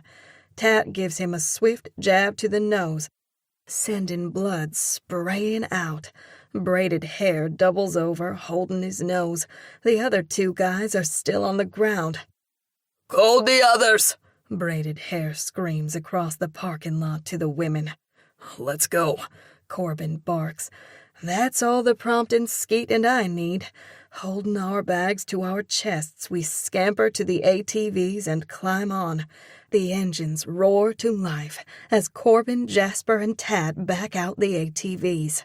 My arms wrapped tightly around Corbin's waist, I hold on for dear life as he speeds behind Tat and Jasper out of the parking lot. I brave a glance back to see Braided Hair still holding his nose. The other 2 guys lumber to their feet. We race down the road, weaving in and out of traffic. I look back over my shoulder, fearing that the others who Braided Hair mentioned might be behind us. By the time we get to the port, it's 10 minutes till 4. Corbin and Jasper let Skeet and me off the ATVs. Run to the ship, Corbin directs. Tell them we're coming. We have to drop off the ATVs. We won't be far behind you. Nodding, we do as he says. We reach the ship entrance and wait our turn to pass through security and a metal detector. Excuse me, I say loudly to the man who's studying a screen to examine the contents of our items as they pass through a scanner. I need to talk to someone in security. Talk to a crew member inside, he says in a bored tone. Fine, I grumble, biting back my angry retort. The second we're allowed to pass into the lobby area, I look around for a crew member. I flag a guy walking past. Hey, I begin. We're still waiting for 3 members of our party. They're running a few minutes behind. They had to return our ATVs, I explain. He looks me up and down, his gaze settling on my partially braided hair. I'm sure he thinks I'm a loon. I'm sorry, ma'am, but the captain won't wait for anyone. He closes the gangway at 4 o'clock sharp. He lifts his arm and looks at his wristwatch. 2 minutes from now. You can't leave them, Skeet cries, tears pooling in her eyes. We were attacked by a group of thieves. The guy blinks. I'm sorry, but the rules still stand. Let me handle this, I say under my breath as I catch hold of her arm. Nodding, she clamps her lips shut. I straighten to my full height and use my most authoritative tone. You're going to want to wait for these passengers. Exasperation coats the guy's face. It's not a matter of wanting, ma'am. The captain will close the gangway. He doesn't wait for stragglers under any circumstances. I lean close, enunciating every word through clenched teeth. If you want the exhibition fight on Saturday to go on as scheduled, you'd better call the captain and explain the situation. Corbin Ledger, a.k.a. the choir boy, is one of those so-called stragglers. The guy rocks back, blinking fast. I'll call him now, he says as he walks briskly over to another crew member and whispers into the older man's ear. Several seconds later, they come over to us. I understand that Corbin Ledger got detained, the older man begins quietly. Yes, he should be here soon. He and 2 other members of our party had to return the ATVs that we rented. We were attacked by thieves, Skeet interjects, her voice shrill. That's why we got derailed. The man gives Skeet a funny look. Detained, I correct. That's why we got detained. I know Skeet's trying to help, but she's making things worse. Now the men surely think we're off in the head. The older man pulls a walkie-talkie from his side, moves a few paces away, and talks into it. He steps back and announces, The captain will wait 5 more minutes. Skeet's eyes widen as her words rush out. But what if it takes longer? Then they'll have to travel to the next port and rejoin the cruise tomorrow. I'm sorry, the man says. That's the best we can do. My throat constricts to the size of a toothpick as I swallow. I hate the idea of leaving Corbin, Jasper, and Tat on that island, especially not knowing if the thieves could be lurking around to retaliate. Skeet shakes her head, tears filling her eyes. I knew it was a mistake to let those women braid my hair and give the guys massages, she says hoarsely, her hand going up to touch her hair. The older man's eyes widen. I can only imagine what he must be thinking when Skeet mentioned the word massages. A hysterical laugh bubbles in my throat. The women gave the guys neck and foot massages while we were at the beach, I clarify. The older man nods in understanding. I'm sorry you got taken in. Jasper told me it would be okay to help the women, Skeet whimpers. It will be okay, I reassure Skeet as I offer the men appreciative smiles. Thanks for your help. I just wish there was more that we could do, the older man says. Good luck to you both. With a curt nod, he and the younger crew member stride away. Skeet and I go over and watch as the last of the passengers file through the security area. Skeet clasps and unclasps her hands, her face white with apprehension. I may be better than Skeet at portraying a calm persona, but my heart is hammering out a fast beat against my ribs. We wait. After what seems like an eternity, I catch a glimpse of Corbin's dark blonde hair. At the same time, Skeet lets out a cry of relief. The second Jasper gets through security, she runs and throws her arms around him. We were so worried, she breathes into his neck. That was a close one, Jasper admits with a wince. Corbin steps up with a wide grin. Caught in the heat of the moment, I fling my arms around his neck.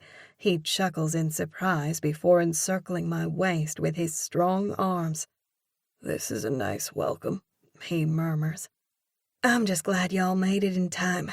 His muscles are taut against my skin, our bare legs touching. Everything about this fierce warrior draws me in. He pulls back so that he can peer into my eyes. Thanks to you, the guys at security told me you got the captain to wait. A sideways grin tugs at his mouth. Of course, when the guys realized who I am, they insisted that we take a few selfies. A chortle falls from my lips. What? I fume. While you were doing a photo op with your fans, Skeet and I were waiting on the other side, sweating bullets that you wouldn't get here in time. I'm keenly aware of his arms around my waist. His nearness ignites every inch of me. Never have I been this physically attracted to a man before. I never realized these feelings were possible. His expression turns sheepish. Sorry about that. It's okay, I say with a long sigh. I'm just glad you're okay. I suppress a shudder. I was worried what would happen if y'all got stranded on the island and those thieves came looking for you. I was worried about that too, he admits. I had halfway expected him to respond to my worries with some macho comment. I'm impressed that he's being straight with me. I search his rugged face, relieved to see that it's unmarred. I have to fight the urge to touch his cheek, to run my finger along the defined edge of his jaw. He's a fighter. How is it that his face is not scarred? Then again, now that I'm super close to him, I notice a hairline scar on his chin. Also, his nose is slightly crooked, like it has been broken a few times. His battle scars only add to his attractiveness. Earlier, I didn't see him get hit, but everything happened so fast that I couldn't be sure that he didn't get clocked. How are your hands? Did they get scratched or bruised? I've had worse, he says offhandedly. Of course he has. He fights for a living. Thanks for being concerned about me. A pleased smile tugs at his lips. Somebody has to watch out for you, is the first thing that falls from my lips. The moment slows as his voice goes husky. I'm glad that somebody is you. The significance of his words are a much-needed reality check. I can't allow myself to get swept away in a whirlwind cruise romance with a celebrity. I don't do casual relationships. A droll grin tips his lips. Is this where you withdraw into yourself? I startle. How is it that he can read me so well? I'm not withdrawing into myself, I snip. His smile widens, his moss-green eyes sparkling. You are, he taunts. Okay, I bluster. So what if I am? I can't put my heart on the line and have it stomped to smithereens. I'm not sure why I'm getting so testy all of a sudden. What is it that I want from Corbin? He's already told me that he wants us to spend time together to see where this goes. Maybe I'm still reeling from our heroin experience. My nerves are firing all over the place, trying to release the adrenaline. Also, it scares me that I'm already so invested in Corbin. Should I be worried at how quickly my affections are transferring to him? We just met yesterday, for crying out loud. Yes, I should be concerned, very concerned. While I don't want to spend my life alone, I'm not a clinging vine. I'm a hard-working professional woman who will be just fine on her own, if that's what fate dishes onto my plate. The edges of his eyes tighten.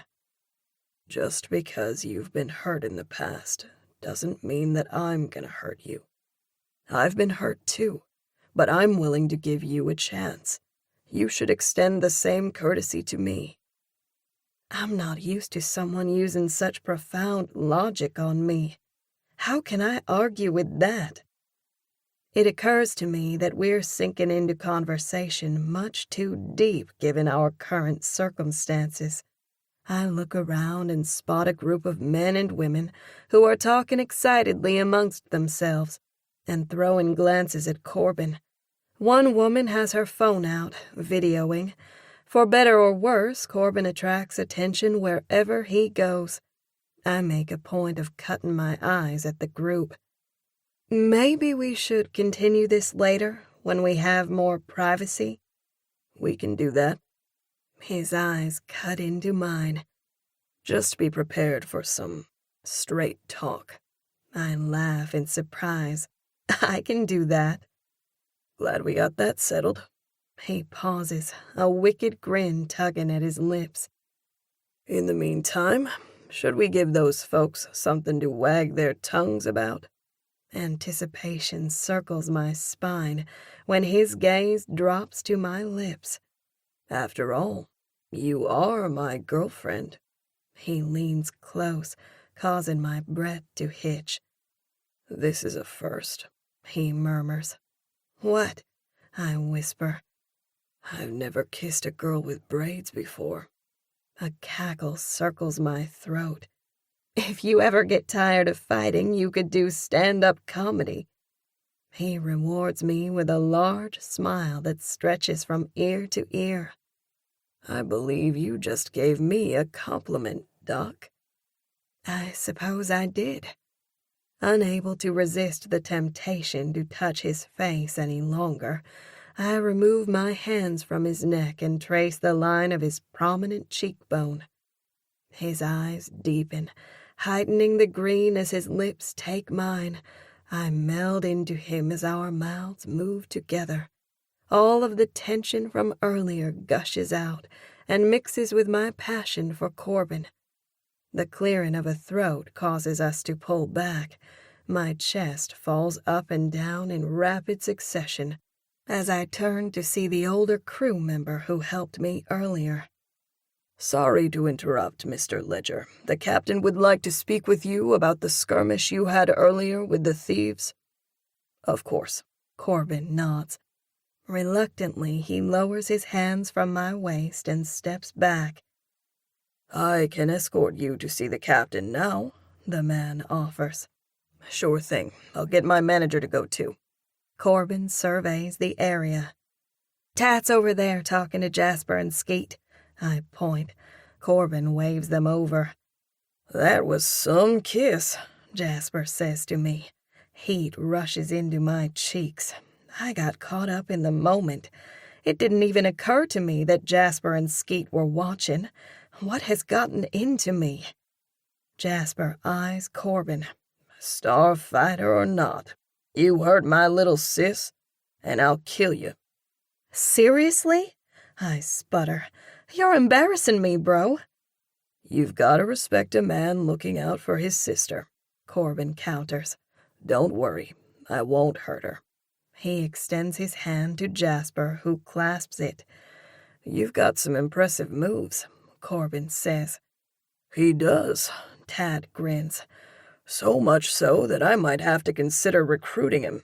He strokes his chin. The fireman has a nice ring to it. This guy could do some real damage, especially if Angel got a hold of him. Jasper thrusts out his chest, grinning. Really? Skeet makes a face.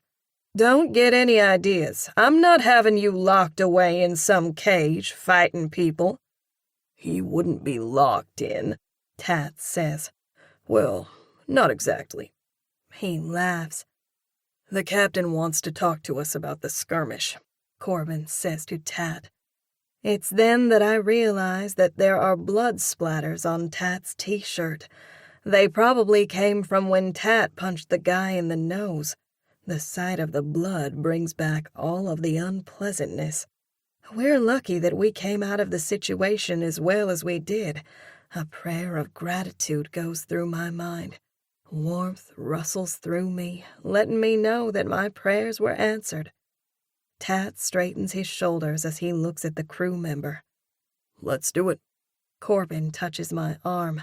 I'll see you at dinner. Afterwards, we can have that talk. Sounds great. See you in a bit. We share a smile before he turns to leave.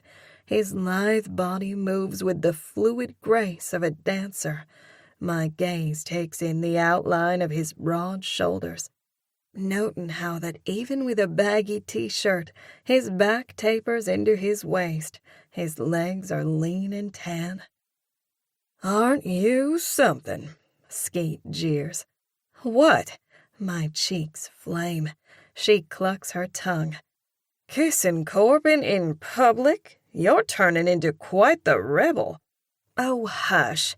I got caught up in the moment. Uh-huh. You got caught up in something, all right. She gives me a shrewd look. You like him. A lot. I lift my chin. So what if I do? Isn't that what you wanted? For me to meet someone on the cruise? She nibbles on her lower lip. Yeah, I just never dreamt that it would be a celebrity. Are you sure you're ready for that kind of life? It was brutal when those reporters came around after Henry left me his money. I know, I was there, remember? Miss Givens gnawed my insides. And to answer your question, I'm not sure what I'm ready for, I admit. She nods in understanding. If anyone knows how it feels to fall for the wrong guy, it's Skeet. Of course, Jasper wasn't the wrong guy. Skeet just had to realize how great she and Jasper could be together. Is that what's happening to me? The big difference is that Skeet and Jasper were best friends who'd known each other for a lifetime. I've only known Corbin for 24 hours. Sure, he seems enticing right now, but that could change with time. He could be like fish, fresh as frost for the first few days in the fridge, and then it starts to stink. A humorless laugh scratches my throat. Corbin Ledger isn't remotely my type. Skeet wrinkles her nose. I know. I wouldn't have put y'all together in a million years. She dips her head. And yet y'all do look good together. Her words lift my spirits. You think so? I do, she says decisively. Well, on a positive note, I haven't given Reed a second thought all day. My words are a revelation, filling me with a renewed sense of hope. A large smile stretches over her face. You know what I call that? What? Progress. She punches out as she links her arm through mine. Let's go get these horrible beads out of our hair. Amen to that. I told Jasper that the braiding and massage thing wasn't going to end well, she laments. But he said, just let her braid your hair. What can it hurt? If I'd been there, I would have put the kibosh on that faster than you can blink. I'm sure you would have. Too bad you were off gallivanting with your fighter. Smile for your audience. Skeet prompts with a sugary smile as we pass by the group that was watching Corbin earlier. Now they're fixated on me. It takes all the torque I can summon to force a tight smile, which I'm sure looks more like I'm imitating the Grinch. Better get used to it, Skeet whispers in my ear. You're the new it girl. Great, I huff. I sure hope Corbin is worth all of this. Time will tell, Skeet chimes. Yep, time will tell, I say, mostly to myself. Chapter 10. Just as I feared, it was brutal taking the beads out. It took me over an hour to get my hair untangled and combed through. My hair felt like it was breaking into pieces as I pulled each bead out. I'm sure the process caused split ends. I made sure to apply extra conditioner and leave it on an extra amount of time to help repair the damage. It took poor Skeet over 2 hours to get her beads out, and she'll have to get her hair trimmed as soon as we get back home. During dinner, Corbin and Tat told us about their meeting with the captain. He wanted a rundown of everything that happened, along with detailed descriptions of the women and our attackers, so he could relay the information to the authorities on the island, in the hope that they could curtail anything of the like from happening to other tourists.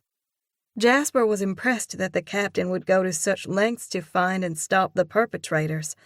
Tat then went on to explain that since tourism is the main source of income for the island, the authorities would take great pains to make sure the island is safe, especially in resort areas. Tat followed this up by saying that the captain has a vested interest in wanting to keep his passengers safe. Especially when they're VIPs, Jasper added, winking at Corbin. Corbin squirmed in his seat and played down the comment, arguing that the captain would have been equally concerned about every passenger, regardless of their status. I didn't have the heart to point out that the crew members were ambivalent about our situation until realizing that the choir boy from Compton was involved.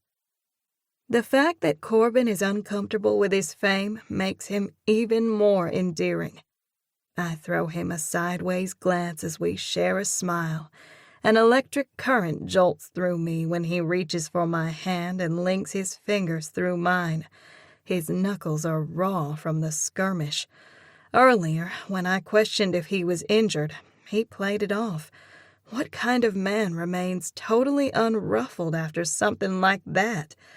If it had happened to Reed, he'd probably be reeling for weeks until his therapist could help him work through the trauma. For Corbin, the fight was everyday business. There's something impressive about Corbin's old-school resilience. I like how his calloused hand engulfs mine. He makes me feel so dainty and petite. Reed is tall but super slim. I sometimes feel a bit thick compared to Reed, especially since I have my fair share of curves. Corbin and I still haven't had our in-depth conversation. After dinner, Skeet insisted that we all go as a group to watch karaoke. So, here we sit. I'm no dummy. I can see the wheels turning in Skeet's crafty head. She thinks she's going to talk me into performing, but there's no way I'm getting up on that stage. We've listened to a dozen people sing so far. I'm starting to wonder how much longer we'll remain in the lounge. I'm craving some alone time with Corbin. I want to get to know him on a personal level, to find out what makes him tick. I need to know why he started fighting and what he hopes to accomplish with his life. A smile touches my lips. I suppose I'm guilty as charged. I do want to psychoanalyze him. I can't help it. You know how Rumpelstiltskin spins straw into gold? Well, psychology is the method I use to turn the chaos of life into order. The realization presses on me like a bag of cement that every passing day of the cruise brings me closer to that dreaded moment when I'll have to part ways with Corbin. Whereas the prospect of spending 4 nights and 5 days on a cruise seemed painfully long to me at the beginning, time is flying by at lightning speed. I only have 2.5 days left with Corbin, and the bulk of one of those days will be taken up with him getting ready for his fight on New Year's Eve. The cruise ends the following day, meaning that I probably won't get to see Corbin on Sunday for more than a few minutes, right before we dart off to the airport to catch our flights home. He's planning to visit Comfort to help out with Skeet's center, but that's not the same as having him around on a daily basis. I can't help but wonder how I'm going to view Reed when I get back home. Will my pull to him be lessened or severed altogether? It's absurd to think that a few days spent with a man like Corbin could reshape my feelings for Reed, which developed over an extended period of time.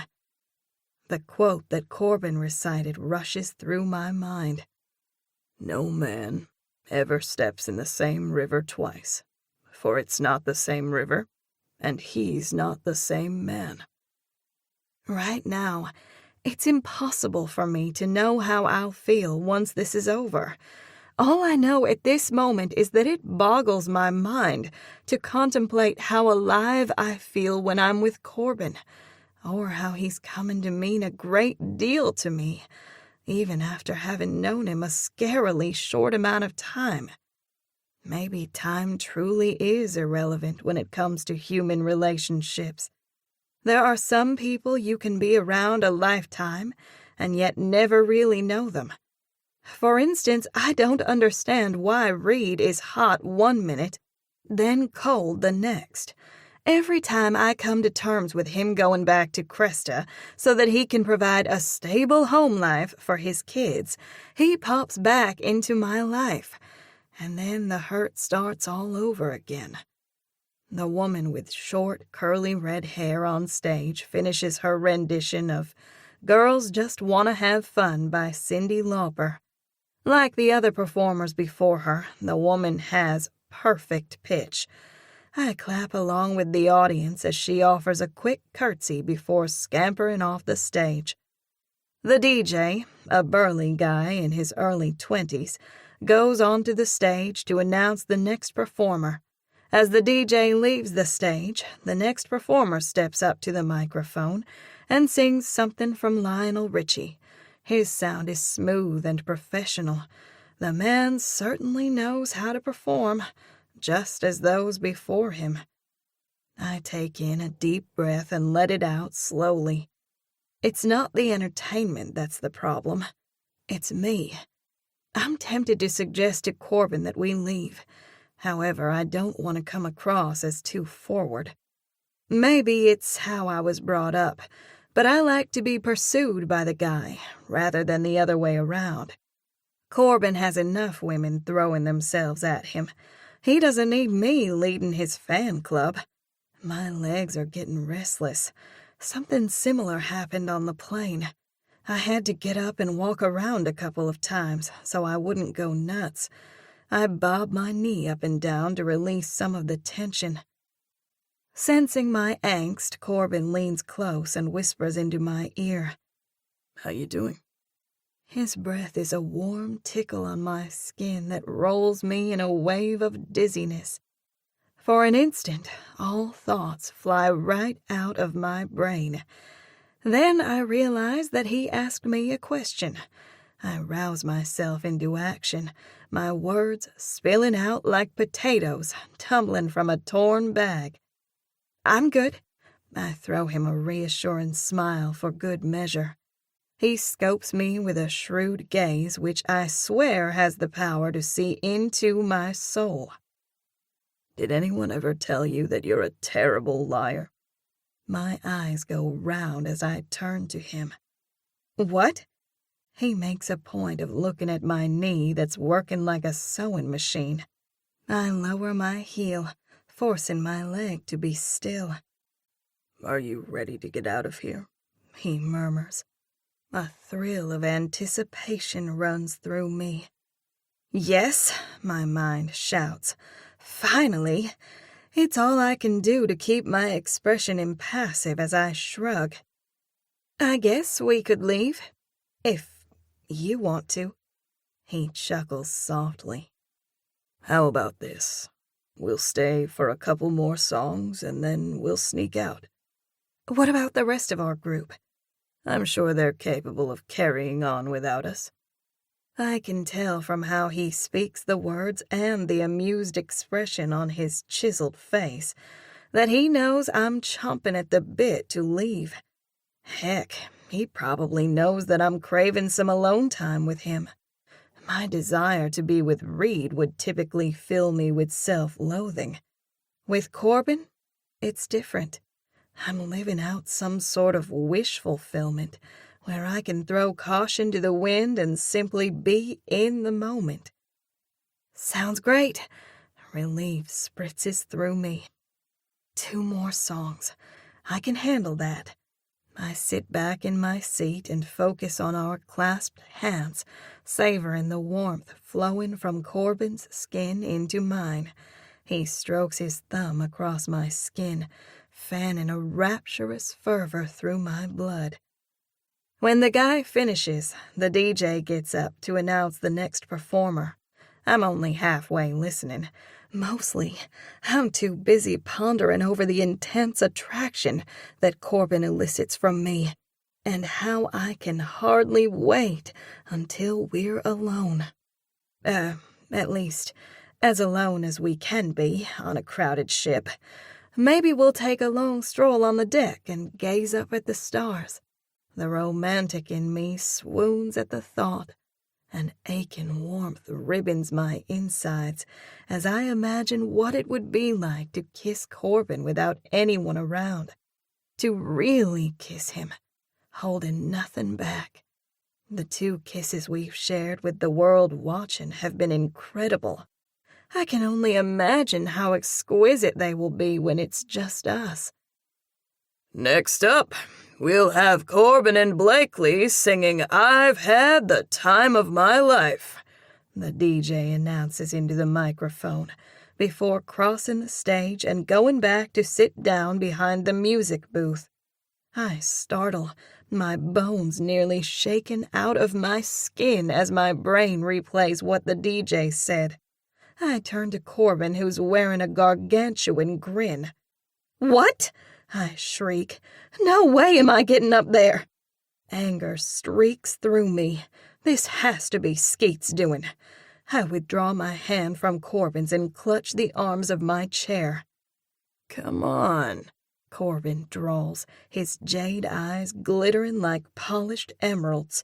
He leans into my personal space, wagging his eyebrows. "If I can do it, so can you." "I don't do karaoke," I harumph. "Wait till I get hold of Skeet. I'm gonna wring her traitorous neck. I'm sure she thinks this is so funny." A knowing smile waffles over his lips. "That's not what Skeet tells me." Just as I thought. Corbin is sitting on my right with Skeet on my left. I whip around, glaring at her. "What have you been saying about me?" I bark. She offers me a sheepish grin. "You love karaoke." She cranes her neck to bypass me and talks directly to Corbin. "Like I told you, Blakely's the karaoke queen." She throws me a checkmate look. "I've Had the Time of My Life" is one of her absolute favorites. Blakely has a huge crush on Patrick Swayze. "Had," I punch out. "The poor man is dead." Skeet waves a hand. "Fine," she huffs. "Had. You know what I meant." "Let's do this thing."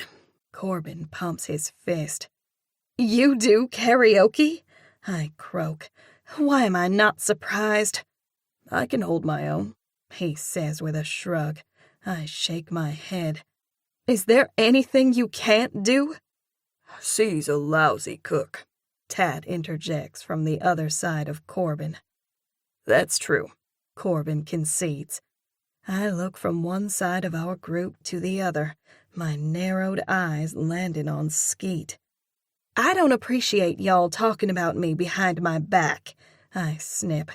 "And just because I like doing karaoke in the privacy of my home, surrounded by friends, does not mean that I have any intention of getting up there and making a fool of myself." My voice goes shrill as I motion to the stage. "You heard the people who performed." I talk louder. "They were flawless, as if they've waited their entire lives for their one moment to get up and perform on this cruise ship." "Since when has you not being good enough ever stymied you before?" Skeet taunts. "Remember how you lip-synced to Living on a Prayer back in the day?" "In junior high," I growl. "It's like riding a bike," Corbin says with a hint of impatience. "Once you do it, you never forget. Do you want me to throw you over my shoulder and carry you up?" The reckless glint in his eyes lets me know that he's only partially teasing. Seeing our unfolding drama, the DJ partially stands and peers over his booth. Come on, sweetie. Don't be shy. He makes a wide sweep with his arm. Get on up here. His smile is friendly and encouraging. Don't keep everyone waiting. Go, Skeet demands through gritted teeth. Jasper is sitting beside Skeet. He leans forward. You should do it, sis. Live a little. I pin him with a surly look. Didn't you say something to that effect earlier today when you urged Skeet to let the woman braid her hair? Look where that got us. I growl. Poor Skeet is going to have to hightail it to the hairdresser the minute we get home to have her hair trimmed. He rolls his eyes. This is different. Corbin stands and glances around at the audience.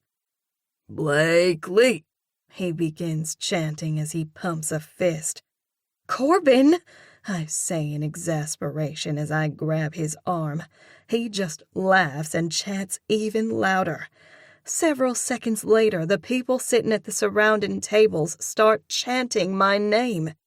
Corbin grabs my hand and pulls me to my feet. Red-faced, I allow him to drag me up to the stage. Like Skeet said, I have no problem hamming it up in front of my friends. However, peering out over the expectant audience terrifies me. I thought it was bad when I had to go on stage during the auction. This is 1,000 times worse, because I have to do something other than smile and wave. I have to perform. My throat is bloated and scratchy like it has been stuffed with a fistful of cotton balls. I swallow hard, praying that I'll be able to sing. Corbin, on the other hand, is perfectly at ease. Do you even know this song? I whisper. We're standing beside each other in front of the microphone attached to a stand. Of course, I have stepsisters, remember? I've heard this song a gazillion times. I can't help but chuckle. Hang on and I'll get you another mic, the DJ says. A second later, he jogs up and hands a cordless mic to Corbin. My hands trembling, I remove the mic from the stand. Seeing several people holding up cell phones spikes my terror to new heights.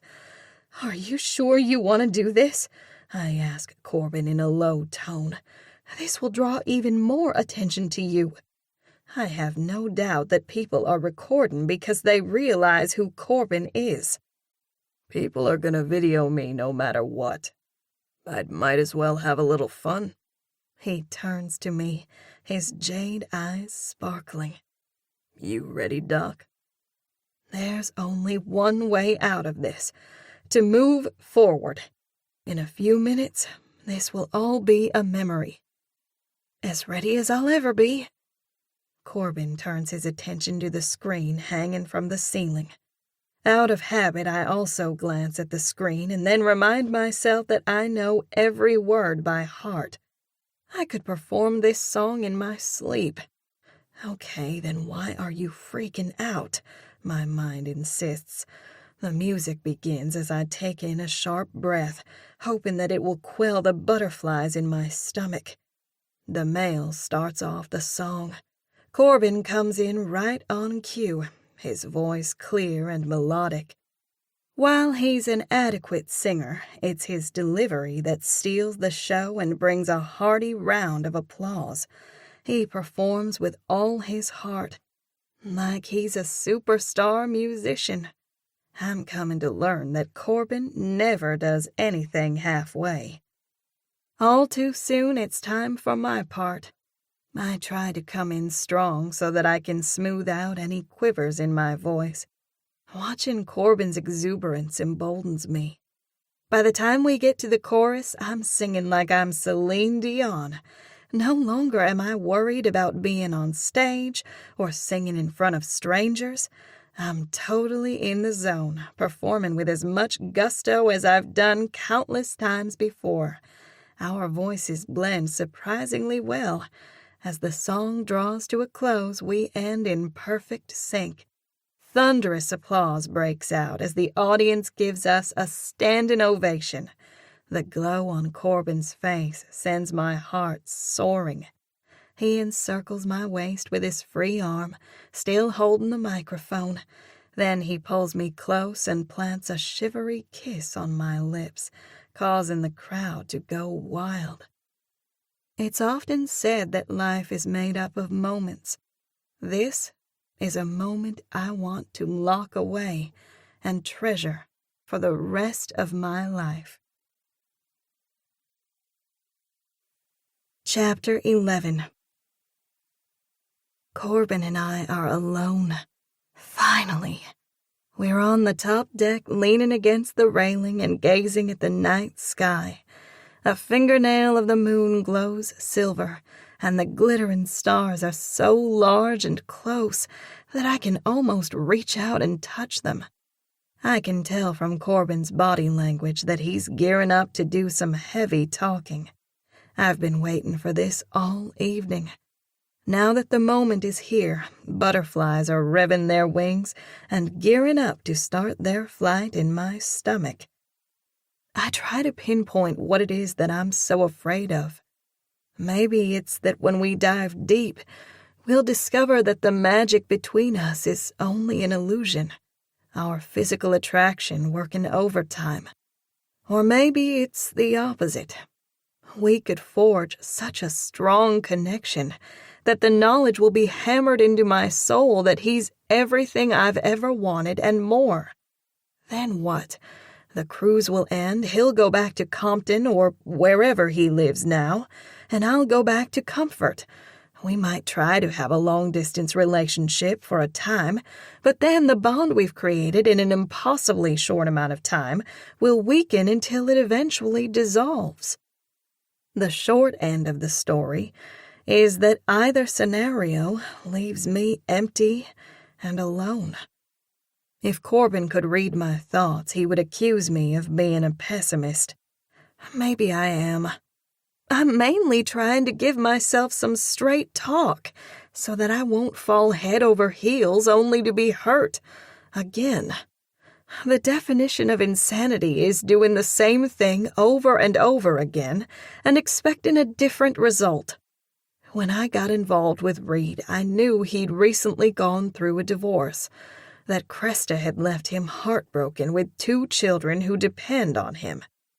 In the beginning, I took a hard stance against falling for Reed, but then I let my guard down.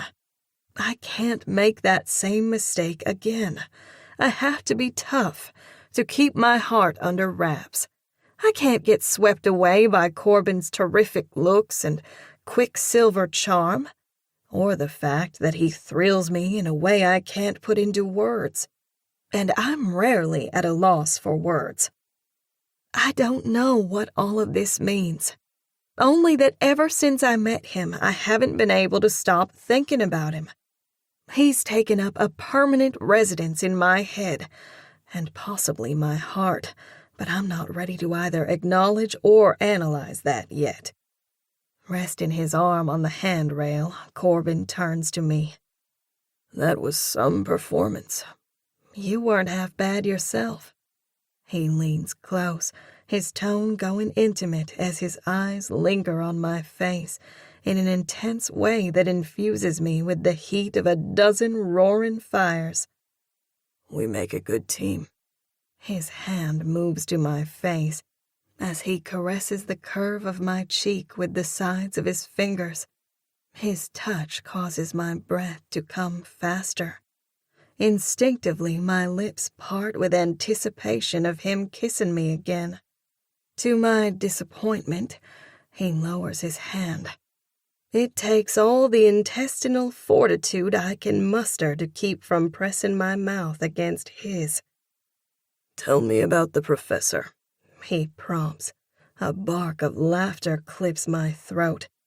Shouldn't we work our way into this?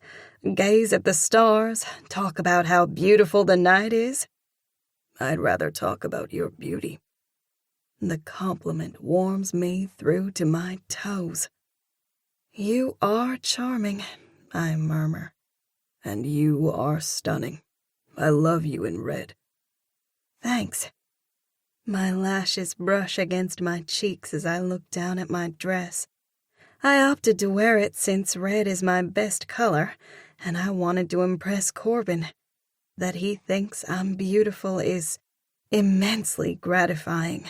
He looks terrific in black slacks and a short-sleeve white button-down shirt that highlights his golden tan and cut arm muscles.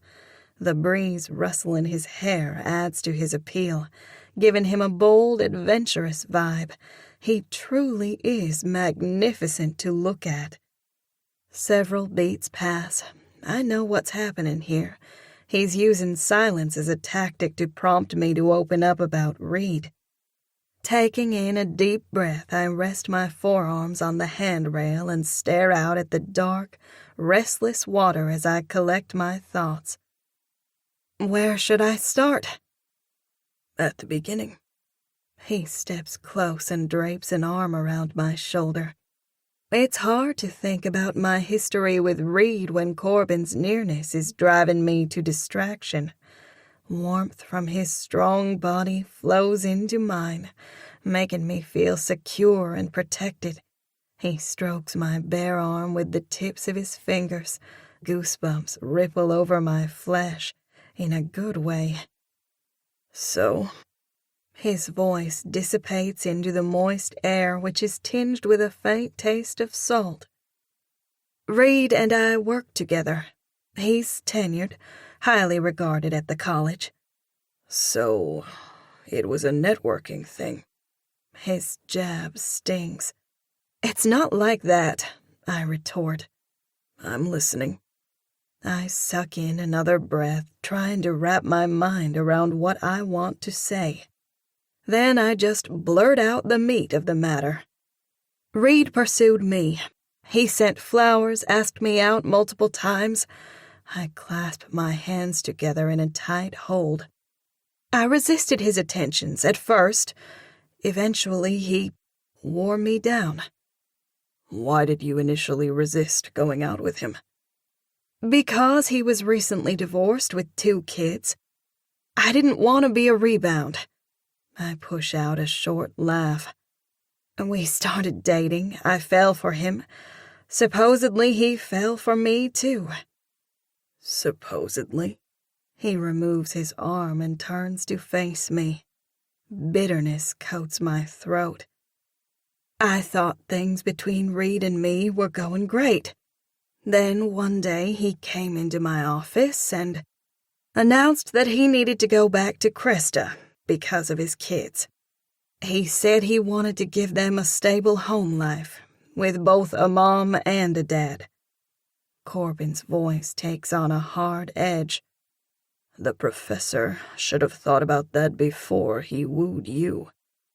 His bold, in-your-face outrage causes me to grin. I love that everything is so black and white with Corbin. It's refreshing. Reed apologized profusely for breaking my heart. Shock registers on his face. Bathed in silver light, his features look even more chiseled than normal. Seriously? What a moron. A half laugh escapes my throat. That's exactly what Skeet and my other close friends said. They've dubbed him Professor Bonehead. Sounds appropriate. He grunts. I don't blame Reed for wanting to give his kids a better life, the practical side of me asserts. That's not the issue, he argues.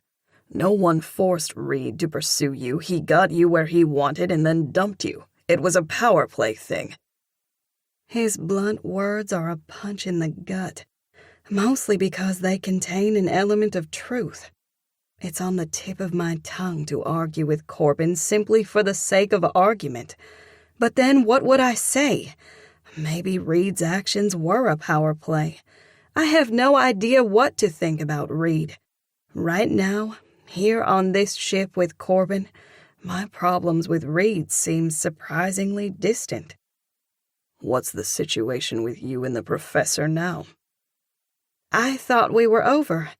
I force my tone to go light. I did the right thing. Rather than rip his head off and tell him to go jump in a lake, I told him that I understood where he was coming from. You're a better woman than me. I would have busted his head. A giggle rises in my throat. You realize that what you just said makes no sense, right? He tips his head, bemused. What do you mean? I put on my professor cap as I explain. It's impossible for me to be a better man than you, and it's impossible for me to be a better woman than you. Because I'm not a woman, he finishes with a glib grin. No, you're not. I sigh. Corbin Ledger is the manliest man that I've ever met. He picks back up on the heart of the conversation. You did the right thing and let Professor Bonehead go. I did. You were sensible about it. Do I detect a note of sarcasm? He scratches his head. It sounds like you let him off easy. Maybe I did, I shrug. At the end of the day, he was going to leave anyway. Would it have made any difference if I had pitched a hissy fit? Pitched a hissy fit, he hoots. I haven't heard that expression before. I slather my twang on thick. Stick around, choir boy, and I'll teach you a little something about how we do things in the South. His gaze holds mine. I'd like that. Heat simmers through me as I trace the outline of his lips. I'm reminded again that we're alone, and that I've been fantasizing about kissing him again all evening. Maybe I should do something completely out of character and take the lead. After all, letting Reed take the lead is what got me into such a pickle. So, is Reed history? His voice is light, but I detect an undercurrent of seriousness. I moisten my lips. I thought so, but then, several days before Christmas, I participated in a bachelorette auction. The proceeds went to help Skeet's program, I quickly add. A large smile tips his lips. You were in a bachelorette auction? He lets out a low whistle. Wow. I shove his arm. It was for charity. Okay. How does the auction connect with the professor? Reed bid on me. Corbin's jaw goes sharp. I see. We were supposed to go out the day after the auction, but then he sent me a text, shortly before he was due to arrive, canceling. He shakes his head in disgust. The guy's a loser. What does it say about me that even now a part of me wants to defend Reed? I resist the temptation and remain silent. He studies my face. Is that it? In a nutshell. Why do I feel like there's more? You know, for an MMA fighter, you're pretty good at reading people. He lifts a corner of his mouth in a crooked grin. Only people that I care about. Thanks, I say softly. Silence settles between us until Corbin speaks. You might as well come out with the rest and get it over with. I chuckle in surprise. Okay, choir boy, you asked for it. Skeet, Jasper, and my friends were worried about me falling back into old habits. That's why Skeet insisted on taking me on this cruise and why she confiscated my cell phone and computer. She doesn't want me to have any contact with Reed. His eyes round to saucers. They were that worried about you? I'm afraid so, I grimace. Wow, you had it bad for the professor. I did, I admit. He gives me a questioning look. How do you feel about the situation now? I'm not sure, I answer honestly. He nods in disappointment and looks out at the water. I touch his arm, my voice lilting. But you'll be happy to know that since meeting you and us spending time together, I haven't given Reed a second thought. That's not exactly true, but mostly I've compared Reed to Corbin and he's come up short. I'm not about to admit that out loud. He turns to face me, a pleased smile curving his lips. That's a good sign. I think so. Curiosity kindles inside me. Okay, I've told you my deep dark secrets. It's your turn. Nah, he drawls. You don't want to hear about me. My story will bore you to tears. My eyebrows shoot up into my hairline. Oh no, Buster. You're not weaseling out of this. We had a deal. I tell you my secrets and you tell me yours.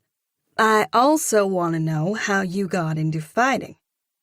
It's his turn to take in a long, audible breath.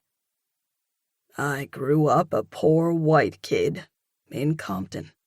He begins somberly. Be serious. I am serious. He rocks back. I already told you about my dad leaving, and then Mom marrying Carlos. He pauses, the muscles in his jaw flicking. What I didn't mention was how tough it was to be a gangly white kid in a predominantly Latino community. I got picked on a lot. I learned early to either get tough or die. My heart twists, thinking of all that he went through. I'm sorry, I say quietly as I touch his arm. It means the world to me that this fierce man is opening up to me and showing his vulnerability. That takes courage, probably even more than it takes for him to step into a cage and fight. I came out of it okay, he says with an offhanded shrug. I don't try to hide my admiration. You came out more than okay. You did rather well. Thanks, Doc. He grins. A few seconds later, he turns serious. Tad and I went to high school together. He witnessed a fight where I got my clock cleaned. He chuckles softly, a smile tipping his lips. Tad took pity on me and introduced me to his brother Angel, who runs a gym. I learned how to fight, and the rest is history, as they say. I wrinkle my nose, trying to fill in the gaps. When did you know you wanted to be an MMA fighter? It kind of found me. After high school, I took some night school classes and learned computer skills. I took a job at a middle school keeping their computers running. In the meantime, I kept fighting, mostly because it's my therapy and I enjoy the sense of community and friendships at the gym. His voice goes husky with emotion. Those guys are like family to me. Eventually, word got out about my wins. A guy approached Angel, asking if I wanted to do an amateur fight. I did a series of them and won a few belts before going pro. He chuckles. All the years I spent fighting, Mom kept urging me to expand my brains so I would amount to something. That's why I went to night school. He balls a fist and holds it up. Who would have thought that I'd end up fighting my way to success in the end? That's cool that you went to college and learned computer skills. The Neanderthal can be taught. You're gonna keep holding that over my head, aren't you? Absolutely. He laughs. It's okay. I deserve it. I wait a few seconds before prompting. Tell me about your ex-girlfriend. My words soak into the solitude of the night. I span the splendor of the dark, rippled water, only visible because of the lights from the ship. It's a bit awe-inspiring to know that we're a tiny speck in the middle of a vast sea. Surprisingly, it's similar to your situation.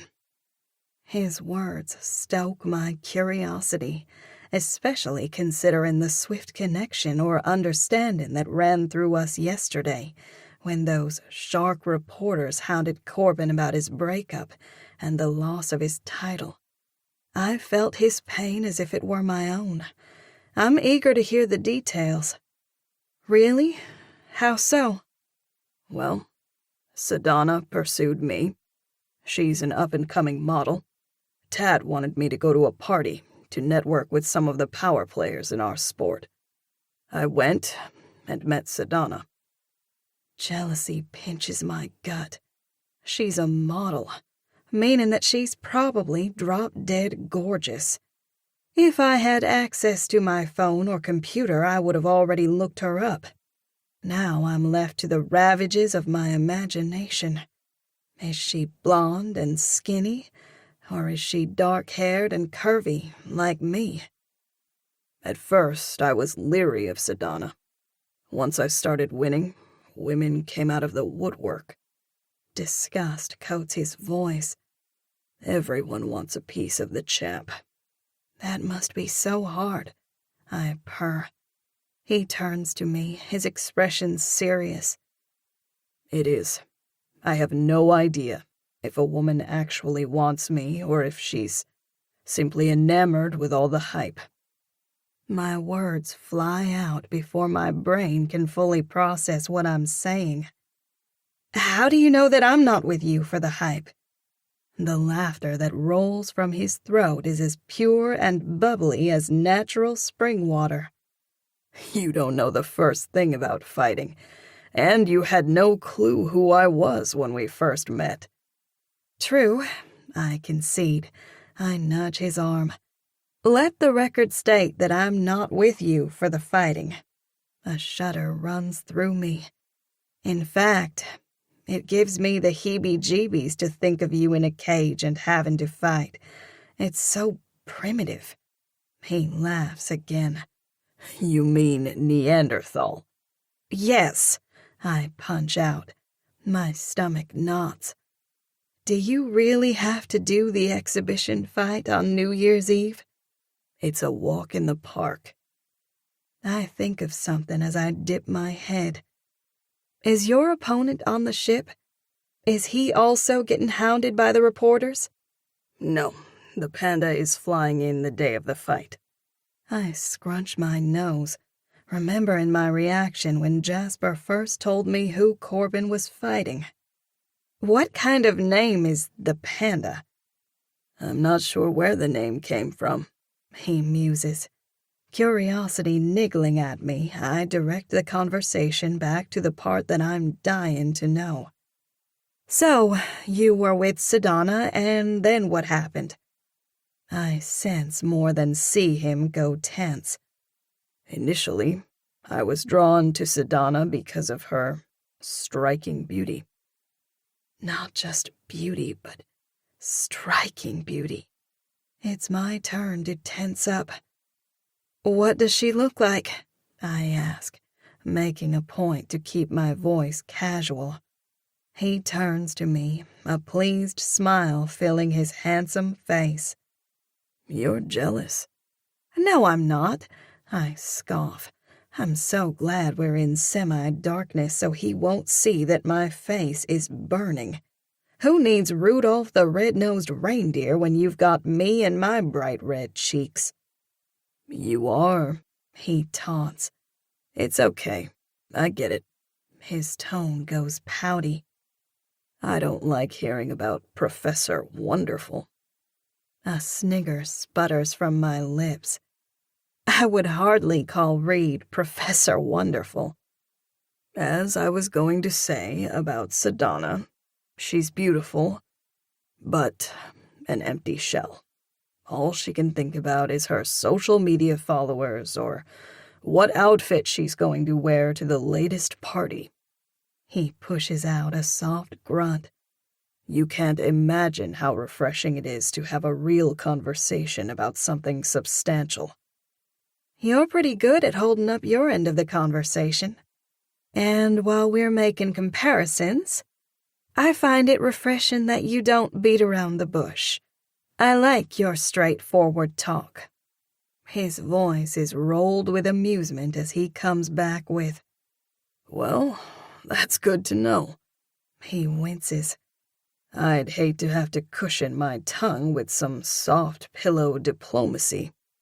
Laughter gurgles in my throat. Even after knowing you for a short period of time, I can safely say that it's not in your DNA to deliver anything other than plain speak. "Hey," he counters. "You make me sound terrible." It was a compliment, actually. He looks surprised. "Really?" Yeah, I sigh. With Reed, I was always trying to figure out his motivation. I grit my teeth. It drove me nuts that I could never get a clear read on him. That's why I appreciate you calling things as they are. "Thanks," he says with genuine appreciation. I drive the conversation back to the topic that's still picking away at me, especially now that I have the image of her being strikingly beautiful seared into my brain. How did you and Sedona break up? He takes in another breath, clamping his lips together. "Like I said, the two of us were on different wavelengths. Our breakup was inevitable. We were both busy, me with the fighting and her with her modeling." His voice hardens. "She was pressing me to propose." Wow. I blink. "She broke up with me and started going out with the Hammer a week later. I suspect that she was seeing him behind my back, even before we called it quits." He grunts in disgust. "It was her underhandedness that cut the most." My voice goes soft and beseeching. Are you doing okay after the loss of your title? Corbin has certainly had his share of hard knocks. "As good as I can be." He rubs a hand across his forehead. "The kicker is that I probably wouldn't have lost to the Hammer had I not been so furious with him and Sedona." He shakes his head, his jaw turning razor sharp. "Sedona was at the title fight. We caught eyes right before. She threw me for a loop." Because you still care about her. My voice sounds inestimably small in my own ears. They must have been serious if Sedona expected him to propose. "Yeah, I suppose I do still care, a little." I nod in understanding as disappointment presses around me like a heavy coat. The instant the disappointment comes, I try to analyze the situation. Of course Corbin would still care about Sedona. They have a history together. The two of us only just met. It takes time to forge a lasting relationship. I can't just snap my fingers and pretend that Corbin and I don't have baggage from previous relationships. My analysis isn't working. What I'm feeling instead is something raw and primal. It cuts me to the quick to think of Corbin having romantic feelings for any woman other than me. God, that sounds so petty and ridiculous, considering that we just met, and that this is most likely just a cruise romance that will end when we reach our final port.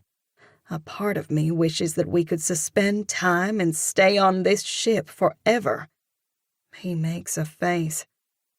"More than having residual feelings for Sedona.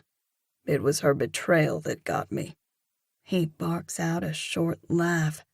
"It took me right back to the time when my dad left." He rubs his neck. "There you go, Doc. I'll cut to the chase and do the psychoanalysis for you. I have major daddy issues." Kudos to him for calling it out.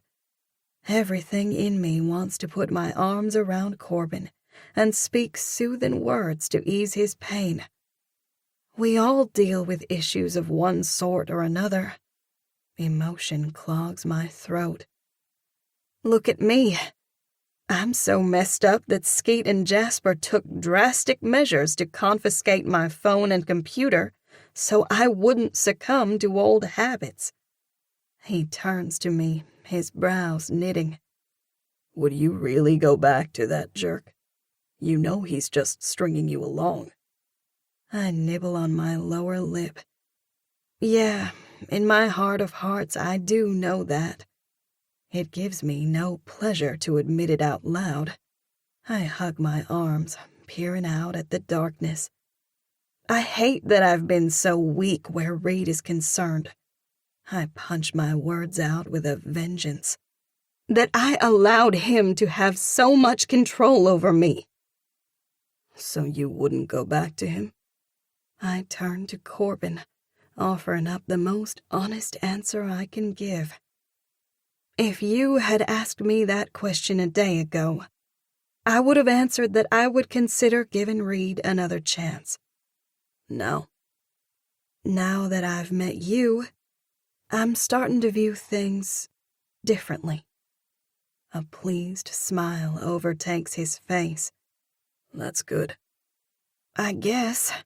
My hands go up into the air. I have no idea what will happen after the cruise is over. I don't think I would be good at a long-distance relationship, and I don't want to be one of those women who believes she can't find fulfillment unless she's in a romantic relationship. His eyes are soft as velvet as they probe mine. Would it be a tragedy for us to be stronger together than we are apart? I jerk as I consider his question. No? I suppose not. But isn't it naive to think that two people on opposite sides of the continental U.S. with completely different backgrounds could meet and then, whammo, just like that, they float off into the sunset together and live happily ever after? Smooth laughter flows from his throat. There you go again, trying to define the relationship. My girl is the DTR queen. DTR queen, I fume. Seriously? Seriously, He answers with such certainty that I can't muster up the words to defend myself. A second later, he flashes a disarming smile that obliterates my defenses. Then he takes my hand before pulling me into his arms. Let's take it one step at a time. Tears press a wall against my eyes. Okay, I squeak as I force a smile. Luckily, I'm able to tamp down my emotion with a couple of hard swallows. He cocks his head. Do you hear that? What? I strain my ears to pick up on what he's referring to. Music, He announces with such gusto that a real smile curls my lips. You're pretty good at singing, he continues. How are you at dancing, Doc? I don't hear any music, I counter. At that, he starts humming "I've Had the Time of My Life" softly into my ear. There are no guarantees as to how this will end. However, right now, I can't deny that it feels more right than anything I've felt in a very long time. One great thing about Corbin is that he knows how to buff off my rough edges and put me at ease. I chuckle as my apprehension slips away and dissipates into the inky stillness of the night. I can hold my own. We're about to find out. He takes my hand and twirls me around. Chapter 12. The next morning, persistent knocking at my door rouses me out of a deep slumber. I was having the best dream. Corbin and I were dancing under the moonlight. We talked until the wee hours of the morning, with the conversation flowing so effortlessly that it's as if we've known each other forever. Of course, we had to take a few breaks to get in some breathtaking kisses that simmered heat through my bones and made me want to melt into a puddle of sheer bliss. He kept trying to talk me into going out onto the bow of the ship to act out the Titanic flying thing, but I was too chicken. He teased me about it until I grew so exasperated that I socked him in the gut. His rock-hard abs did more damage to my knuckles than I did to him. He only laughed and teased me more. Oh, wait. It wasn't a dream. A contented smile curves my lips. It really happened. I didn't get back to my cabin until after 2 a.m. The knocking continues. I press my pillow over my ears. Go away, I need sleep. And I'd like to get back to my dream. Corbin and I were just getting to the kissing part. His lips were brushing against mine with a feathery persuasion that almost made me feel like I was flying. The infernal knocking is so loud that it rattles my bed. I moan as I twist myself around to the nightstand. Fumbling for my glasses, I slip them on and look at the alarm clock. It's a little after 6 a.m. My eyelids are weighted in lead, and I could swear I'd just laid my head on the pillow to go to sleep. The bed is so nice and soft, I could sink deep into the cushy mattress and sleep for a year, or at least a couple more hours. We're not heading out on an excursion today until 11. Corbin planned to go to the gym and get a workout. Skeet and Jasper will probably grab breakfast and do whatever suits their fancy until we're scheduled to meet up at 11. Open up, Skeet demands. Ugh, I might have known. Coming, I grumble as I throw back the covers and stumble to my feet. Raking my tangled hair out of my face, I pad over to the door and open it. Hey, Skeet begins, giving me a once-over. Sorry to wake you. Liar, I grumble. Jasper and I are headed to get some breakfast. Want to come along? Her cheerful voice grates on my sleep-deprived nerves. Do I look like I want to come along? We can wait while you get ready, she offers. The back of my hand goes over my mouth as I suppress a yawn. No, thanks. I'm gonna catch up on sleep. All I want to do is collapse into the bed and go back to sleep. She gives me a tentative look. Late night? What time did you get in? Are you checking up on me? My eyebrow slides up. Of all people, I would have thought you would be jumping for joy that I'm not sitting around and boo-hooing over Reed. Her eyes go wide. I'm thrilled you met Corbin. She makes a face. Why do you always have to be so cantankerous? I'm sorry. I sigh. I'm just tired. Her eyes zing with curiosity. Because you stayed out until 2 a.m.? Wow, that's late. Or early, I say practically, depending on how you look at it.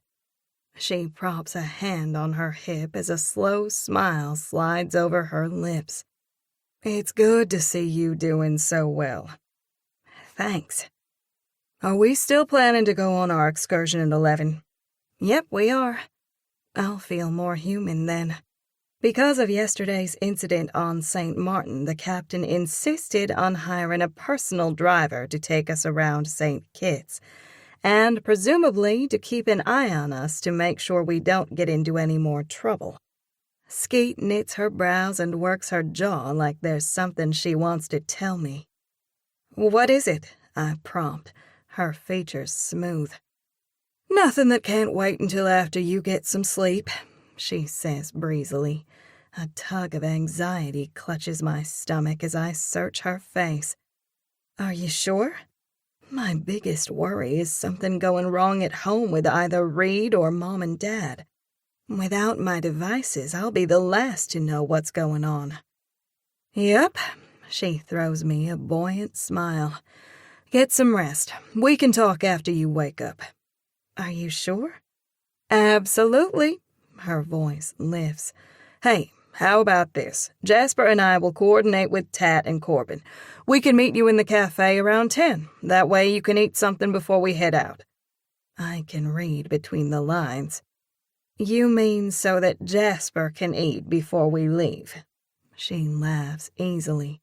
You know your brother well. Yesterday he complained all day that he was starving. The guy is a bottomless pit. He is, I agree. Mom said her grocery bill got cut in half when Jasper moved out.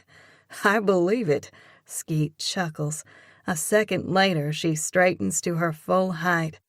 Okay, get some rest and we'll see you around 10. Sounds good. I give her an apologetic look.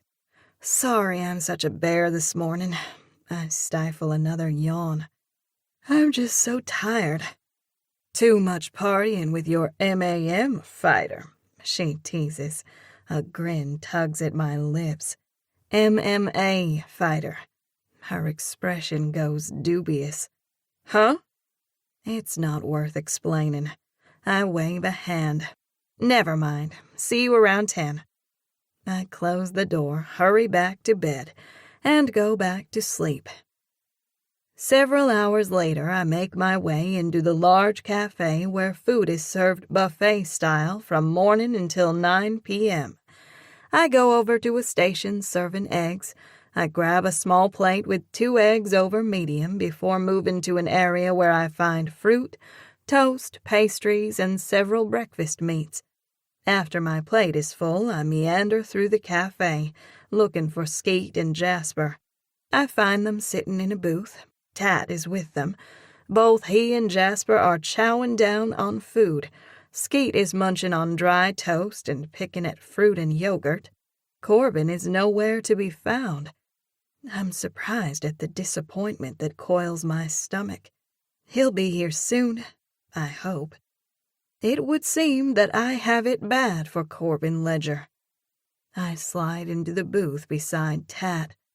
Good morning, I chime to everyone as I unwrap my silverware and spread the napkin over my lap. Good afternoon, Jasper responds in a mocking tone. I stick my tongue out at him. In response, he scrunches up his face. Did you get your beauty rest? He taunts. I touch my hair and bat my eyelashes. Can't you tell? Not wanting to miss out on the opportunity of getting into the pristine Caribbean water, I opted to wear my glasses. Yesterday, during dinner, we kicked around the idea of going snorkeling, which I'm looking forward to. I look down at my plate, trying to decide what I want to eat first. I reach for a slice of crispy bacon and take a large bite. The savory saltiness tingles my tongue as I chew appreciatively before swallowing. Everyone commences eating. The conversation drifts from what activities we want to do in St. Kitts to Corbin's upcoming fight. Finally, when I can no longer handle not knowing, I ask, "Where's Corbin?" Tat glances around. He should be here any minute. A coy smile plays on his lips as he turns to me. He's probably taking his time getting dressed after his workout, so he can look good for his new lady. My face flames as I choke on my toast. I cough to clear my throat from the crumbs that went down the wrong pipe. Tears rush to my eyes as I reach for a glass of water and gulp it down. You got her all worked up, Jasper chuckles. I place the glass down and glare at Jasper, who's grinning like a goober. Blakely's got a boyfriend, he taunts. Put a sock in it, I growl as I kick him under the table. Ouch, Skeet yelps. Why did you kick me? She demands. My eyes fly open wide. Oops, that was meant for Jasper. I tried to kick sideways. Well, you didn't, she harumphs. I give her a sheepish look. Sorry. No need to be embarrassed about being C's woman, Tat counters. It's a good thing.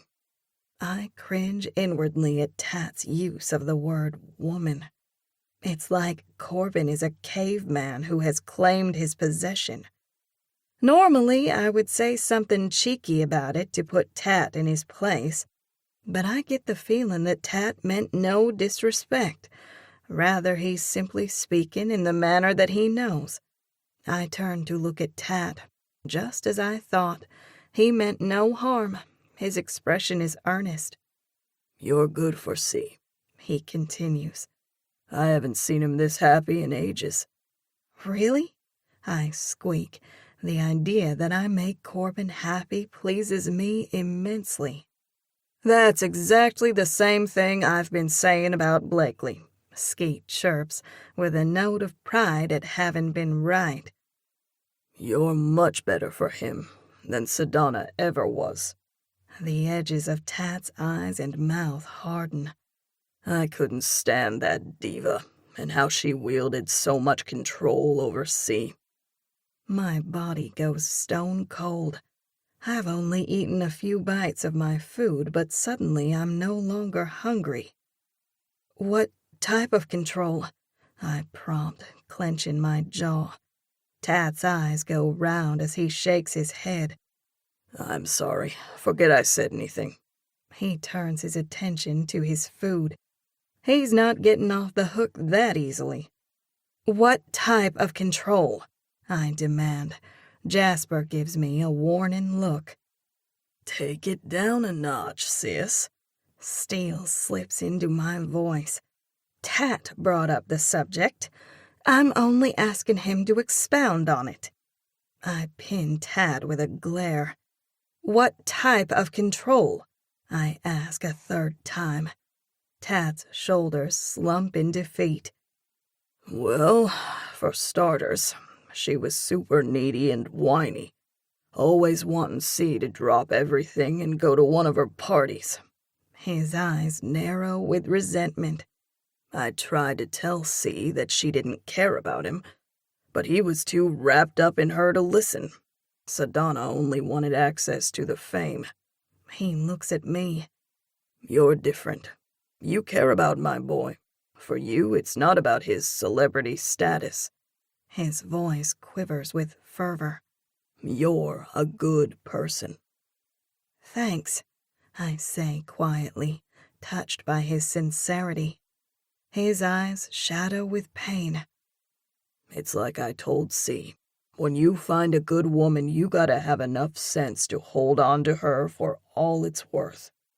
He reaches for his glass and shakes it around to swirl the water and ice before draining the remainder of the liquid in a few noisy gulps. He sets the glass down with a plunk and wipes the water from his mouth with his hand. Skeet and I look at one another. Skeet has a big heart. No surprise, sympathy is radiating from her expression. You lost someone you love, Skeet surmises, her voice gentle. Tat works his jaw as he looks away. The tightening of his shoulders suggests that he's trying to get a handle on his emotions. A few seconds later, he takes in a calming breath. His voice is coarse as he speaks.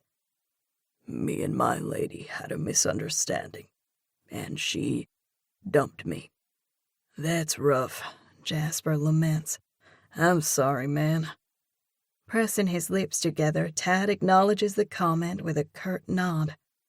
Is there any way you could patch things up with her? I ask. I don't think so, Tad answers sadly. He gives me a tight smile. This isn't about me. It's about you and C. The two of you have a good thing going. He punches out his words with a breathy emphasis. Don't let the media or anyone else get in your way. I blink. The media? I look at Jasper and Skeet, whose busted expressions let me know that something is up. My throat constricts. What's going on with the media? Nothing that you can't handle, Skeet assures me in a screechy tone, the one she uses when she's sorely uncomfortable. Jasper, I bark, spill it. The news about you and Corbin is out, Jasper spits out. I fold my hands tightly in my lap. Okay, I figured that would happen. Is there anything else? I survey Jasper and Skeet. What is it? I growl when they remain silent.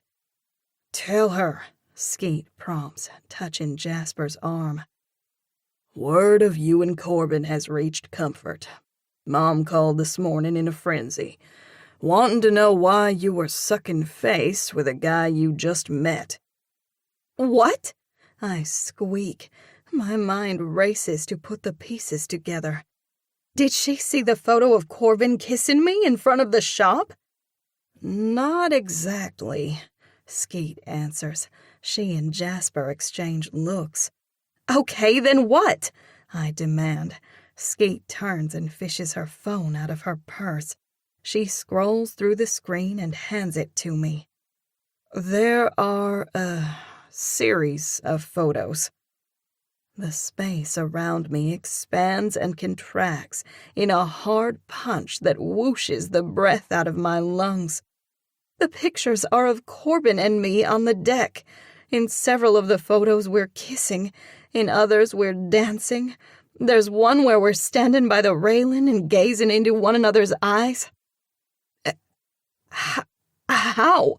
I sputter. A shaft of anger stabs through me. How dare they? I fume, tears rush into my eyes. We were alone last night. A reporter must have been lurking somewhere nearby, Tat mutters in disgust. Last night was private, special, and now it has turned into a mockery. Unable to look at the pictures any longer, I hand Skeet's phone back to her. What did Mom say? I ask hoarsely, homing in on Jasper. She wanted to know about Corbin. My voice rises. What did you say? That he's a great guy. Jasper's volume matches mine. Geez Louise, I don't know why you're getting so upset about this. A reporter took a few pictures of you kissing, so what? Something clicks in my brain as I throw Skeet an accusing look. This morning when you came to the door, you knew about the photos. I did, she admits. Your mom couldn't sleep. She got up in the wee hours of the morning, got online, and saw the news. I throw my hands into the air. Why didn't you tell me? Her eyes pop. You said you needed sleep. I knew if I told you the news, you'd be wide awake. I do the math. Comfort is on Central Time. We're on Atlantic Standard Time, 2 hours ahead. The reporter must have uploaded the pictures to the internet shortly after taking them. That's the only way they would have been posted in time for Mom to see them. The internet is so spotty on this ship that I'm surprised the reporter could get anything out. The shark probably has some premium plan. I ball my hand, my fingernails digging into my palm. Is Mom okay? I direct my question to Jasper. He holds up a hand and speaks in the voice of reason. She's fine. A crooked grin splits his lips. She wants to know when she's gonna get to meet Corbin. Really? Startled laughter tickles my throat as I curl my hand around my neck. He nods. What about Dad? Dad's thrilled. Why? Jasper's smile widens. He's glad you're seeing a real man instead of a cream puff who goes around spouting off poetry. He'd be surprised if he knew how often Corbin spouts off quotes, I retort. A hand rests on my shoulder. Spouting off what? Corbin asks, his voice laced with humor. I whirl around. How long have you been standing there? My heart skips a beat at the knowledge that he's here. Laughter swirls in his eyes. Long enough to hear you throw me under the bus. I wasn't throwing you under the bus, I protest. Who says it's a bad thing that you spout off quotes? He folds his arms over his chest. Uh-huh, he drawls. You're digging yourself in deep, Doc. He has on a navy t-shirt and swim trunks, with sunglasses perched in his messy hair. I take in the length of him, noting his tanned, lean legs and thong sandals. Good grief, even his feet are masculine. A goofy grin stretches over my face. Suddenly, I'm deliriously happy that Corbin is here. Our gazes meet and hold. The tenderness in his golden eyes is a powerful reminder of all that we shared the night before. Corbin slides into the booth beside me and drapes an arm around my shoulders. The movement is as casual as it is intimate. Heat fans my face. I look down to try and hide my reaction, but not before I see the smirk of amusement on Skeet's expression. "What?" I growl under my breath. "That reporter was right," she says sweetly. "Y'all do make a cozy picture." I turn to Corbin. Sorry about that. He winces. Anger comes rushing back with such a vengeance that it bubbles acid into my throat. "It's not your fault. It's those infernal reporters." I grind my jaw. I can't believe one of them was spying on us. A dangerous edge seeps into Corbin's voice as his face goes a shade darker. If I'd realized, I would have put a stop to it. I heard that your parents were in an uproar. I'm sorry. My voice shoots up an octave. "When did you hear about that?" "This morning," he answers, looking across the table. "Jasper and Skeet told me." The corners of my mouth turn down. "When did y'all have time to talk?" "This morning, during Jasper's first breakfast." Skeet makes a point of looking at Jasper's plate. "We're on vacation," Jasper counters. "A man should be able to eat what he wants." "Amen," Tat chimes in.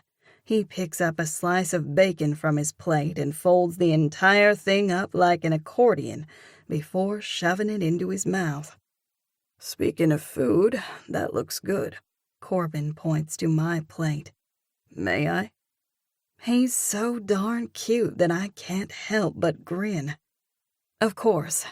I slide the plate over to him. He reaches for the fork I was using and digs in. Normally, I would put up a fuss about him eating after me, the whole germ thing. Then again, we've been swapping plenty of germs since we've met, so him eating after me is a moot point. Ribbons of warmth stir through me at the thought of those knock-your-socks-off kisses we shared last night. I have to fight the urge to fan my face. My thoughts turn back to the photos as I contemplate possible ramifications that could come from the news of Corbin and me spreading like wildfire. I was so focused on the pictures that I didn't even think to read the article. I home in on Jasper and Skeet as I punch out my next words. Exactly what did that reporter write about Corbin and me? I hate being in the dark. I fume. It's so frustrating to not have my phone or computer. I have no idea how this will affect my standing at the college. Or what Reed must be thinking, I add silently. You haven't gotten anything from the college, Skeet says in the calm tone of a mediator. Relief spills over me. That's good to know.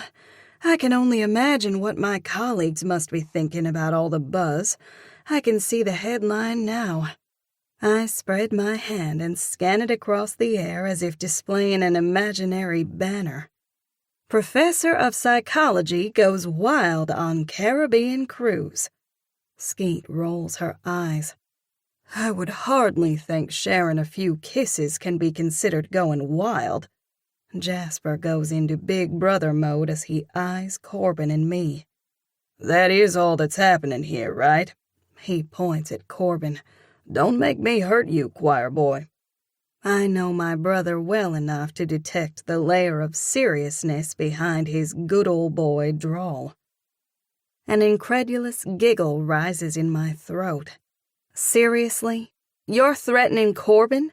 Somehow I don't think a fight between you and Corbin would end well on your behalf. I don't know, Tat muses. The fireman is tough. I'll bet he can hold his own. Jasper thrusts out his chest and grins like a moron. Corbin puts down his fork. His eyes sparkle with a wicked glint as he turns to me. At the risk of getting pounded by your older brother, should we come clean now and tell the truth? My jaw drops. We are telling the truth, I counter as I shove his arm. All we've done is kiss. I give him a scorching look. Right? That's our story and we're sticking to it, he chimes as he picks up a slice of bacon and munches on it. Y'all know what kind of person I am. I snip, my cheeks flaming like they've been lit with a match. My glasses fog up. I don't dare make a spectacle of myself by taking them off to clean them. They'll just have to clear up on their own. Tat holds up both hands in defeat, grinning like a possum. I'm just an innocent bystander. I point a finger, moving it between Jasper and Skeet. These two know that I would never do anything to embarrass myself or my family. I straighten in my seat. I'm a good, upstanding person, I say stiffly. I don't take relationships lightly, and that includes kissing. Corbin slips an arm around my shoulders. I try to wiggle out of his grasp, but he holds me fast. We're just yanking your chain, he utters in my ear. I whip around to him as my voice goes high. Why are you tormenting me? A boyish grin streaks across his face. Because you're so quick to rise to the bait. His eyes soften a smidgen. And you're so dang cute when you're angry. I grunt in partial amusement as I remove his arm from my shoulders. Corbin looks around the table and proclaims, Let the record state that all we've been doing is kissing. He turns to me, his eyes moving to my lips. Lots of long, slow, and thorough kissing, he murmurs. Gah, now my face is on fire. Stop, I wail. This is as bad as being 13 years old and getting taunted by my first crush. Laughter erupts from around the table. I look at Skeet, whose hand is covering her mouth to stifle her sniggering. Jasper shakes his head in admiration. You're good, he says to Corbin. It's not often that I get to watch my brainiac sister squirm on the hot seat. Hey, I protest. What is this, the Roastin' Blakely hour? I jerk around to Corbin. My glasses slip as I push them back up on my nose. Thankfully, the fog cleared on its own. Okay, funny guy, there'll be no more kisses for you. I jut out my chin, eyes shooting daggers. Come on, Blakely, he begins in an easy tone.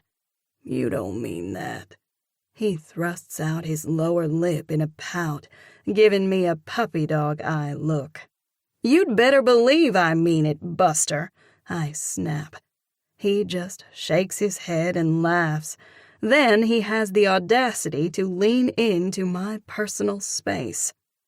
We'll take this up later, he murmurs, his golden eyes deepening to a vivid jade. The husky promise in his tone circles anticipation around my spine. In your dreams, I snip. More steam covers my glasses. How annoying. If I had known Corbin was going to torment me all day, I would have opted to wear my contacts, even if it means that I won't be able to snorkel or swim. Corbin's cocky grin is proof that he loves getting a rise out of me. He turns his attention to the group as he holds up a hand, the volume of his voice going up a notch. In all fairness, I should clarify that I never kissed Blakely. Just what is he trying to pull? I give him a look that could kill. He's not affected by my outrage in the least. His expression remains deadpan. Too late to back out of that one, bro, Jasper drawls. Evidence of your deeds are all over the internet. Ugh, just what I needed, to be reminded of my predicament. After the fun and games of the cruise are over and done, I'll have to go home and face the townsfolk, Reed, and my colleagues. It's true, Corbin counters, his voice rolled in innocence. I never kissed Blakely. He turns to me, his eyes brimming with such merriment that I can't help but chuckle. I can't wait to hear this one. He pauses for dramatic effect before exclaiming, She kissed me. A chortle slurps up my throat. At the same time, Skeet giggles, Jasper hoots, and Tat chuckles. Ha ha, I say dryly. Corbin slides his arm around my shoulders again. You know you love me, he says casually. I stiffen momentarily at the word love, but then realize it was merely an expression. After we all settle back down, I motion at the remaining food on Corbin's plate. You've had your fun.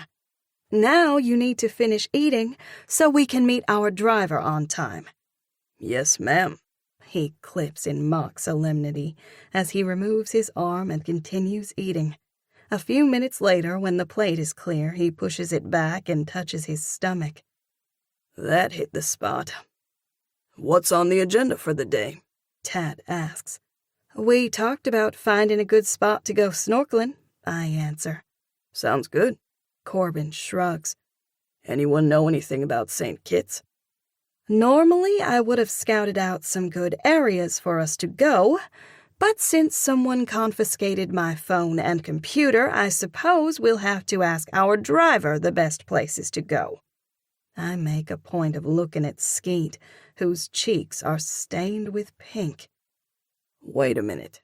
I thought you were going to give Blakely back her phone, Corbin says. This is news to me. I turn and give Corbin a questioning look. Then I look at Skeet, who's blinking fast like her eyelashes are trying to take flight. What's going on here? Have y'all been talking about me behind my back? I get my answer a second later when I see Skeet's guilty expression. She reaches for her napkin and begins fiddling with it. I turn to Corbin. You've been trying to talk Skeet into giving me back my phone and computer? I have, he answers resolutely. This is a turn of events I never would have expected. Why? He sits back in his seat, his expression turning serious. Because you're perfectly capable of making your own decisions about who you want to be with. I can tell that Corbin firmly believes that given the choice, I'll pick him. Will I? Right this minute, I would answer that with a resounding yes. However, the practical side of me questions how I'll feel when I get back home. The painful truth of the matter is that I'm not sure what I'll do. Too much is up in the air. No, I don't want to be Reed's fallback girl. I'm sick of him using me. However, I don't know that I'm ready to jump into a long-distance relationship with Corbin. The chemistry between us is electric, and we connect emotionally and intellectually. But will our closeness wane when we are back in the real world? I'm not sure how I'll navigate his celebrity status, which includes the constant hounding of reporters. Maybe I'll just swear off men altogether, take some time to focus on myself. Who am I kidding? I don't want to be away from Corbin Ledger. Not for 1 minute. Corbin gives me a smile of encouragement. You've got strength stored away in that feisty body of yours which you haven't even begun to tap into yet. Thanks, I utter quietly. I'm not sure if Corbin is right, but I certainly appreciate the vote of confidence. I look at Skeet with a raised eyebrow. Did you hear that? I did, she answers warily. But you don't believe it, I fire back. Of course she doesn't. It's written all over her face. The edges of her eyes tighten. I know that Corbin means well. She offers him a sympathetic smile. But he doesn't know you like I do. She crushes the napkin in her fist. My spine goes stiff. What's that supposed to mean? Skeet moistens her lips. You're getting stronger. Corbin has been great for you. She pauses. But I don't think you're ready to get thrown back into the fire just yet. I rock back as the meaning of her words hits me square between the eyes. My voice goes razor sharp. Give me my phone. Obviously, Reed has been texting or calling. What sort of messages has he been leaving? Curiosity gnaws at my insides. Eyes sparkling with defiance, Skeet lifts her chin. No, we have a deal. You'll get your devices back when I think you're good and ready, not a moment before. She clips. See what I have to put up with, I mutter, turning to Corbin. Something in his pensive expression tightens my gut. What? I question. You really do have it bad for the professor. He muses with a wounded expression. Not any worse than you have it for Sedana, I blurt. Gah, that came out sounding petty and jealous. His face falls. Where did that come from?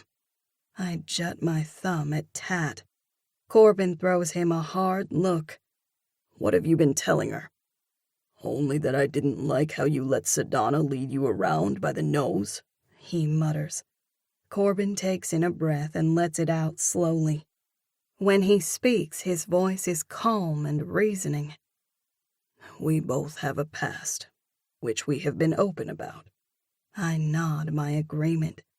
The muscles in his jaw flick as he continues. We're moving on from our mistakes. He searches my face. Right? Right. He studies me with such intensity that I wonder if I'll melt under his scrutiny. Finally, his expression relaxes. Okay. Okay, I repeat, grateful that the tension between us has eased. It occurs to me that I've been trying so hard to get us to define our relationship moving forward. However, that's not exactly fair considering I still haven't sorted out my feelings for Reed. How do I feel about Reed? There are so many loose ends in my life that it's impossible for me to reach a definitive conclusion. All I know is this. I feel blissfully alive when I'm with Corbin, and I don't want our time together to come to an end. That has to count for something, right? Corbin turns his attention to Skeet.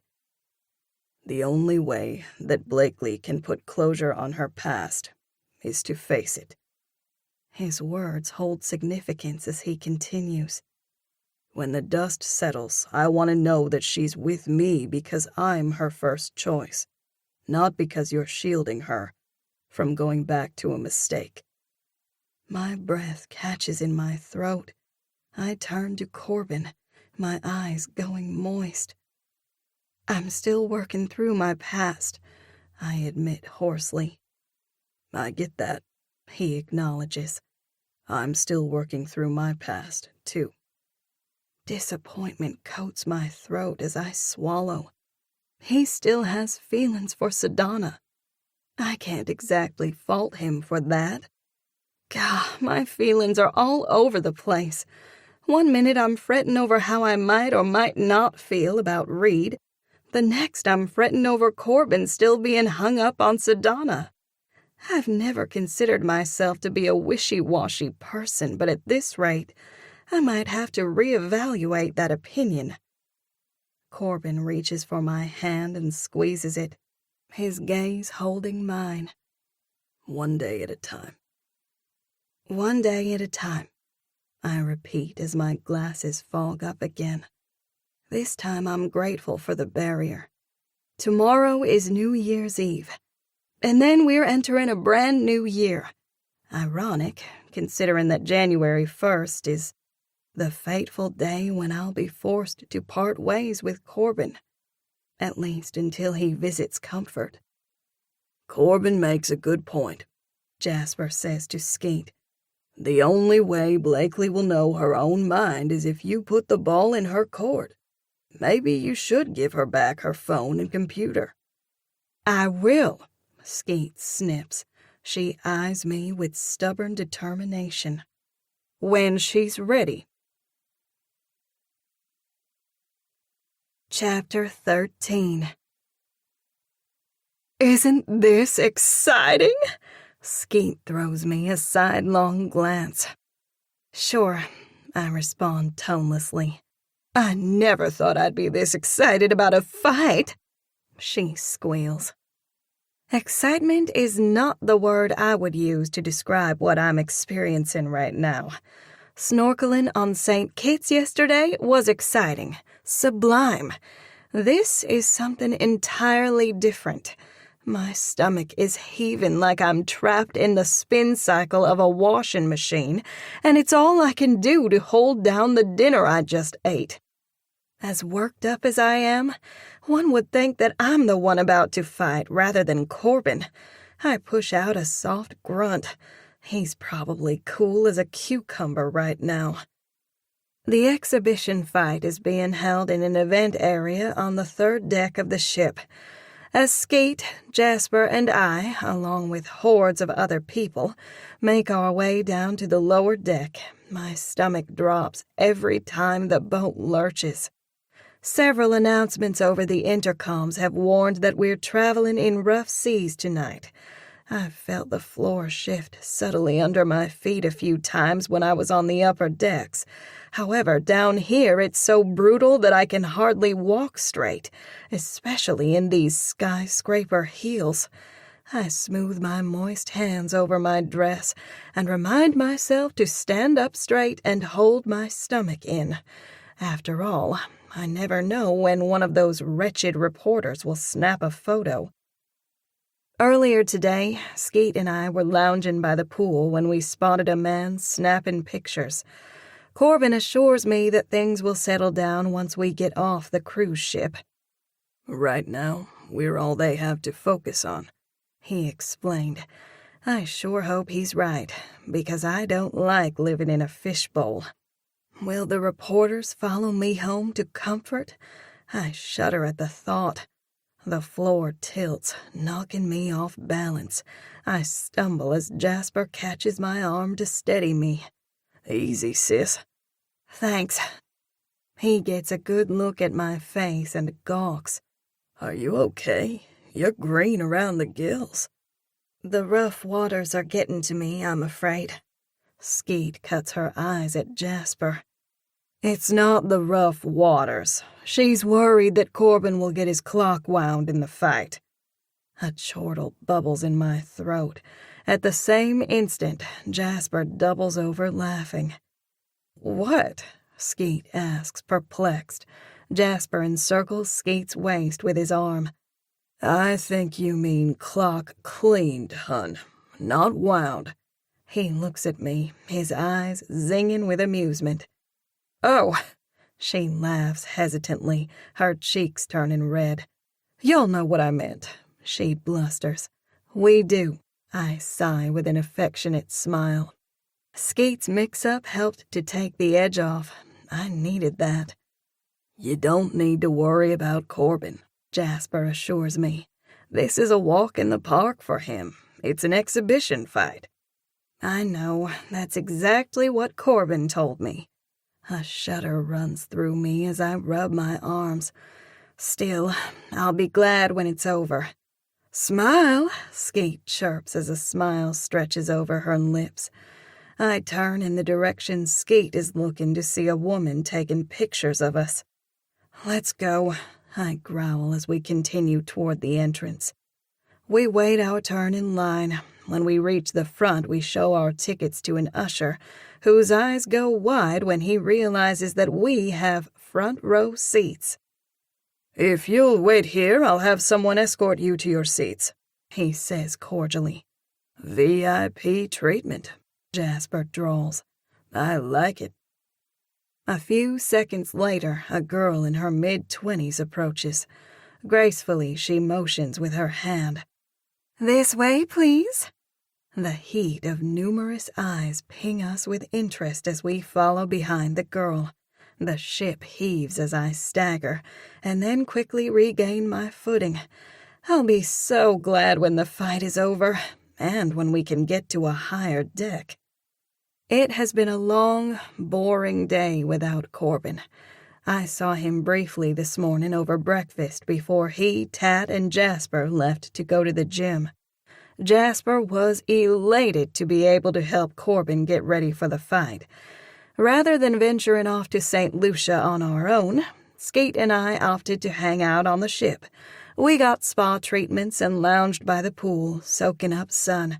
Several times I tried to broach the topic of which texts I received, but Skeet wouldn't even throw me a crumb. She kept reiterating that I would get my phone back soon enough. Then she asked me something that threw me for a loop. Are you sure you want your phone back? Of course, I retorted.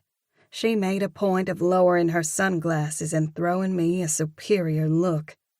You sure about that? You're enjoying spending time with Corbin. Once you open up your phone, you'll be forced to decide what to do about Reed. You should be thanking me for giving you space away from your problems. I never thought about it that way. No, I'm not ready to sift through my feelings concerning Reed. Still, Skeet's words have me curious. What in the heck has Reed been texting? Here we are, the girl announces in a cheerful tone. The sight of the octagon-shaped cage made of chain-link fencing coated in black vinyl churns my stomach. Corbin will get into that cage and fight. If someone would have told me a week ago that I'd be waiting for my quasi-boyfriend to come out and fight in a cage, I would have laughed hysterically. And yet here I am. The second I get seated, the girl touches my arm. Ma'am, I have been asked to escort you backstage. Me? I squeak, touching my chest. I clasp my hands in my lap. Maybe I'll just wait here. Go on back, sis, Jasper urges with a teasing grin. Your man wants to see you before the fight. My man? Seriously? Couldn't you just say that Corbin wants to see me? What is it with guys and their tough talk? He gives me a gentle shove. Quit your yapping and go. Fine, I grumble as I rise to my feet. The second I stand up, the floor moves. Great, more walking in these impossibly high heels with the ship weaving. Intensely conscious of people watching, I follow the girl to the back. She directs me down a hall to a nondescript door. She knocks twice before twisting the knob and pushing the door open. Go on in. She smiles. I step into a lounge area that includes a sectional sofa, ottoman, and an enormous flat-screen TV. Corbin and Tat are sitting in folding chairs off to the side. Facing one another, Corbin is sitting normally, whereas Tat has the chair turned around backwards and is straddling the back. Corbin is shirtless and wearing compression shorts. He's barefooted and his hands are taped up and ready to go. I can't help but gawk at his fabulous muscles. even though I've seen him shirtless while we were at the beach. Hello. Corbin begins with a smile that stretches from ear to ear. Hey, I say softly. Tad removes his legs from the chair and stands. This is my cue to leave. He raises a fist. What's it gonna be tonight? Guts or stupidity? A little of both. Corbin grins. They clasp hands in a firm grip. With a single forcible shake, they quickly let go. I get the feeling that I'm watching an oft-repeated routine. You've got this. Tad winks. He struts a few steps, then pauses when he gets next to me. Take good care of my man. I will, I say, even though I'm not quite sure what his statement means. Corbin rises from his seat and looks me up and down with open appreciation that pumps blood faster through my veins. You look great, he murmurs. Thanks, I say softly. Not wanting to have to wear the red dress again, I went shopping at a boutique on the ship and paid an exorbitant amount for this sleek black dress that hugs my curves. Even Albany, with all her fashion prowess, would faint if she knew how much it cost. Having Corbin look at me this way brings home the fact that it was worth every last cent. He crosses the distance between us in quick, sure strides. In a swift movement, he pulls me into his arms and gives me a long, thorough kiss on the mouth. I get lost in the rapturous demands of his lips as I rest my palms against his hard chest muscles. Having his strong arms around me and being pressed against his bare skin infuses me with a sizzling energy that zigzags through my entire body. All traces of the nausea have vanished, leaving me rejuvenated. When the kiss is over, he draws back and looks down at me. I take in the chiseled lines of his face, taking note of the hairline scar on his chin, and how his nose is slightly crooked. Trepidation flutters through me. I don't want him to get hurt. 1, because I care, and 2, because it would be a shame to damage his incredible face. I peer into his eyes, which are greener than gold tonight. His prominent brow is shadowed with a warrior-like intensity that screams fierce. His gaze is as sharp and probing as ever, missing nothing. How you holding up? Fine. I force a smile, but I can't stop tears from rushing to my eyes. The corners of his lips turn down. Hey, what's this? His voice is so achingly tender that it melts through me as he releases my waist. He raises his wrapped hands to my wet cheeks and clumsily uses his thumbs to wipe at my tears. A hoarse cackle escapes my throat. I'm sorry, I say miserably. You must think I'm a nut job. This may be a walk in the park for you, but it's all new to me, and I'm terrified for you. He blinks in surprise, and then something happens that throws me for a loop. His eyes go moist. He swallows, his Adam's apple zipping up and down. Wow, that might just be the nicest thing anyone has ever said to me. I laugh through my tears. Now you're getting emotional. Aren't we the pair? He gives me a meaningful look. Yes, we are. The possessive tone of his voice wraps me in silky euphoria. Then I remember why we're here and what he's about to do. My stomach clutches. About the fight. You don't need to worry about me. I'll be fine. A surge of anger shoots through me. You don't know that. You're fighting some guy named the Panda in a cage. Anything could happen. I've got this, he says emphatically as he takes hold of my arms. You've got to trust me on this. It's what I do. A quirky grin lifts a corner of his mouth. As it so happens, I'm quite good at it." I have no doubt. I take in a quick breath to get a handle on my erratic emotions. It's not just the fight that has me tied in knots. It's also the knowledge that I'll have to say goodbye to Corbin tomorrow. In an impossibly short period of time, he has captured a very large piece of my heart, and I'm not sure how I feel about that. His tone goes placating. "How about this? I'll keep the fight short and sweet." I eye him with wariness. What do you mean? "I'll end it before the first round is over." How can you make that promise? I bunch my brows. You're going up against an opponent and have no idea what he'll do. His eyebrows shoot up in amusement. "It's not what he'll do, but what I'll do that counts." A snicker ripples through my throat. You are cocky, choir boy. He leans close and utters in a low, throaty tone. "Sometimes it pays to be cocky. It got me you, didn't it?" I suppose it did. See? He flashes a smug grin. Cockiness pays dividends. This time I can't hold back my laughter. It flows out in a long, cathartic string that makes me light enough to float. Corbin laughs with me. "What's so funny?" he asks, his shoulders shaking. You know, I'm not really sure, I admit. I suppose I just needed a release from all the tension. His gaze lowers to my lips. "There are lots of ways to release tension."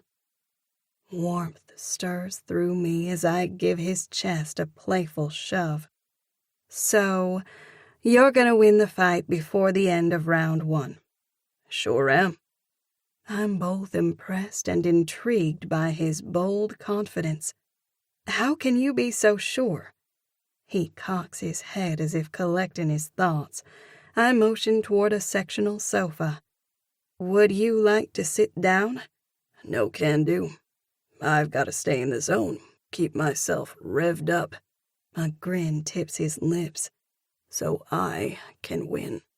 He takes my hand and twirls me around before dipping me back. When he lifts me up, I look him in the eye. I'm distracting you. He doesn't skip a beat. "You're worth it." I go back to my earlier question. What makes you so sure you're going to win? A peculiar light touches his eyes. Tell me, I implore, sensing that I'm about to uncover a nugget that will help me understand what makes Corbin Ledger tick. I'm hungry to learn everything I can about him.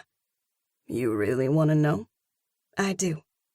"Okay, let me see if I can explain it." He motions to a folding chair. "Do you want to sit down?" Nah, I'll stand.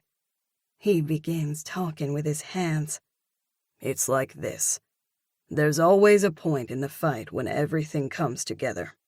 My vision sharpens and I see the situation clearly with no flaws. For one breath of a moment, a calm assurance comes over me, and I know that everything will be okay." A faint, self-deprecating smile touches his lips. "I'm sure that sounds ridiculous." Actually, no. What you're describing is a sort of paragon or acme. He makes a face. "Really? You think so?" You don't agree? There's the slightest trace of amusement in his voice. "I always thought of paragon as more of a model or example of excellence, and acme is the pinnacle of something." He's right, and I can tell that it thrills him to set the doctor straight. I don't mind him giving me pushback. In fact, I rather like it. It's stimulating. How can he be so boyishly cute and so dang handsome at the same time? The Neanderthal knows his vocabulary words. Impressive. "I call the experience finding my sweet spot," he says proudly. A psychology term I know well. I hold up a finger. It was my understanding that the term refers more to a self-actualization exercise where you find that optimal spot rather than intuition. His mellow laughter cuts me off short. What? I demand. He holds up one hand and then the other as if balancing imaginary platters on his palms. You know the saying about tomato. Is it tomato or tomato? He finishes in an Italian accent. His beautiful eyes zing with a challenge. It's my sweet spot. I shake my head, grinning. Your sweet spot, huh? Yep. I tip my head like I'm giving his words some heavy consideration. Okay, sweet spot it is. He rewards me with a bold smile. I knew you'd eventually come around, he taunts. Are you impressed by my intellect? A chortle clips my throat. Supremely impressed. The Neanderthal likes to read and dance. In fluid movements, he does a couple of dance moves before hopping lightly from one foot to the other. Okay, Channing Tatum, better save that energy for the ring. Cage. He makes a face. Channing Tatum? You're comparing me to him again? I roll my eyes. It was a compliment. Channing Tatum is a great dancer, and so are you. I don't risk embarrassing myself by pointing out that it's not only Corbin's similar experience, which reminds me of Channing, but also his raw masculinity and blunt personality. His expression glows with pleasure. You think I'm a good dancer? Don't let it go to your head. He just chuckles. Speaking of dancing, are you still up for the New Year's Eve party tonight? Of course. I wouldn't miss it, I say softly. Time is trickling away. I want to hold on to every second that Corbin and I have together. My stomach tightens. Should we talk about what happens tomorrow? Well, I have that press conference at 10 a.m. His expression turns hopeful. After that, I was thinking that I could go with you to the airport. I'd like that, I say, trying not to gush over how considerate it is of him to accompany me to the airport, even though he doesn't fly out until the following day. The moment slows as our eyes catch. Do I dare bring up the topic of what happens after we part ways and go home? I need something to hold on to, something that will help me believe that maybe we can make a long-distance relationship work. Tat sticks his head in the door and circles his finger. Time to wrap it up. My heart lurches at the same time excitement brims in Corbin's eyes. Wish me luck. You don't need luck. You've got skills, right? My voice matches the intensity building inside me as I grit my teeth. I need to know that you have skills. Right, skills. I have them, he asserts with such bravado that I can't help but laugh. A couple of beats pass before he searches my face. So, are you gonna cheer me on? Be the Adrian to my Rocky? No, Adrian, and no Rocky, I balk. But I will cheer you on. A resplendent smile tips his lips. That's all I needed to hear. I'll make it quick. First round, he promises. See you on the other side. He touches my cheek before sauntering away with the jaunty step of a champion. He pauses at the door, turns back, and winks. The girl who led me into the room reappears and escorts me back to my seat. From the way Tat acted, I expected the fight to take place soon after Corbin left me. However, we wait 20 or so minutes before a middle-aged announcer dressed in a black suit, black tie, and black shirt steps into the cage, holding a cordless microphone. In a deep, booming voice incongruent with his lanky body, he says, "Welcome to the exhibition fight between former light heavyweight division champion Corbin Ledger, the choir boy from Compton, and Michael Andrew, the panda. They'll be fighting 3 5-minute rounds." Thunderous applause breaks out. I clap along with everyone else as the announcer rattles off both fighters' height, weight, and fighting records. Ew, Skeet scrunches her face. It would be horrifying to have your weight rattled off in such a public fashion. Only you would be worried about that, I chuckle. It's dreadful, Skeet says with a shudder. I don't think guys see it that way. The lights go dim as strobe lights flash around the arena. The crowd goes wild with anticipation. Then the music starts. My eyes nearly bug out of my head when I hear the twangy lyrics of the country song that has a gospel message. An incredulous giggle rises in my throat as I turn to Skeet, who's also laughing. He is called the choir boy, Skeet points out. I guess it makes sense that he would choose that song. I look over and spot Corbin striding up the aisle. He's the picture of a confident warrior with his chiseled features and die-hard expression. If I were the panda, I certainly wouldn't want to go up against the choir boy from Compton. Attraction warms me to my toes as I soak in his tall, lithe frame and how his muscles move so effortlessly beneath his tanned skin. It's awe-inspiring to think that I know this larger-than-life celebrity intimately enough to share those long, slow, thorough kisses that energize my blood and curl my toes. My cheeks go hot just thinking about the kiss that Corbin and I shared a short while ago in his prep room, or whatever that lounge area was called.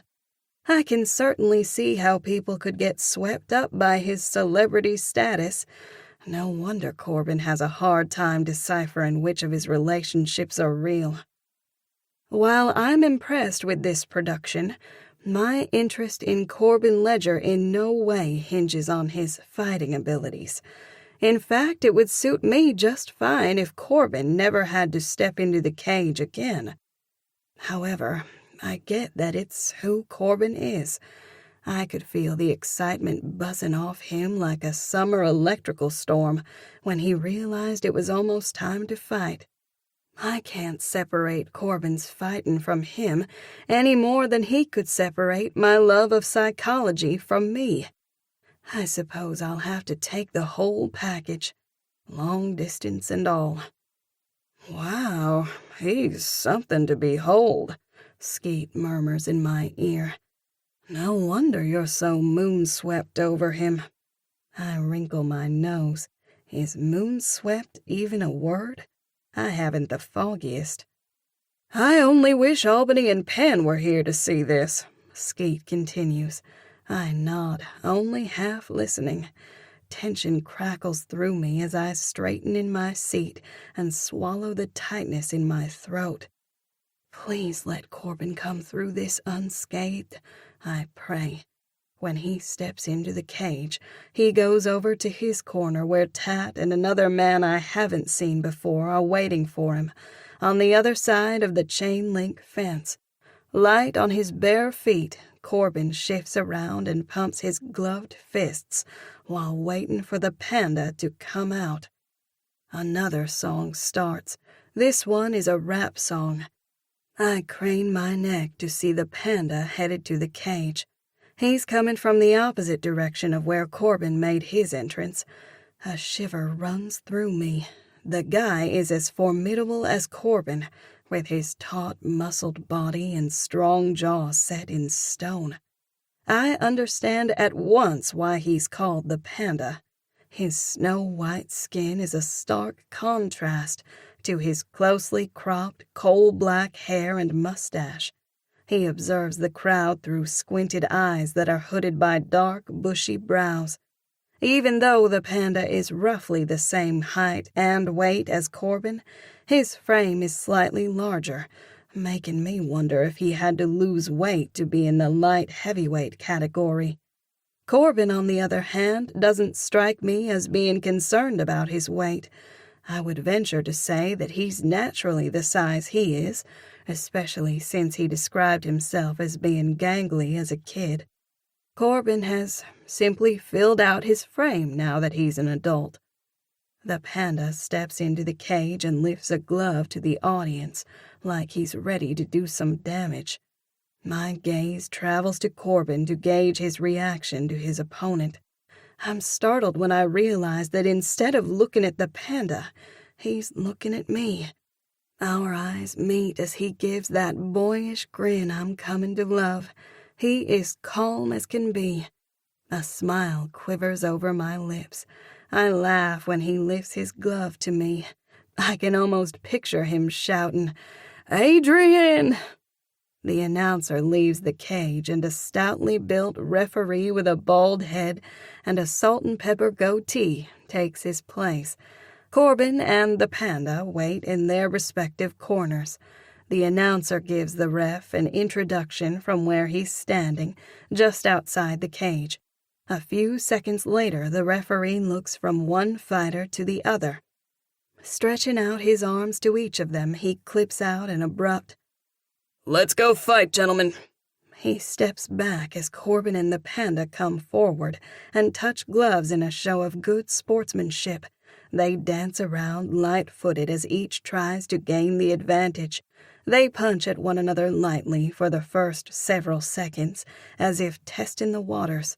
Then, in a flash, Corbin lunges forward and lands a two-sequence punch to the panda's face. The panda punches back, going for Corbin's face, but Corbin neatly blocks his attempt. Around and around they go, punching one another's gloves. From this viewpoint, it looks as if Corbin and the panda are tapping gloves to the beat of some song that only they can hear. I gasp when Corbin suddenly hauls off and kicks the panda in the head. "Ouch," Skeet says. A few punches later, the panda kicks Corbin in the shin. I wince, but it doesn't seem to faze Corbin. The two trade blows as they dance around, shifting on their feet, each trying to gain the advantage. The panda charges and grabs Corbin in a clench. He holds him around the waist as Corbin tries to break free. All the while, the two keep punching one another. Corbin breaks free. Just when I breathe a sigh of relief, the panda goes low and lunges. Holding Corbin around the waist, he pushes him into the fence, trying to take him to the ground. Corbin fights to stay on his feet, but the panda takes him down to the ground. The two are now in an all-out wrestling match. The panda gets on top of Corbin and pins him down. Corbin writhes to get out from under the hold, punching the panda in the face the entire time. My stomach twists. It's not looking good for Corbin. He was so sure that he would win and that it would all be over by the end of round 1. The panda holds his position, and for several long, agonizing seconds, Corbin is stuck. In a flash, the scene changes. Corbin wraps his ankles around the panda's head. He twists his body to where he's now on top of the panda. Somehow, don't ask me how, Corbin holds the panda in a headlock while using his body to pin him against the mat. The panda tries to break out of the hold, but Corbin is too strong. He punches the panda in the face and gives him a few elbows to the mouth. The panda's face is deep red, making me fear that he'll pass out. His arms flail before falling down loosely by his side as Corbin holds him fast. I look at the clock overhead. Only 20 seconds left in the round. The referee crouches down to assess the situation. Just when I don't see how the panda can stand the pressure any longer, he taps Corbin's arm twice. Corbin releases him and springs to his feet, pumping his fists in the air. Thunderous applause breaks out as the announcer yells, "Victory by submission goes to the choir boy from Compton. The panda has tapped out." Corbin looks at me and winks before turning his attention to the panda, who has now gotten to his feet. Corbin goes over and touches the panda on the arm and says something to him. The panda shakes his head and grins as he and Corbin bump fists. Skeet whips around, her voice pitching high. "Did Corbin just wink at you?" "He did." I chuckle. I look down and realize that I've been squeezing my hands so tightly that they hurt. I release the tension, noting the deep crescent imprints my fingernails left in my palms. Now that the fight is over, I can finally relax. My shoulders ache from the stress. Jasper looks over at me with a smug, "See, what did I tell you? A walk in the park." "Yeah, a walk in the park," I repeat with a shaky laugh. Heaven help me when Corbin eventually goes up against an opponent of equal caliber in a title fight. Chapter 14. 3, 2, 1. Happy New Year! Corbin and I chant in unison as applause breaks out across the dance floor. He pulls me into his arms as we share a long kiss that stokes heat through my veins. "Okay," Jasper taunts several minutes later. "You've given the reporters their show. Time to break it up before you cause too much of a ruckus." "Oh, let them have their fun," Skeet shushes. Corbin and I pull our lips apart. He keeps his arms planted firmly around my waist as I slide my hands around his neck. I glance around at the people crowded onto the dance floor. You know what? I haven't given those ruthless reporters a second thought since we got to the party. Let them take their pictures. "Amen," Corbin pipes in. Jasper yawns. "Well, folks, it's past my bedtime." "He's afraid he's going to turn into a turnip now that it's after midnight," Skeet teases. Seeing the surprised expression on Corbin's face bubbles a giggle in my throat. "She means pumpkin." "Pumpkin, turnip, what's the difference?" Skeet argues as she twirls her hand. Jasper chuckles. "This one needs some rest." He places his arm around Skeet's waist and pulls her into the curve of his shoulder. "I do need rest," Skeet agrees. "It has been a busy evening." Her hand goes over her mouth as she suppresses a yawn. "How about y'all? Are you staying out a little longer?" Corbin and I exchange glances. Our last night together is precious, and neither of us is ready for it to come to an end. "Yeah, we'll stay out a little longer," Corbin answers for us. He releases my waist and takes my hand, lacing his fingers through mine. We turn to face Skeet and Jasper. "That was some fight," a guy says as he steps up to Corbin. "You're the real deal, man." "Thanks," Corbin says graciously. "You mind if we get a selfie?" the guy asks. "Sure." Corbin releases my hand and allows the guy to step next to him and snap the picture. "Thanks, man," the guy says as he shakes hands with Corbin. That's how it has been all evening at the New Year's Eve party. People offering congratulations and asking to take a selfie. I suppose that's the price of fame. I'm so ready to get Corbin all to myself. This ship is starting to feel impossibly small with all the reporters and fans. Skeet squeezes Jasper's arm as silent information passes between them. A second later, he reaches into his pocket and pulls out my phone. My chest tightens as I look first at the phone, then at Skeet. It's like I'm seeing Pandora's box. Now I'm supposed to open it with Corbin watching? A large smile fills her face and she exclaims exuberantly, "You're finally ready." Am I? Jasper places the phone in my palm. "The ball's in your court now, sis." I turn to Corbin, who's watching me carefully. his expression unreadable. "Thanks," I say lightly as I curl my hand around the phone. Skeet makes a point of looking at Corbin as she says, "I know you'll make the right choice." Good grief, why does Skeet have to make the situation so awkward? I don't dare look at Corbin right now, otherwise he'll see how uncomfortable I am. Jasper reaches for Corbin's hand. They shake, then fist bump. "It has been real," Jasper says. "I suppose we'll be seeing you in comfort in the near future? You can count on it," Corbin says heartily. My head snaps up. "Don't say your goodbyes too soon. Corbin is going with us to the airport." Jasper's eyes widen as he looks at Corbin. "You are?" "I am," Corbin says with a smile. "That is, if you don't mind waiting until after my press conference to leave." "Sure," Jasper says. "We can wait. I guess we'll see you tomorrow." He looks at me, his voice tinged with authority. "Don't stay out too late." "Yes, Daddy," I say sweetly as I bite back a cheeky grin. He smirks before throwing me an annoyed look. "I don't know how you put up with her," he says to Corbin. Corbin clicks his tongue. "It's a tough job, but somebody's got to do it." "Hey," I protest.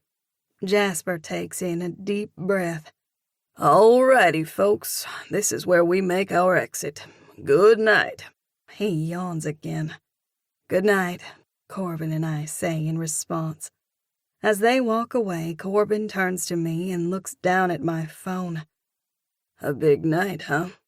"Yeah." I tighten my hold on the phone, not liking the sudden tension that has crept up between us. Skeet's timing is rotten. Why couldn't she have waited until tomorrow to give me the phone? Is she trying to make things difficult between Corbin and me? Now he's going to expect me to check my messages. My stomach twists, wondering about Reed's texts or messages. How will I react when I see them? Will my feelings for Reed come rushing back? Or will I feel disconnected from him, now that Corbin is in the picture? Corbin motions with his head. "Should we go someplace quiet?"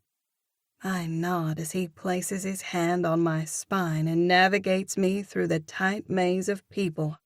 Before we can escape, we're stopped several more times by starstruck passengers, asking if they can take selfies. Every time I have to bite my tongue and feign politeness. I don't know how Corbin can be so graceful under the pressure. Finally, we make our way up to the top deck. All the while, I keep my head on a swivel, looking for reporters. We go over to the railing. It's windier tonight than it was last night, and the water is choppy. The moon is chunkier and more yellow than silver. Stringy clouds blaze a fast trail across the night sky. The stars are countless tiny pinpoints glittering against the darkness. Has it only been one night since we were here? So much has happened that it seems like it has been longer. I'm not sure if Corbin is at a loss for words or if he thinks I need silence. Whatever his reasoning, he doesn't say anything. Instead, he places his hand on my bare back and rubs his hand lightly over my skin. I close my eyes for a few seconds, letting myself get lost in the warmth of his touch. The silence between us deepens. Finally, I open my eyes and turn to him. My voice sounds squeaky in my own ears as I ask, "Shouldn't we be worried about photographers?" My skin prickles with unease as I imagine someone lurking in the shadows and snapping pictures of our every move. "Nah," Corbin responds easily. "I've got the situation covered." I turn to him in partial amusement. How so? A pleased grin slides over his lips. "Right about now, Tat is holding a private Q&A session with the reporters, where he's going to announce whether or not I intend to fight the hammer to regain my title.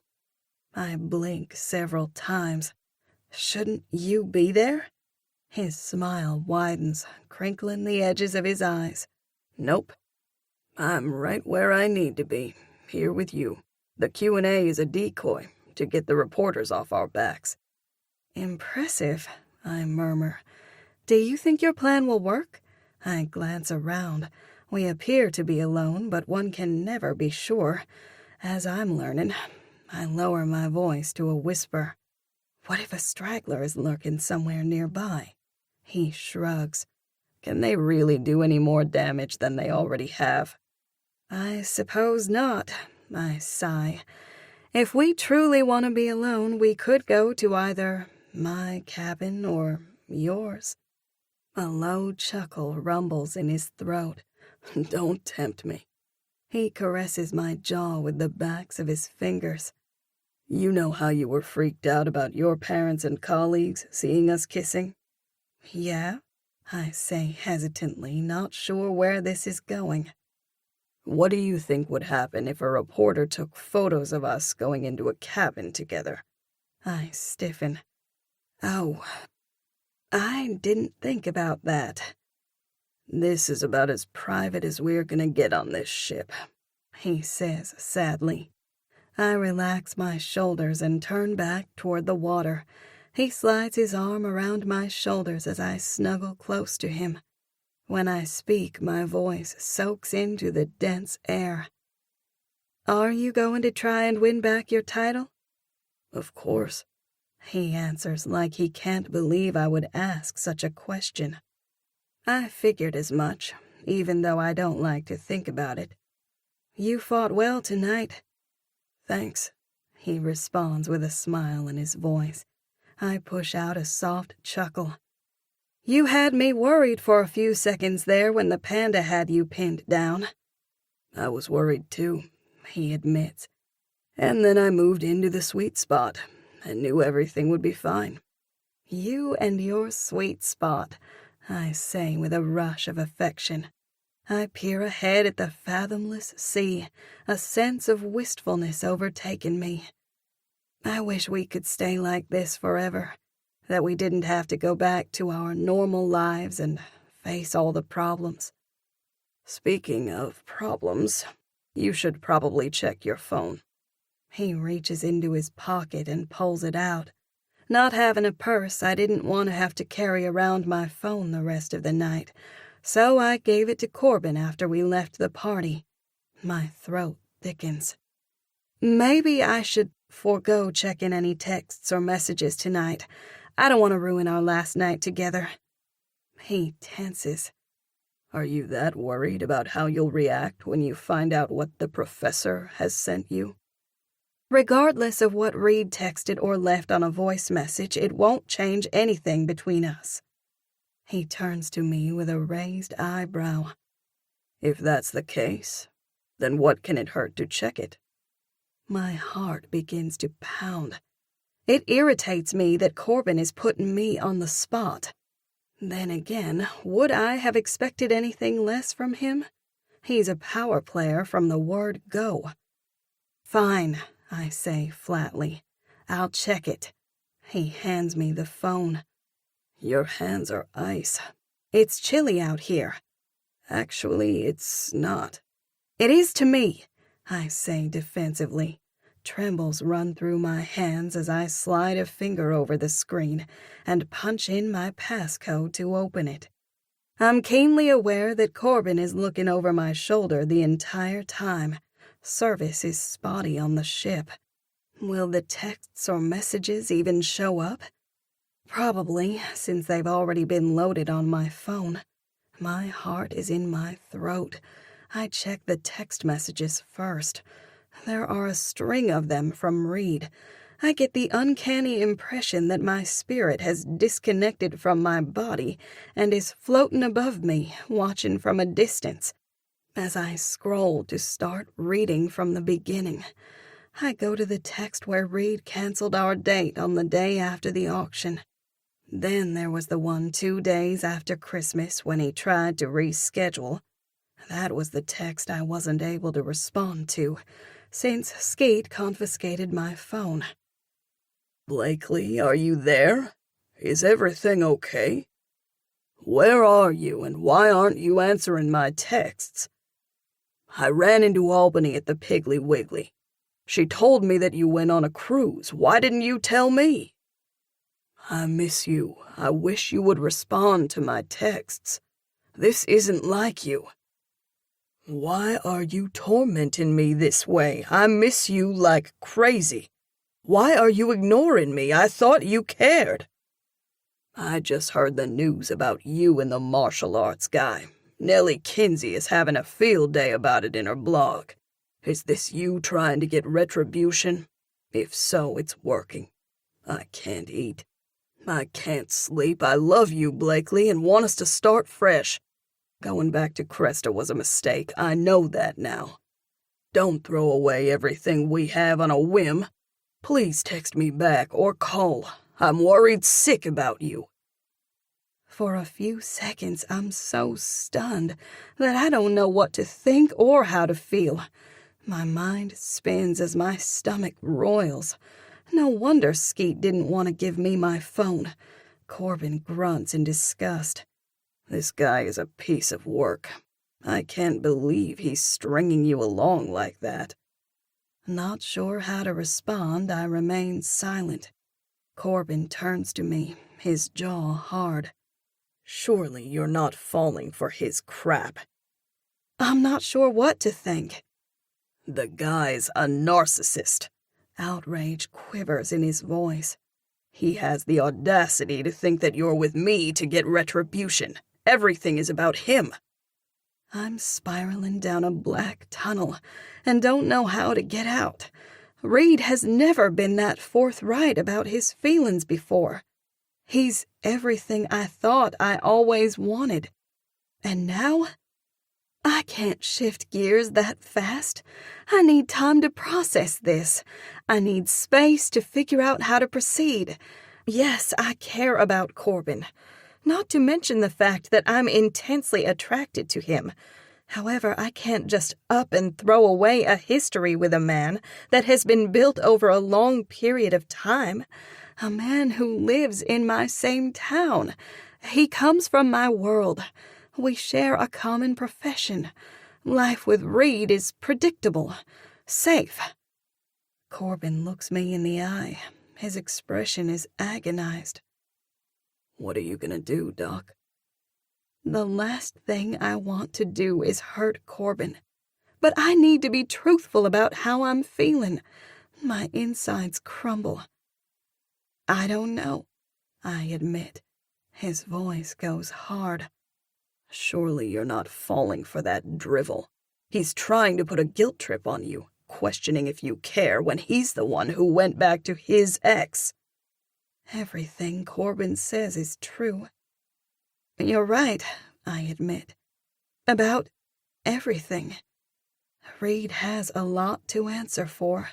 He should have never toyed with my affections. Will he stay the course this time or run back to Cresta?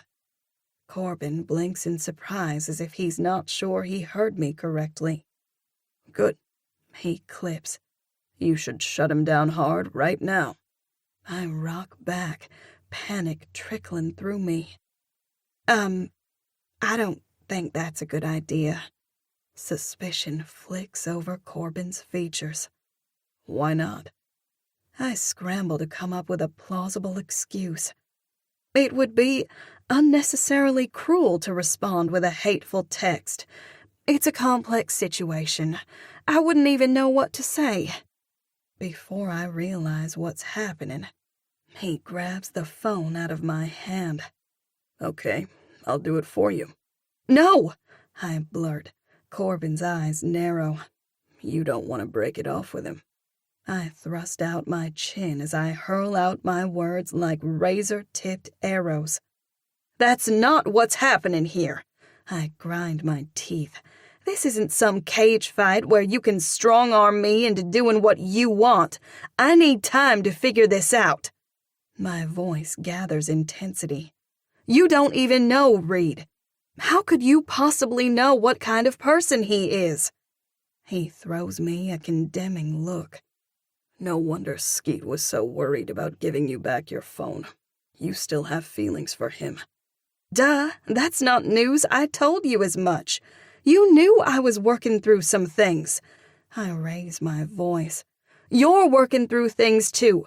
Sedona has as much of a hold on you as Reed has on me. This isn't about me, he counters. It's about you and how you keep letting that loser lead you around by the nose. I'm doing you a favor by ending it here and now. Anger surges through me like a torpedo as I reach for my phone. He holds it above his head in an attempt to keep it out of my reach. Give me my phone, I demand, grabbing his arm. Cut it out, he yelps. You're scratching me. A short laugh clips my throat. The choir boy is complaining about getting scratched? I'll do more than scratch you if you don't give me my phone, I growl. He may be 100 times stronger than me, but I refuse to be bullied by him. I stand on my tiptoes and strain with all my might to reach his hand. I jump to get higher. When I come back down, my foot slips as I fall forward and knock his hand, sending the phone flying backwards. Oh no! I cry as the phone falls overboard. Look what you did! I seethe. He makes a face. I didn't do it. You did. If you hadn't attacked me, it wouldn't have happened. I can't believe he's taken that stance. Tears blur my vision as my voice goes hoarse. You had no right to take my phone. I'll buy you another phone, he roars. I'll buy you 100 phones if that's what it takes. I match his tone. It's not just about the phone. I punch his chest with my finger. You had no right to interfere with my relationship with Reed. A wild look comes into his eyes. Your relationship with Reed? Seriously? He barks out a hard laugh. You don't have a relationship with Reed, he thunders. Your relationship is with me. He balls his fist and beats his chest. Right, I scoff. A relationship that started a few days ago. We face off, both of us breathing hard. I'm crazy about you, he finally says, his expression pleading. Something in me softens. I'm crazy about you, too.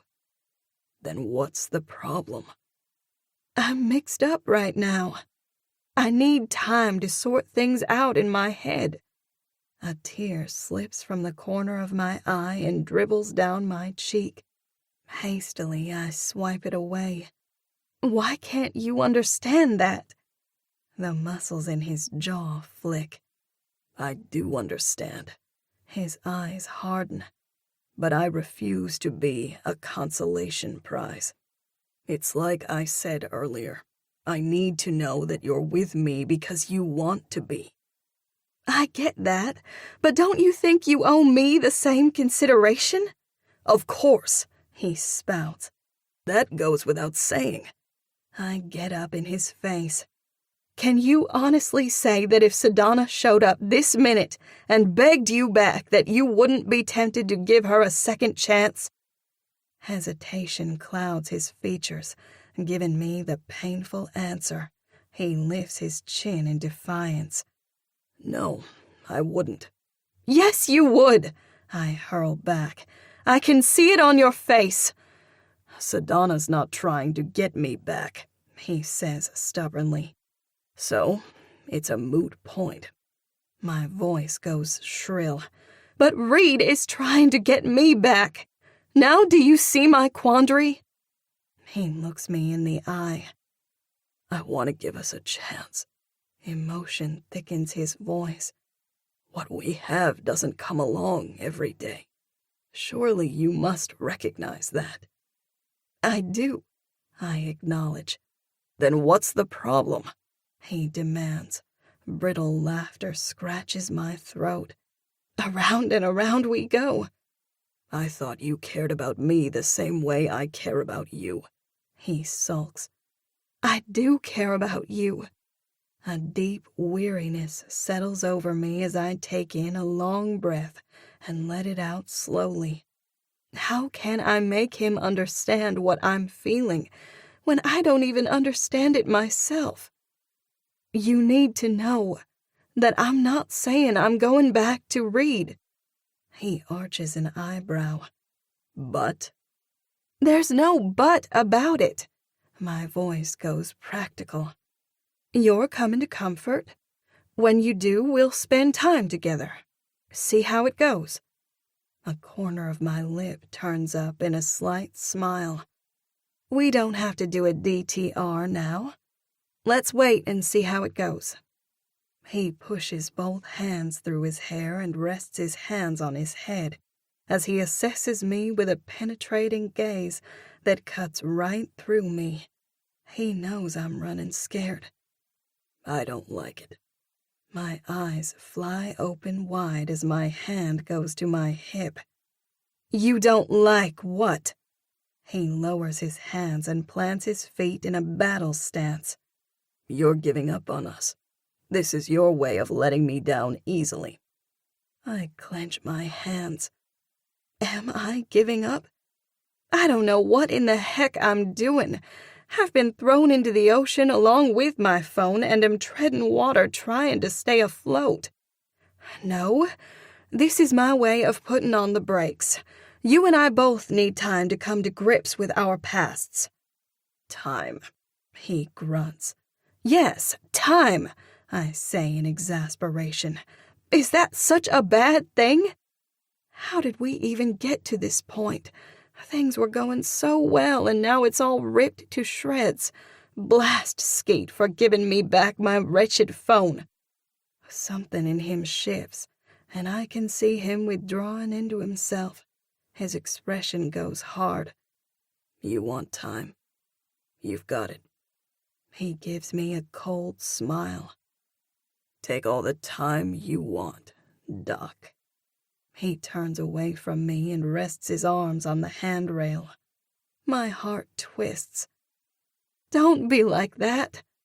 I hate the desperation that seeps into my voice. Corbin, please. Stony silence. Even though he's right beside me, he might as well be 1,000 miles away, completely beyond my reach. I stand looking at the rigid outline of his stubborn, bull-headed shoulders for a handful of seconds before turning on my heel and stalking away. Chapter 15.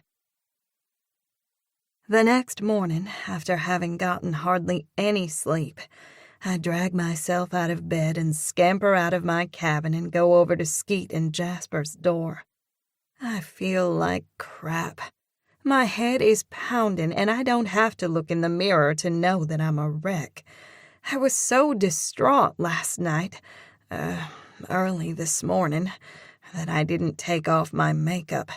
At least I had the presence of mind to remove my contacts so that I wouldn't run the risk of getting an eye infection.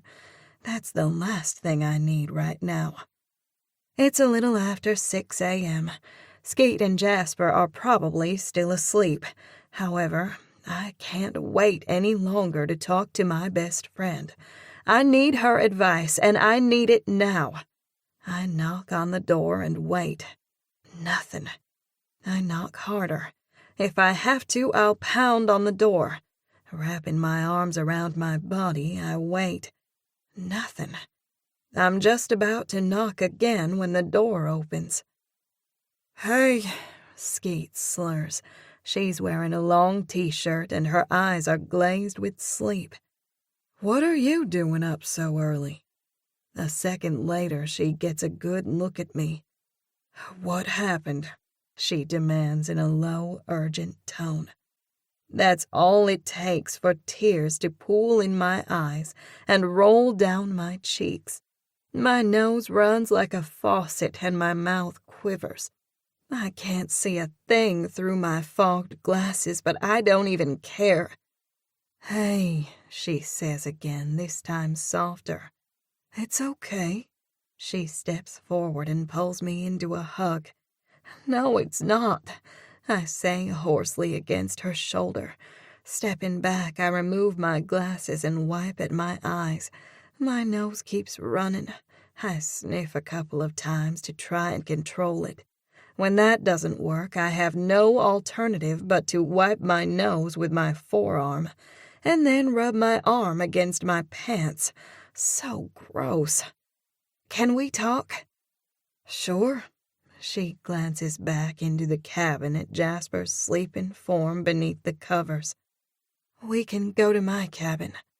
I love my brother dearly, but this is not a conversation I want to have with him around. I need a woman's perspective. "Let me leave him a note so that he won't freak out wondering where I am when he wakes up." She chuckles dryly. "You know how worked up Jasper can get. He'll automatically assume that something terrible has happened to me if I'm not here." Yep, his firefighter mentality. As a first responder, Jasper has seen more than his fair share of tragedy, even in our sedate town of comfort. I can understand why he takes a worst-case scenario perspective to everything. Heck, I often take that same stance and don't have near the excuse that Jasper does. Maybe pessimism runs in our family. I grunt inwardly at the thought. Skeet goes back into the cabin while I remain outside. A few seconds later, we go back to my cabin. Luckily, I had the presence of mind to take my key card with me. I pull it from the pocket of my lounge pants and use it to open the door. We go in and sit down on the bed. Sympathy emanating from her expression, Skeet reaches for my hand and squeezes it. "Let's hear it," she begins gently. I choke out a sob. "Corbin and I had a fight." I slide my hand out from beneath hers and rake my hair out of my face. My voice breaks as tears start flowing again. "I think it's over." Ugh, my glasses go misty again. I pull them off and clean them with the bottom of my t-shirt. I wipe my eyes and put my glasses back on. Hopefully I can manage to keep the tears at bay so I can at least see Skeet while I'm talking to her. She frowns. "Y'all were getting along so well. What happened?" "It started with the phone," I fire back, not trying to hide my frustration. Her eyes go round as she puts a hand over her mouth. "I'm so sorry." She shakes her head. "I thought you were ready and that it would be good for you and Corbin to clear the air before the end of the cruise." "We cleared the air all right." I grunt. No more tears, I order myself. Blinking hard, I clasp my hands together in a vice grip. My arms are tucked tightly into my sides. I wish I could make myself small enough to disappear. Skeet takes in a resolute breath, then touches my arm. "Tell me everything that happened," she prompts. I do so in halting breaths, choking back a few sobs. Several tears fall, but I lift my glasses, managing to keep the lenses clear. When I get to the part about the phone going overboard, Skeet's eyes round in astonishment as a giggle bubbles from her lips. "Wow, talk about fireworks. Y'all have some energy between you." "We have something." I smirk. She cocks her head, looking thoughtful as she dissects everything I told her. "So, Corbin was frustrated that you were stalling about Reed. He wanted to send a text that would get Reed out of the picture with one fell swoop." A wise smile curls her lips. "Kind of like how he took the panda out in round 1. "Yeah, I haven't thought about it that way, but that's what he was doing." "But you weren't ready." "No, I wasn't," I say reflexively. Her eyes cut into mine. "Why not?" Confusion rolls over me like an avalanche as I throw my hands into the air. That's the million-dollar question, I rage. She lifts an eyebrow. Is it because you still have feelings for Reed? I chew the inside of my cheek. I don't know. Maybe, I admit. I narrow my eyes. How could I not still have feelings for him? I've only known Corbin for a few days. A shrill edge slips into my voice. As much as I'd like to, I can't just snap my fingers and pretend that all of the pieces will magically fall into place and that Corbin and I will float off into the sunset. I stop short when I realize that Skeet is grinning. What? I growl. Do you hear yourself? You want things to work out with Corbin, and you want to float off into the sunset. I make a face. How could you possibly reach that determination from what I said? Because I know you, she says empathetically. I've seen how you look at Corbin. Her expression turns smug as she wags a finger. I know you, Blakely Donelson, through and through. You're head over heels for Corbin, and it scares you to death. That's what this is really about. Fear. Now you sound like Corbin, I smirk. If the sweater fits. You mean if the shoe fits, I counter. You get the point, she sniffs. Her voice gathers intensity. Blakely, you are not in love with Reed Thornton. Contrary to what you think, you never were. Before I can utter a word of protest, she rushes on. He was a stand-in, an idea that came out of you wanting to find your significant other. Her words cut my insides. No, I shake my head. That's not true. I don't need a man to make me whole. How could you even say that? She lifts her chin. Because it's true. You need Corbin just as he needs you. Think back to when you were with Reed. You were never as happy and content as you are with Corbin. Not for 1 minute. Reed is boring. Drier than Melba toast. Is there a grain of truth in Skeet's assertion? I search my mind. Reed and I were happy initially, weren't we? Granted, he never lit me on fire the way Corbin does, and we don't banter back and forth. I can't imagine myself ever getting into a scuffle with Reed where my phone ends up going off the side of a cruise ship. An involuntary grin touches my lips. When Skeet sees it, she points a finger. Aha! You know I'm right. I shift gears. Okay, if I'm so gaga over Corbin, then why did I panic when he threatened to send Reed a text? Because you're afraid of cutting ties with Reed.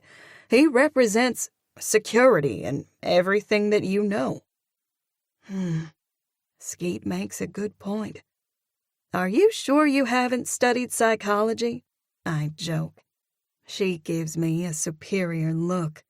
You don't have to teach at a college to know a little something about human nature. I speak aloud as I run the words through my head. So, you're saying that Reed represents security and the known? Yep. Corbin represents the unknown. I push out a short chuckle. He's certainly not the type of guy I would have ever imagined I'd end up with. Remember how I was so fixated on the idea of me and Wade Claiborne? Of course. Well, this is no different. You're caught up in the idea of Reed. It is different, I insist. I jab my index finger into the mattress as I speak my next words. You had a crush on Wade, whereas I had an actual relationship with Reed. She waves a hand. Okay, that part is different. But the principle is the same. I was supposed to be with Jasper, but I was afraid of taking our relationship to the next level. You're afraid of falling for Corbin because you don't want to get hurt again, and you can't see the end from the beginning. I inhale, then let out the breath slowly. Maybe you're right, I admit. She grits her teeth, her voice ringing with certainty. I know I'm right. A smile touches her lips. Remember how I used to be petrified of getting a pet because Trotter got hit by a car and was killed? Skeet is referring to her childhood pet. You used to rattle off those ridiculous stats about the millions of dogs that are killed each year and all the sad pet owners. I shake my head, remembering. You claimed that the best way of avoiding the heartache of losing a pet was to not get one at all. My eyes go wide as the ramifications of my words hit home. Oh my gosh. Corbin was right. I dig my fingernails into my hair. This is about me being scared. I view Skeet through new eyes. I never equated my situation with what you and Jasper went through. Skeet gives me a shrewd look. We often can't conceive the cookie that can come from the dough because we're too busy dwelling on the mess the dough is making. A cackle circles my throat. That's good, I say appraisingly. Thanks, Skeet grins. A second later, her expression turns serious. There's one more thing I want to point out while we're on the subject of what a bonehead Reed Thornton is. Just one more thing? I joke. I can't guarantee that there won't be more, she snips. Okay, let's hear it. Did you notice anything interesting about Reed's texts? I think back. Not really. According to Corbin, he's a narcissist. Tell me something I don't know. Skeet scoffs. She gives me a meaningful look. The text about him proclaiming his love didn't come until after he realized you were with Corbin.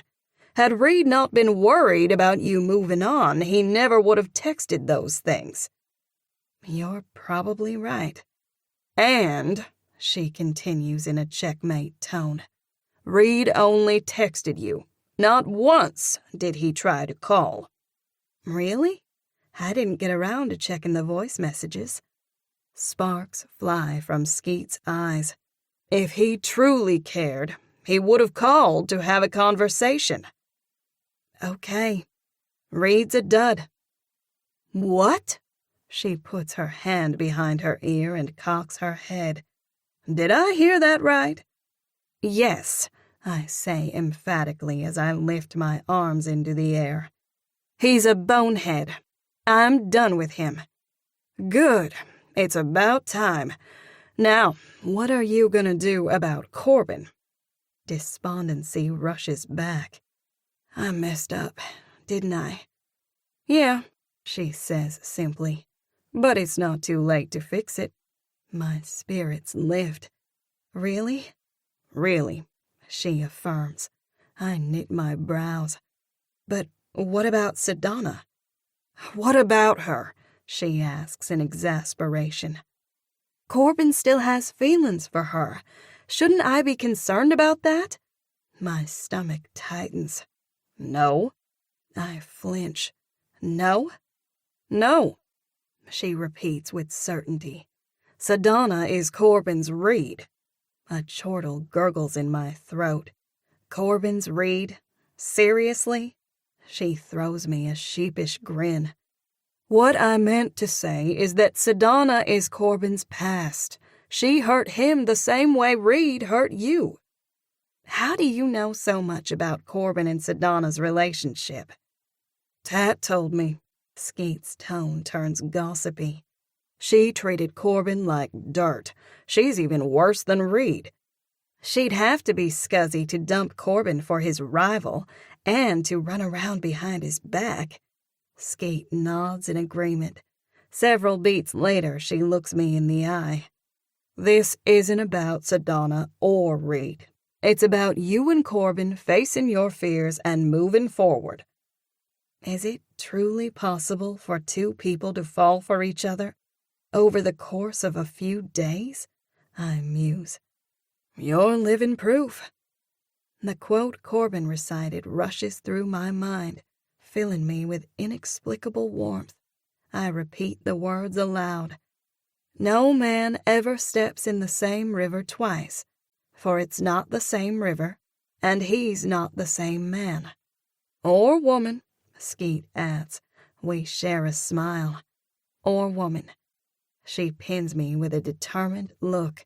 You know what has to happen next, right? No, but I'm sure you're going to tell me, I retort. Her eyes brim with excitement. It's time for you to make a guaranteed gesture. Guaranteed gesture. I scrunch my nose. What does that mean? She talks with her hands, her words coming faster. You know, where you do some big thing that lets Corbin know that you're willing to lay everything on the line for him. Realization dings through my brain as I start laughing. You mean a grand gesture.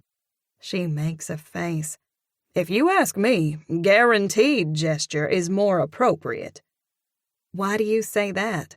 I ask, intrigued. A coy smile plays over her lips. Because when you make your guaranteed gesture, Corbin won't be able to resist. And then your send-off into happily ever after land is guaranteed. Okay, time to make my guaranteed gesture. Anticipation spritzes through my veins. I'm doing this. I'm diving head first into the unknown, and I have no idea how it'll turn out. And yet, I feel exquisitely alive and hopeful. How should I do it? Skeet looks me up and down. Let's start by getting you cleaned up, and then we'll take it from there. After kicking around ideas about me doing some grandiose thing, I decide in the end to temper my newfound spontaneity with a lifelong regimen of practicality. I'm going to the press conference, and will talk to Corbin afterwards. I'll open my heart and tell him how the thought of him not being in my life fills me with a dark, depressing angst. I'll follow that up with how I want him in my life, regardless of the hardship that a long-distance relationship will create. As he's digesting that bit of information, I'll play the trump card by telling him that I ended my relationship with Reed with a short, succinct text, which I sent from my computer earlier this morning. How are you doing? Skeet asks as she casts me a sidelong glance. Petrified, I admit with a tremulous smile. But good. You've got this, she assures me as she squeezes my hand, which is a block of ice. My heart racing, I walk beside Skeet and Jasper as we go to the area where the press conference will be held. As we get closer, the sight of the crowd up ahead roils my stomach. A few more steps and then I'll come within view of Corbin. How will he react to my guaranteed gesture? If only Skeet were right. If only I could be assured of a guaranteed happily ever after. I suppose this is where faith and courage come into play. I force my wobbly legs to keep moving forward. I was too keyed up to eat this morning, but now I wish I had. There's nothing worse than juggling a bundle of nerves on an empty stomach. Incoming, Skeet chimes as we're ambushed by a reporter. Blakely, the man begins with a brisk, intrusive tone. How do you feel about Corbin and Sedona? Jasper swears under his breath. Do you vultures never get tired of digging up old stories? Everybody knows that Corbin and Sedona are ancient history, Skeet pipes in. The man pushes out a derisive snort. I don't know what rock you people have been hiding under, but from the lip lock Corbin just put on Sedona, I'd venture to say that the two of them are anything but ancient history. Blood drains from my face as the reporter's words sink into my brain. Somehow I manage to force the words from my throat. Sedona's here, I croak. She's here, all right, The man crows and immediately changes his tactic. With a sadistic gleam in his eye, he taunts. Didn't Corbin tell you that Sedana was coming to the press conference? The floor shifts. Jasper catches my arm to steady me. Buzz off, he orders the reporter. Sure thing, buddy, the man says in a good-natured tone. He snaps pictures of us as he backs away. I'll kill him, Jasper seethes, the veins in his neck popping like ropes. Assuming Jasper is referring to him, the reporter nearly trips over himself as he scuttles away. I know exactly who Jasper is talking about, and it's not the sleazy reporter. No, you won't, I assert with all the moxie I can muster. Let's just go. Hot tears fill my eyes and blur my contacts. Now, I bark. All I can think about is getting off this ship and getting far away from Corbin Ledger. So much for the guaranteed gesture. Just as I've known all along, there are no guarantees in life, especially when it comes to love. Chapter 16. 3 days later. I can't believe we're back to this point, Skeet pouts as she steps up behind me and fiddles with the sleeves of my dress. I gulp down the knot in my throat and straighten my shoulders. I've already cried rivers over Corbin. Not anymore. I've buttoned up my emotions, locked them away in a sturdy box where they'll never be revisited again. Such is life, I say tersely. She pushes out a long sigh and talks to me through my reflection in the full-length mirror. You could call him. It's insane how affected I am by those 4 words. Sweat beads pop over the bridge of my nose as my breath comes faster. How could you even suggest such a thing? I snap. Corbin made his choice, and that's that. A tidal wave of emotion rises in my chest. No more crying, I vow as I tamp the emotions back down. Calm down, she urges. I take in a ragged breath as I smooth my moist hands over the bodice of my dress. I'm dressed to the nines and even took time to curl my hair. I thought it would help make me feel better. It doesn't. I stare at the girl in the mirror. She looks hollow and empty. You don't know what choice Corbin has made. I whirl around to face Skeet as my voice rises. Don't I? No, you don't, she says firmly. I've been scouring the web. There's nothing about Corbin and Sedana getting back together. According to one celebrity news article that I read, Sedana surprised Corbin by showing up at the press conference. And the writer of the article said that Sedana kissed Corbin, not the other way around. My hands go into the air. You just don't get it, do you? She raises an eyebrow. Evidently not. Enlighten me. Corbin still has feelings for Sedana. Now that she wants him back, it's only a matter of time before they're back together. My heart wrenches at the thought of Corbin with the glamorous beauty that I've seen online. I don't hold a candle to Sedana. She's so beautiful that she's almost not real. No wonder Corbin was captivated by her when they first met. Skeet folds her arms over her chest, giving me a steely look. I still think you're jumping the gun here. Her voice goes high.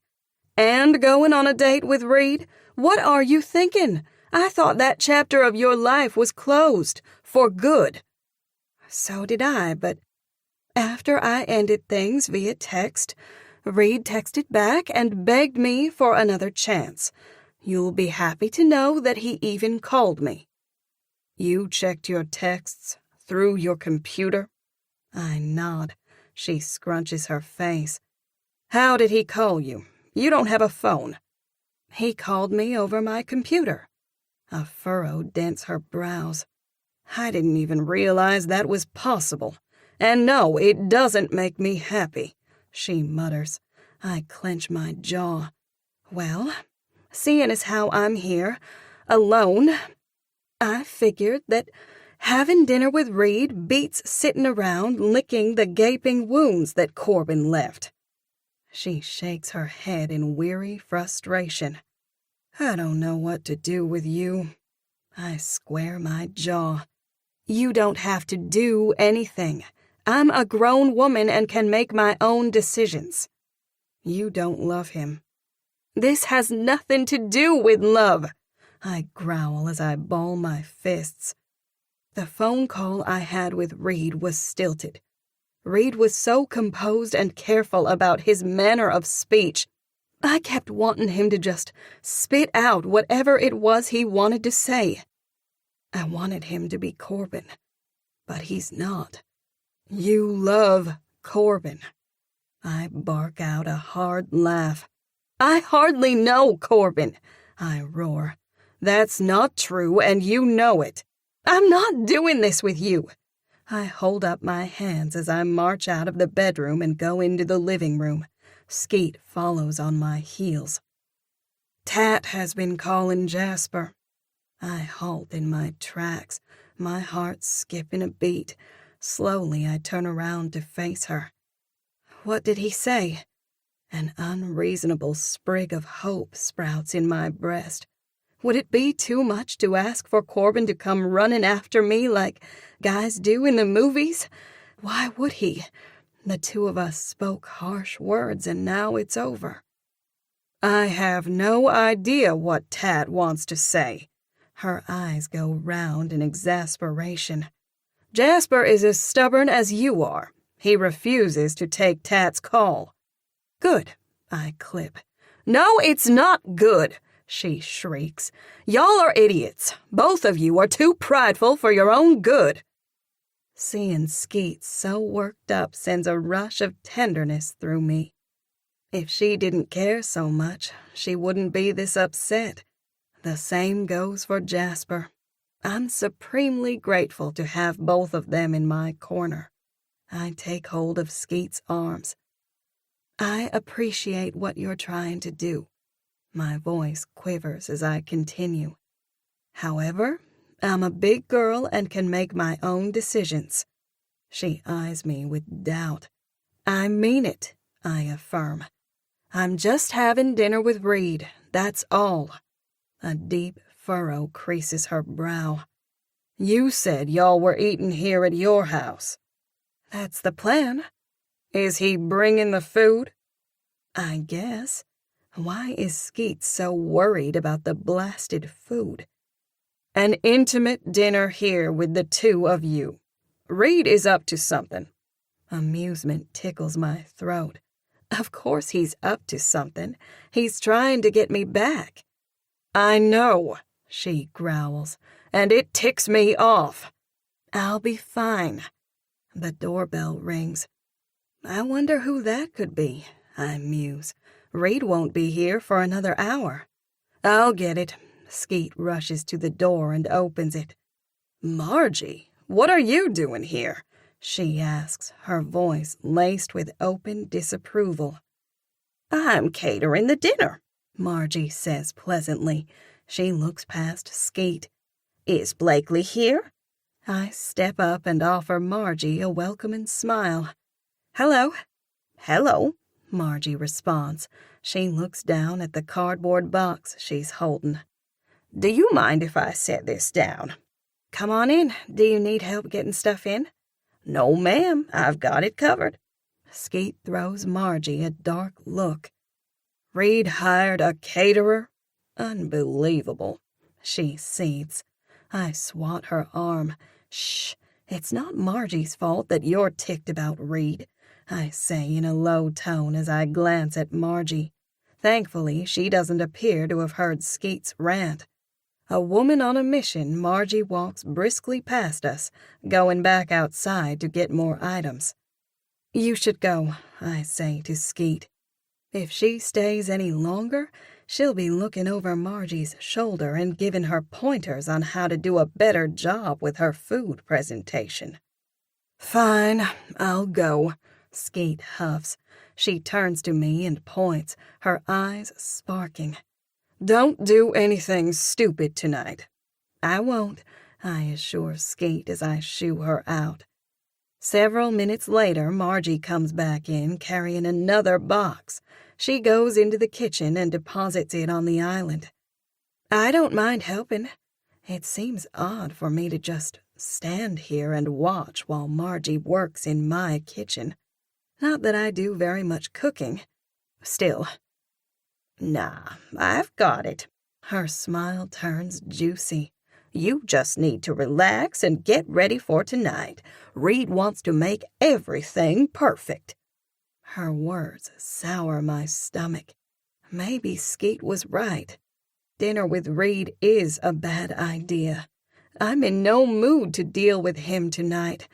It's ironic that I was so worried about whether or not I still have feelings for him on the cruise.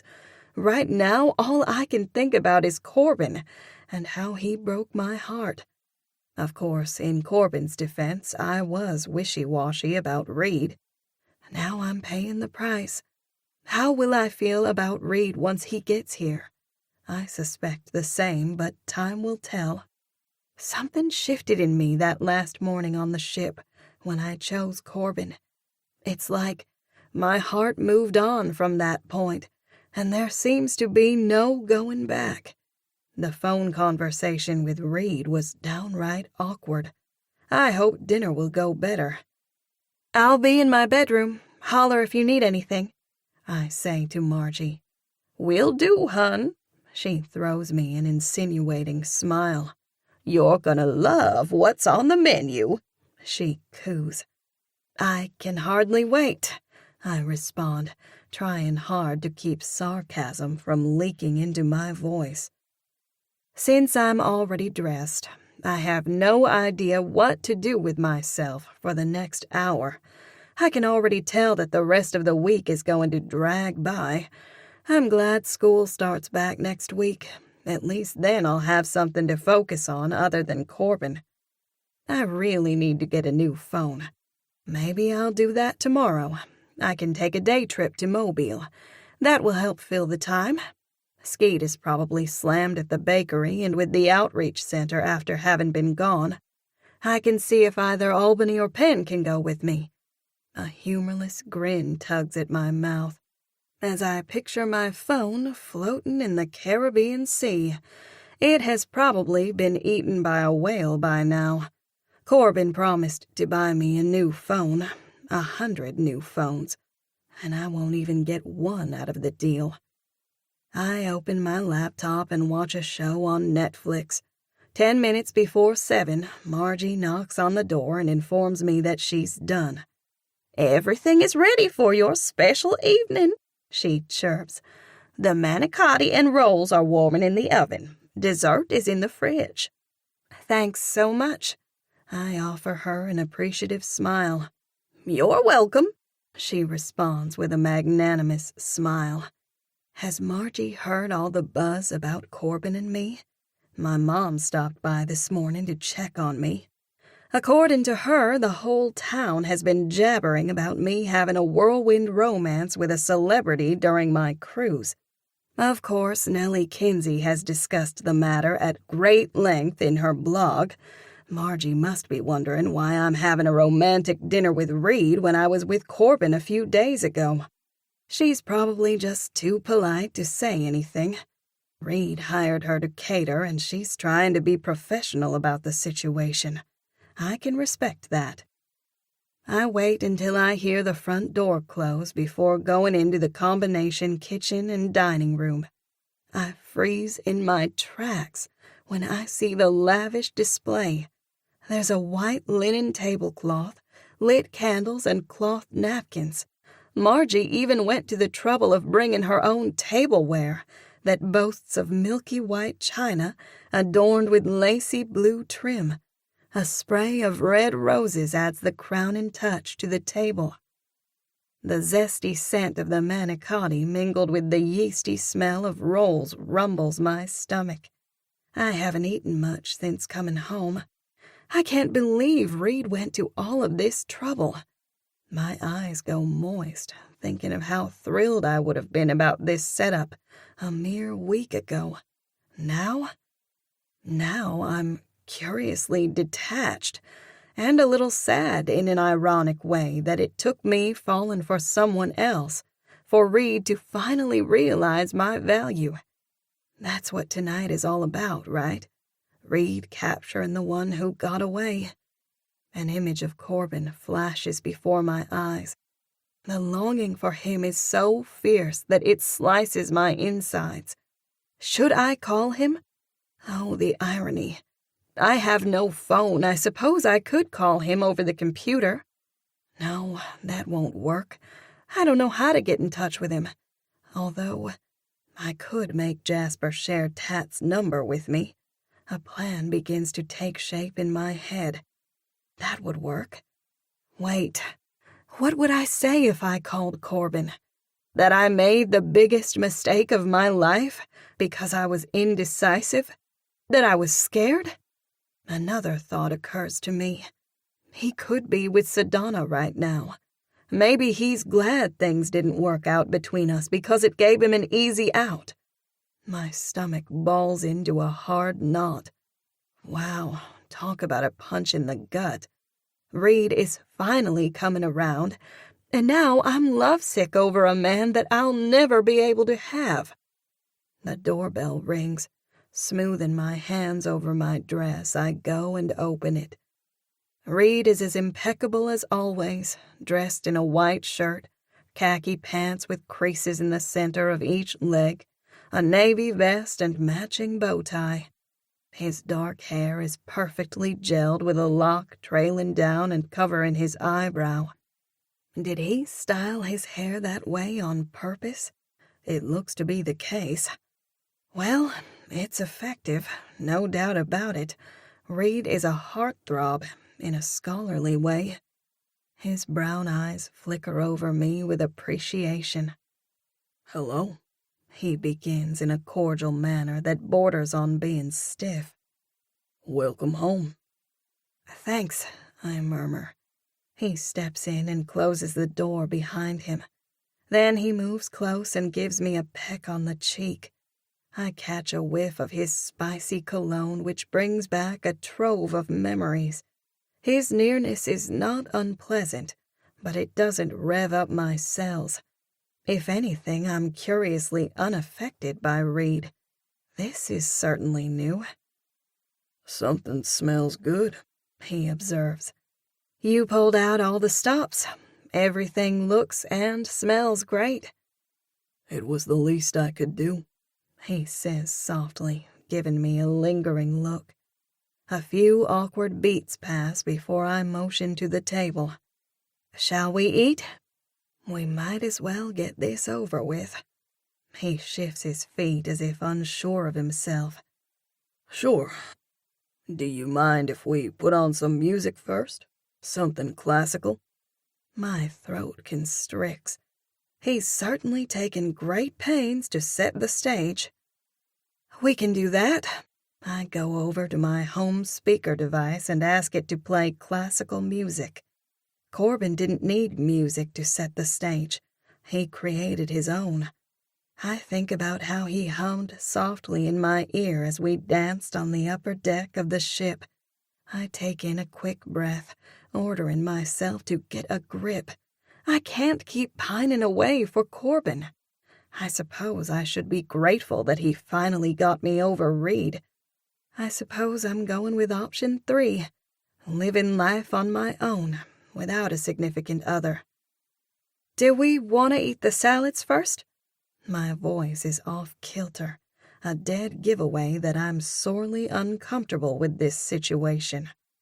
Sure, he says again. Grateful to have an occupation, I go and retrieve the 2 bowls filled with crisp salad and drizzled with Italian dressing.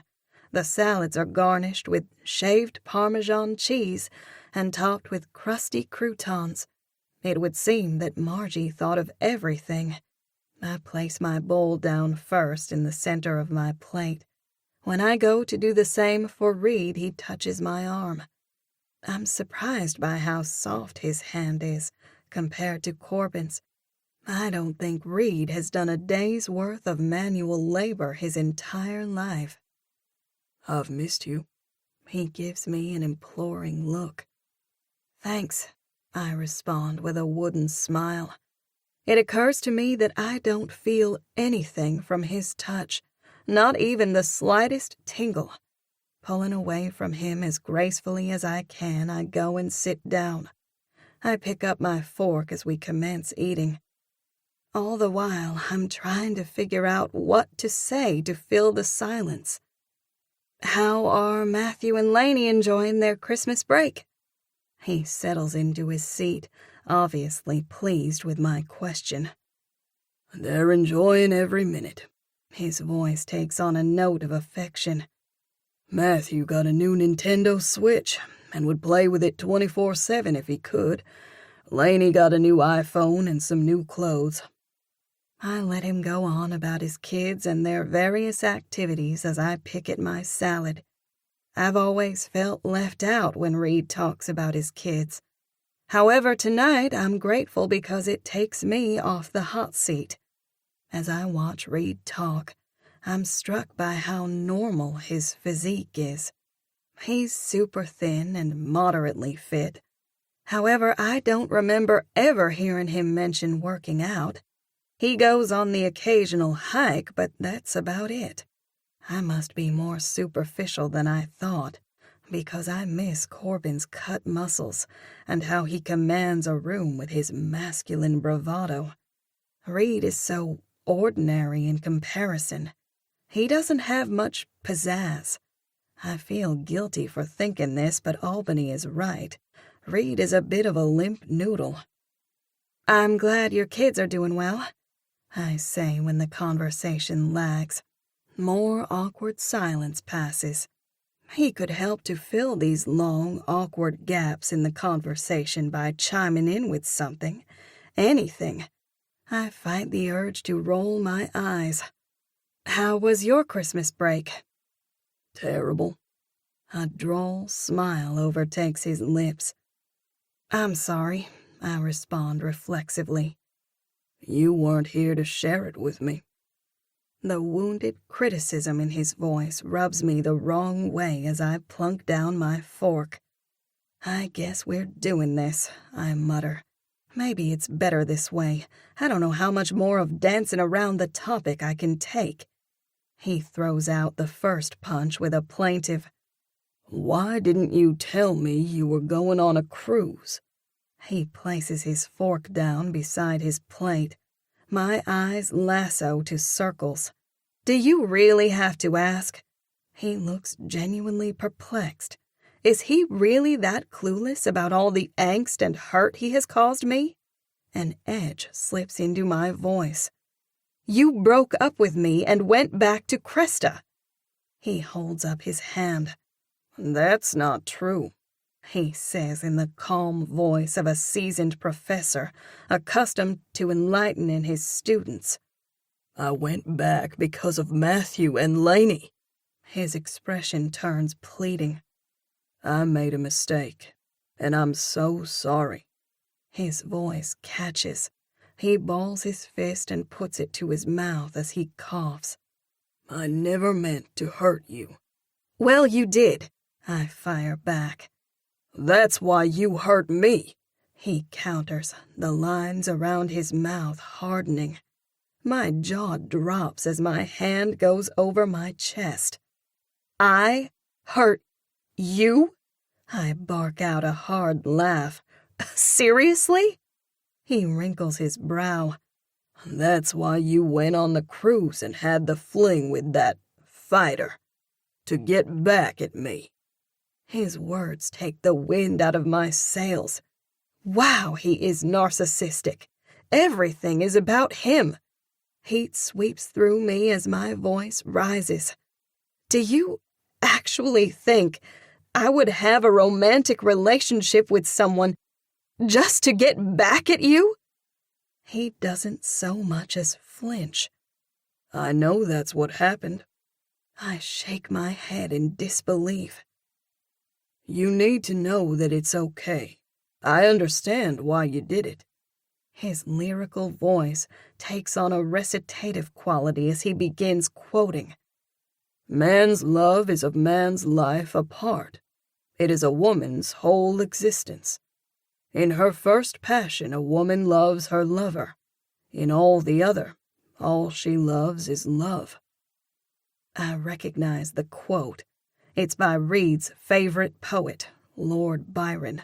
I can't believe he would have the audacity to spout those words to me in light of our current situation. I can feel flames shooting from my eyes as I level a glare. So you're saying that I'm only a part of your life, but that you're my whole existence? That's a bit presumptuous. Shame on me for letting this man control my emotions for so long.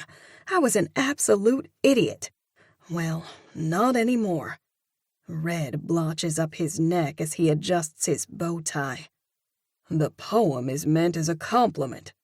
He dips his head and talks with his hands like he's expounding some great truth. You see, you, as a woman, feel things more deeply than the opposite sex. I purse my lips. That sounds like a blanket statement to me. The blotches seep into his face. What do you mean? Looking him in the eye, I punch out every word. Just because you don't feel things deeply doesn't mean that all men are that way. Corbin is passionate about everything. He would welcome the opportunity to spar with me on this topic. Irritation twists over Reed's face. Why are you being so adversarial? I'm not, I retort. We're simply having a conversation. He draws in a breath. I didn't mean to offend.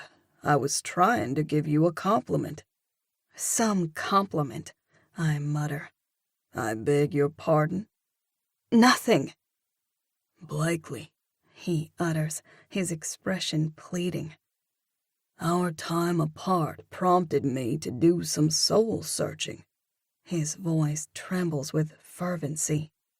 I realized that I'm in love with you. Silence descends between us. I moisten my lips, searching for the right words. While I'm irritated with Reed, I need to remember that he's a good man in many ways. He'll always be the same. I'm the one who has changed. He watches me expectantly, waiting for me to respond. I'm not sure what to say.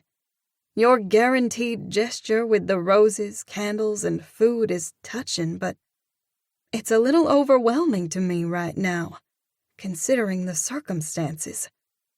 My voice dribbles off. I'll be so glad when this awkward dinner is over. Big mistake for agreeing to this date. A faintly condescending smile creases his lips. I believe the correct term is grand gesture. Laughter tickles my throat. It's official. Skeet is rubbing off on me. I motion at the table. You're absolutely right. In this case, grand gesture is much more appropriate, especially considering that your efforts won't yield any guaranteed results. Frustration tightens his features. I have no idea what you're talking about. He speaks the words like it's my fault that he doesn't understand the reference, as if he's above even wanting to know. That's okay. I don't expect you to understand. Urgency coats his voice. I want us to start fresh. As if he could just speak the words and deem it so. My spine goes ramrod straight. Fresh, huh? You mean until the next time Cresta snaps her fingers and wants you to do her bidding. His face falls. It's not like that. I narrow my eyes. Isn't it? I taunt. It feels good to get that out in the open. What makes this time any different from all the rest? My voice hardens. You keep waffling back and forth between Cresta and me so often that it's given me whiplash. He pulls at his bow tie. I was hoping to do this after we ate, but here goes. He scoots back his chair, rises to his feet, and comes over to where I'm sitting. I realize that you need proof of my intentions. It'll be different this time, I swear. My hand goes up around my neck. The tension in the room is thick enough to cut. Reed is as nervous as I've ever seen him. My heart skips, skitters, and trips over itself when he gets down on one knee. He whips out a small velvet box from his pocket and peers up at me with soft, hopeful eyes. This is really happening, my mind screams. How many times have I dreamt of this moment? Now that it's here, I can hardly breathe. I'm vaguely aware of the upbeat song playing in the background. Seconds later, it gets drowned out by the frenzied pounding of my heart. The great philosopher Evelyn K. Donelson, also known as my mother, often says, "If you think you're in love with someone but you're not sure, then you're actually not in love. For if you're truly in love, you'll feel it clear to the bone." Am I in love? Tears spring to my eyes. Ugh, I told myself that I was done crying, but there it is. The tears are back, full force. Yes, I'm in love, and it cuts me clear to the bone, just like Mom said. How in the heck did it happen so quickly?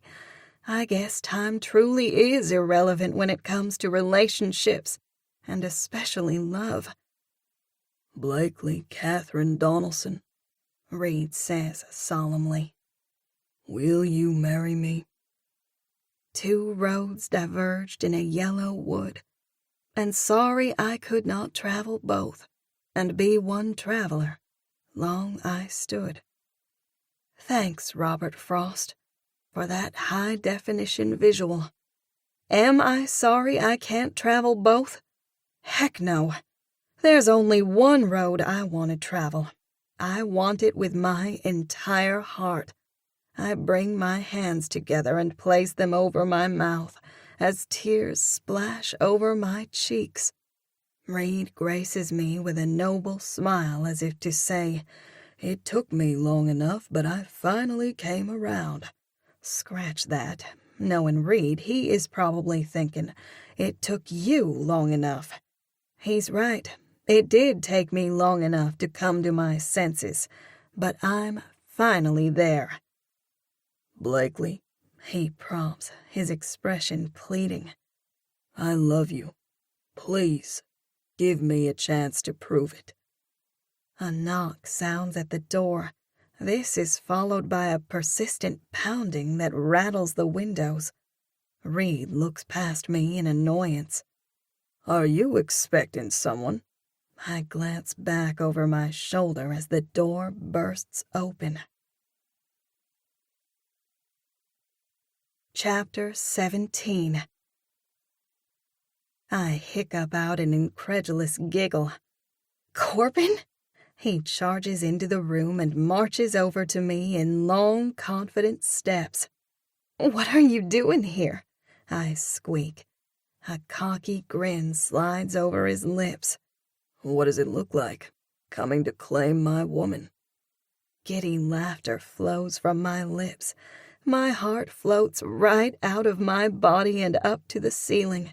He's wearing jeans, Converse tennis shoes, and a gray t-shirt that puts his chiseled biceps and tanned forearms on full display. Wow, he looks good. Corbin's jaw goes razor sharp as he looks at Reed, who's still kneeling on the floor and holding out the ring. From the looks of things, it would seem that I got here in the nick of time. Reed closes the box with an audible click and rises to his feet. His expression is indignant. How dare you barge in here and try to lay claim to my girlfriend? He fumes. His girlfriend? Seriously? The man is so caught up in his own magnificence that he's delusional. My mind whirls, trying to come to grips with the fact that Corbin is here. He came for me after all. Tears fill my eyes. Look what you did, Reed rages. You made her cry. Tears flow down my cheeks and I start laughing at the same time. Yep, Corbin has a tendency to do that, elicit strong emotions from me.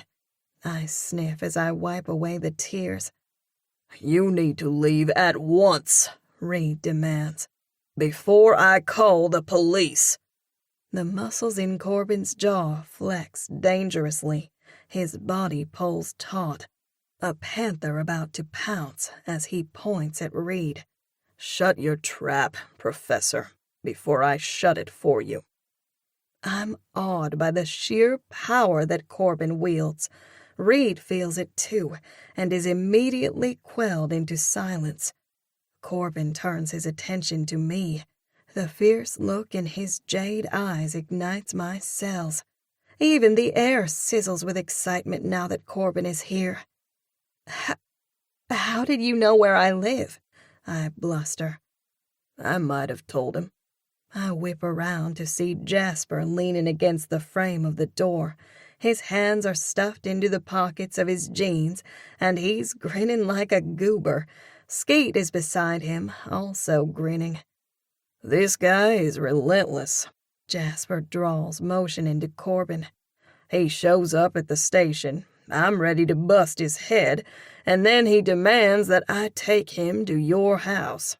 I look past Jasper and Skeet to see not only Albany and Gavin, but also Penn, Memphis, and even Bo, Penn's brother.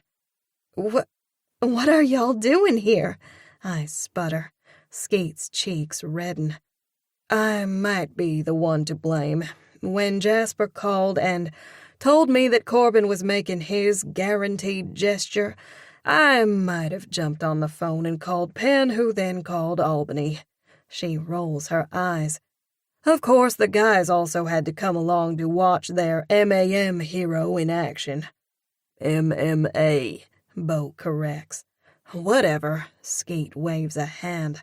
Reed smirks. What is it with you people and your guaranteed gestures? The correct phraseology is grand gesture. He glares at Corbin, condescension dripping from his voice. What kind of caveman barges into a home wearing a t-shirt and tennis shoes and says he's here to claim his woman? My tone turns musing. I know exactly what type of Neanderthal would have the gall to do something like that. Corbin and I lock gazes as we share a smile. What's going on here? Reed demands, looking from Corbin to me. Well, Professor Reed, this is what us country bumpkins like to call a guaranteed gesture, Skeet injects with a bite in her voice. You see, the minute Corbin made the gesture to storm in here, the outcome was guaranteed. A triumphant smile fills her face. In case you need me to spell it out for you, that means that Corbin won Blakely over the moment he charged through the door. Longing washes over Corbin's rugged face. Please tell me that's the case, he says with such depth of emotion that another tear slips down my cheek.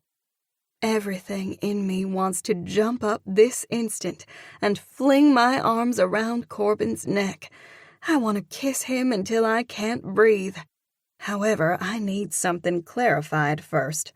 I peer into his eyes as everyone around us disappears. What about Sedona? A fair question. You asked me on the ship how I would react if Sedona were to suddenly show up and want me back. His jaw works. I tried to give you a straight answer, but you and I both knew I couldn't. He gives me a meaningful look. Not then. He steels his jaw, his voice quivering with fervor. Now, I can say without the slightest hesitation that when it comes to you and Sedana, there's no competition. It's you, all the way. He chuckles softly. From the moment we met, it has only been you. Tears blur my vision as he continues. You're my sweet spot, Doc. Oh, how I love hearing those words. They fill my hungry soul and complete me in a way that I've never known. I press my lips together as I try to contain my emotion. Corbin searches my face. What about you? His voice hardens as he glances at Reed. Now that the professor has popped the question, which will it be, him or the Neanderthal? Do you even have to ask? Reed scoffs. Blakely would never be happy with someone like you. Corbin balls his fist, letting me know that Reed is 2 shakes away from getting the snot beaten out of him. I rise to my feet and wedge between them. I turn to Corbin. Actually, when it comes to you and Reed, there's no competition. I realize now that there never was. Told you, Reed says smugly. I look Corbin in the eye. It was always you. From the first moment we met. My voice trembles with emotion. You were right. I was scared. An understanding smile touches Corbin's lips. I was scared too. That's why I grabbed your phone and tried to shut the competition down hard. I'm sorry, he says softly. Me too. I owe you a phone, by the way. You do. A playful grin tips my lips. And a workout. That's right, Corbin drawls. We never did get around to working out together. His eyes deepen with a smolder as he makes a point of looking at my lips. Too many other tasks were commanding our attention. Are you actually choosing him? Reed scoffs. The astonishment in his voice rises a dry chuckle in my throat. Wow, you are one arrogant man. Amen, Albany belts out. Reed draws himself up, his face turning purple.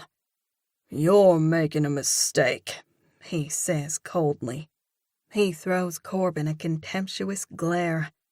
When you get bored of your caveman, don't come crawling back to me. Corbin swears under his breath and moves to attack, but I place my palm in the center of his chest. Don't, I say. He's not worth it. We lock eyes for one long minute, until Corbin nods and relaxes his shoulders. I turn back to Reed. Yes, he's arrogant and clueless when it comes to relationships, but I don't wish him any ill will. Go back to Cresta and your kids, I encourage. That's where your heart has always been. For once you should make a decision and stick to it. I can tell from the way Reed's eyes narrow that my words have fallen on deaf ears. So be it. Goodbye, Blakely. He clips with stilted dignity as he turns on his heel and strides to the door. When he reaches my group of friends, they part like the Red Sea to let him pass. So, Corbin says, his eyes brimming with mischief. Now that our lesson on the 101 on love has officially come to a close and the professor has exited the building, what should we do now? I have no idea how we'll navigate the various obstacles that the future will hold, but right now, I don't even care. One way or another, we'll figure it out. I need Corbin in my life as much as I need air. What matters is that he's here. My eyes move to his lips as heat simmers my blood. You could always kiss me, I utter. In a quick, forceful movement, he encircles my waist and pulls me to him. His gaze trails to my mouth as my lips part instinctively. Nah, I could never kiss you. He pauses, a wicked glimmer in his eyes. It's your job to kiss me. He finishes with a cocky grin. Amusement circles through me. Is that right? I taunt. Yeah. He swoops in and gives me a demanding kiss that leaves us both breathless. A minute later, Skeet interrupts us by chirping, "Smile for the camera." I freeze, pulling my mouth away from Corbin's. "Please tell me the reporters haven't followed you here." He blinks in concern as Skeet giggles. "This is all me, and these are for your photo album." She holds up her camera and snaps several pictures. "Photo album?" I ask dubiously. "Yep. Y'all turn and face me," Skeet directs. Sharing a look of amusement, Corbin and I turn towards her. He keeps his arm firmly planted around my waist. "Say cheese," Skeet prompts as she takes a picture. "This is the first photo of the rest of your lives together," she points out. "That fateful evening when Corbin swooped in and made his guaranteed gesture that marked the start of y'all floating off to find your very own happily ever after." I like the sound of that. Corbin grins. "Me too," I agree heartily. "Something smells good," Jasper observes as he shoves his hands into his pockets and rocks forward on the balls of his feet. "Is anyone else hungry?" "I am," Bo pipes in. "You're always hungry," Skeet harumphs to Jasper. She throws him an affectionate grin before shaking her head. "I can't take him anywhere." She looks at Bo. "Or you either." Bo holds up his hands. "I can't help it that Presley is out of town and I've had to fend for myself." I tip my head. "You know what? I'm sure there's plenty of manicotti for everyone." "Are you sure?" Penn asks hesitantly, looking at the candle-lit table. "We don't want to intrude." "Of course we do," Albany pipes in. "Intrudin' is what we do best." "I won't argue with that," I quip as Albany sticks her tongue out at me. My gaze goes to my sometimes intrusive but always fiercely devoted older brother before traveling over my best friends, one by one. They had the torque to set me straight, even when I didn't want to listen. What would I ever do without them?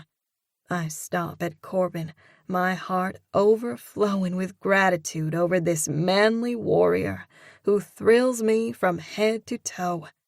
I may not be able to see the end from where I'm standing at this very moment, but I know that it will be an epic thrill ride, and I'm pushing aside the fear and diving in full force.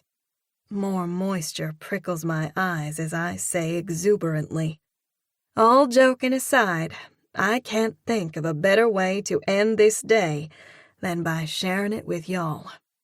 Corbin shifts so that he can look me in the eye. His expression goes earnest. "Is it too soon for me to say I love you?" My heart melts into a puddle of goo as my tone goes ponderous. I'm sure I can find something in my gargantuan bag of quotes that talks about how human relationships aren't limited to the constraints of time. Smooth laughter rolls from his throat. "You're good," he appraises. I purse my lips like I'm sifting through the contents of my brain. "You want a quote? How about we start with this one? I love you," I proclaim with significance. He blinks in surprise before a large smile fills his handsome face. "Exactly which philosopher said that?" "Blakely Donelson, and you can quote me on it. I don't need to be standing on the bow of a ship to fly as high and free as Kate Winslet ever did. I'm soaring so high, I might never come back to Earth again. Trust me, I will, he murmurs as his lips claim mine once more.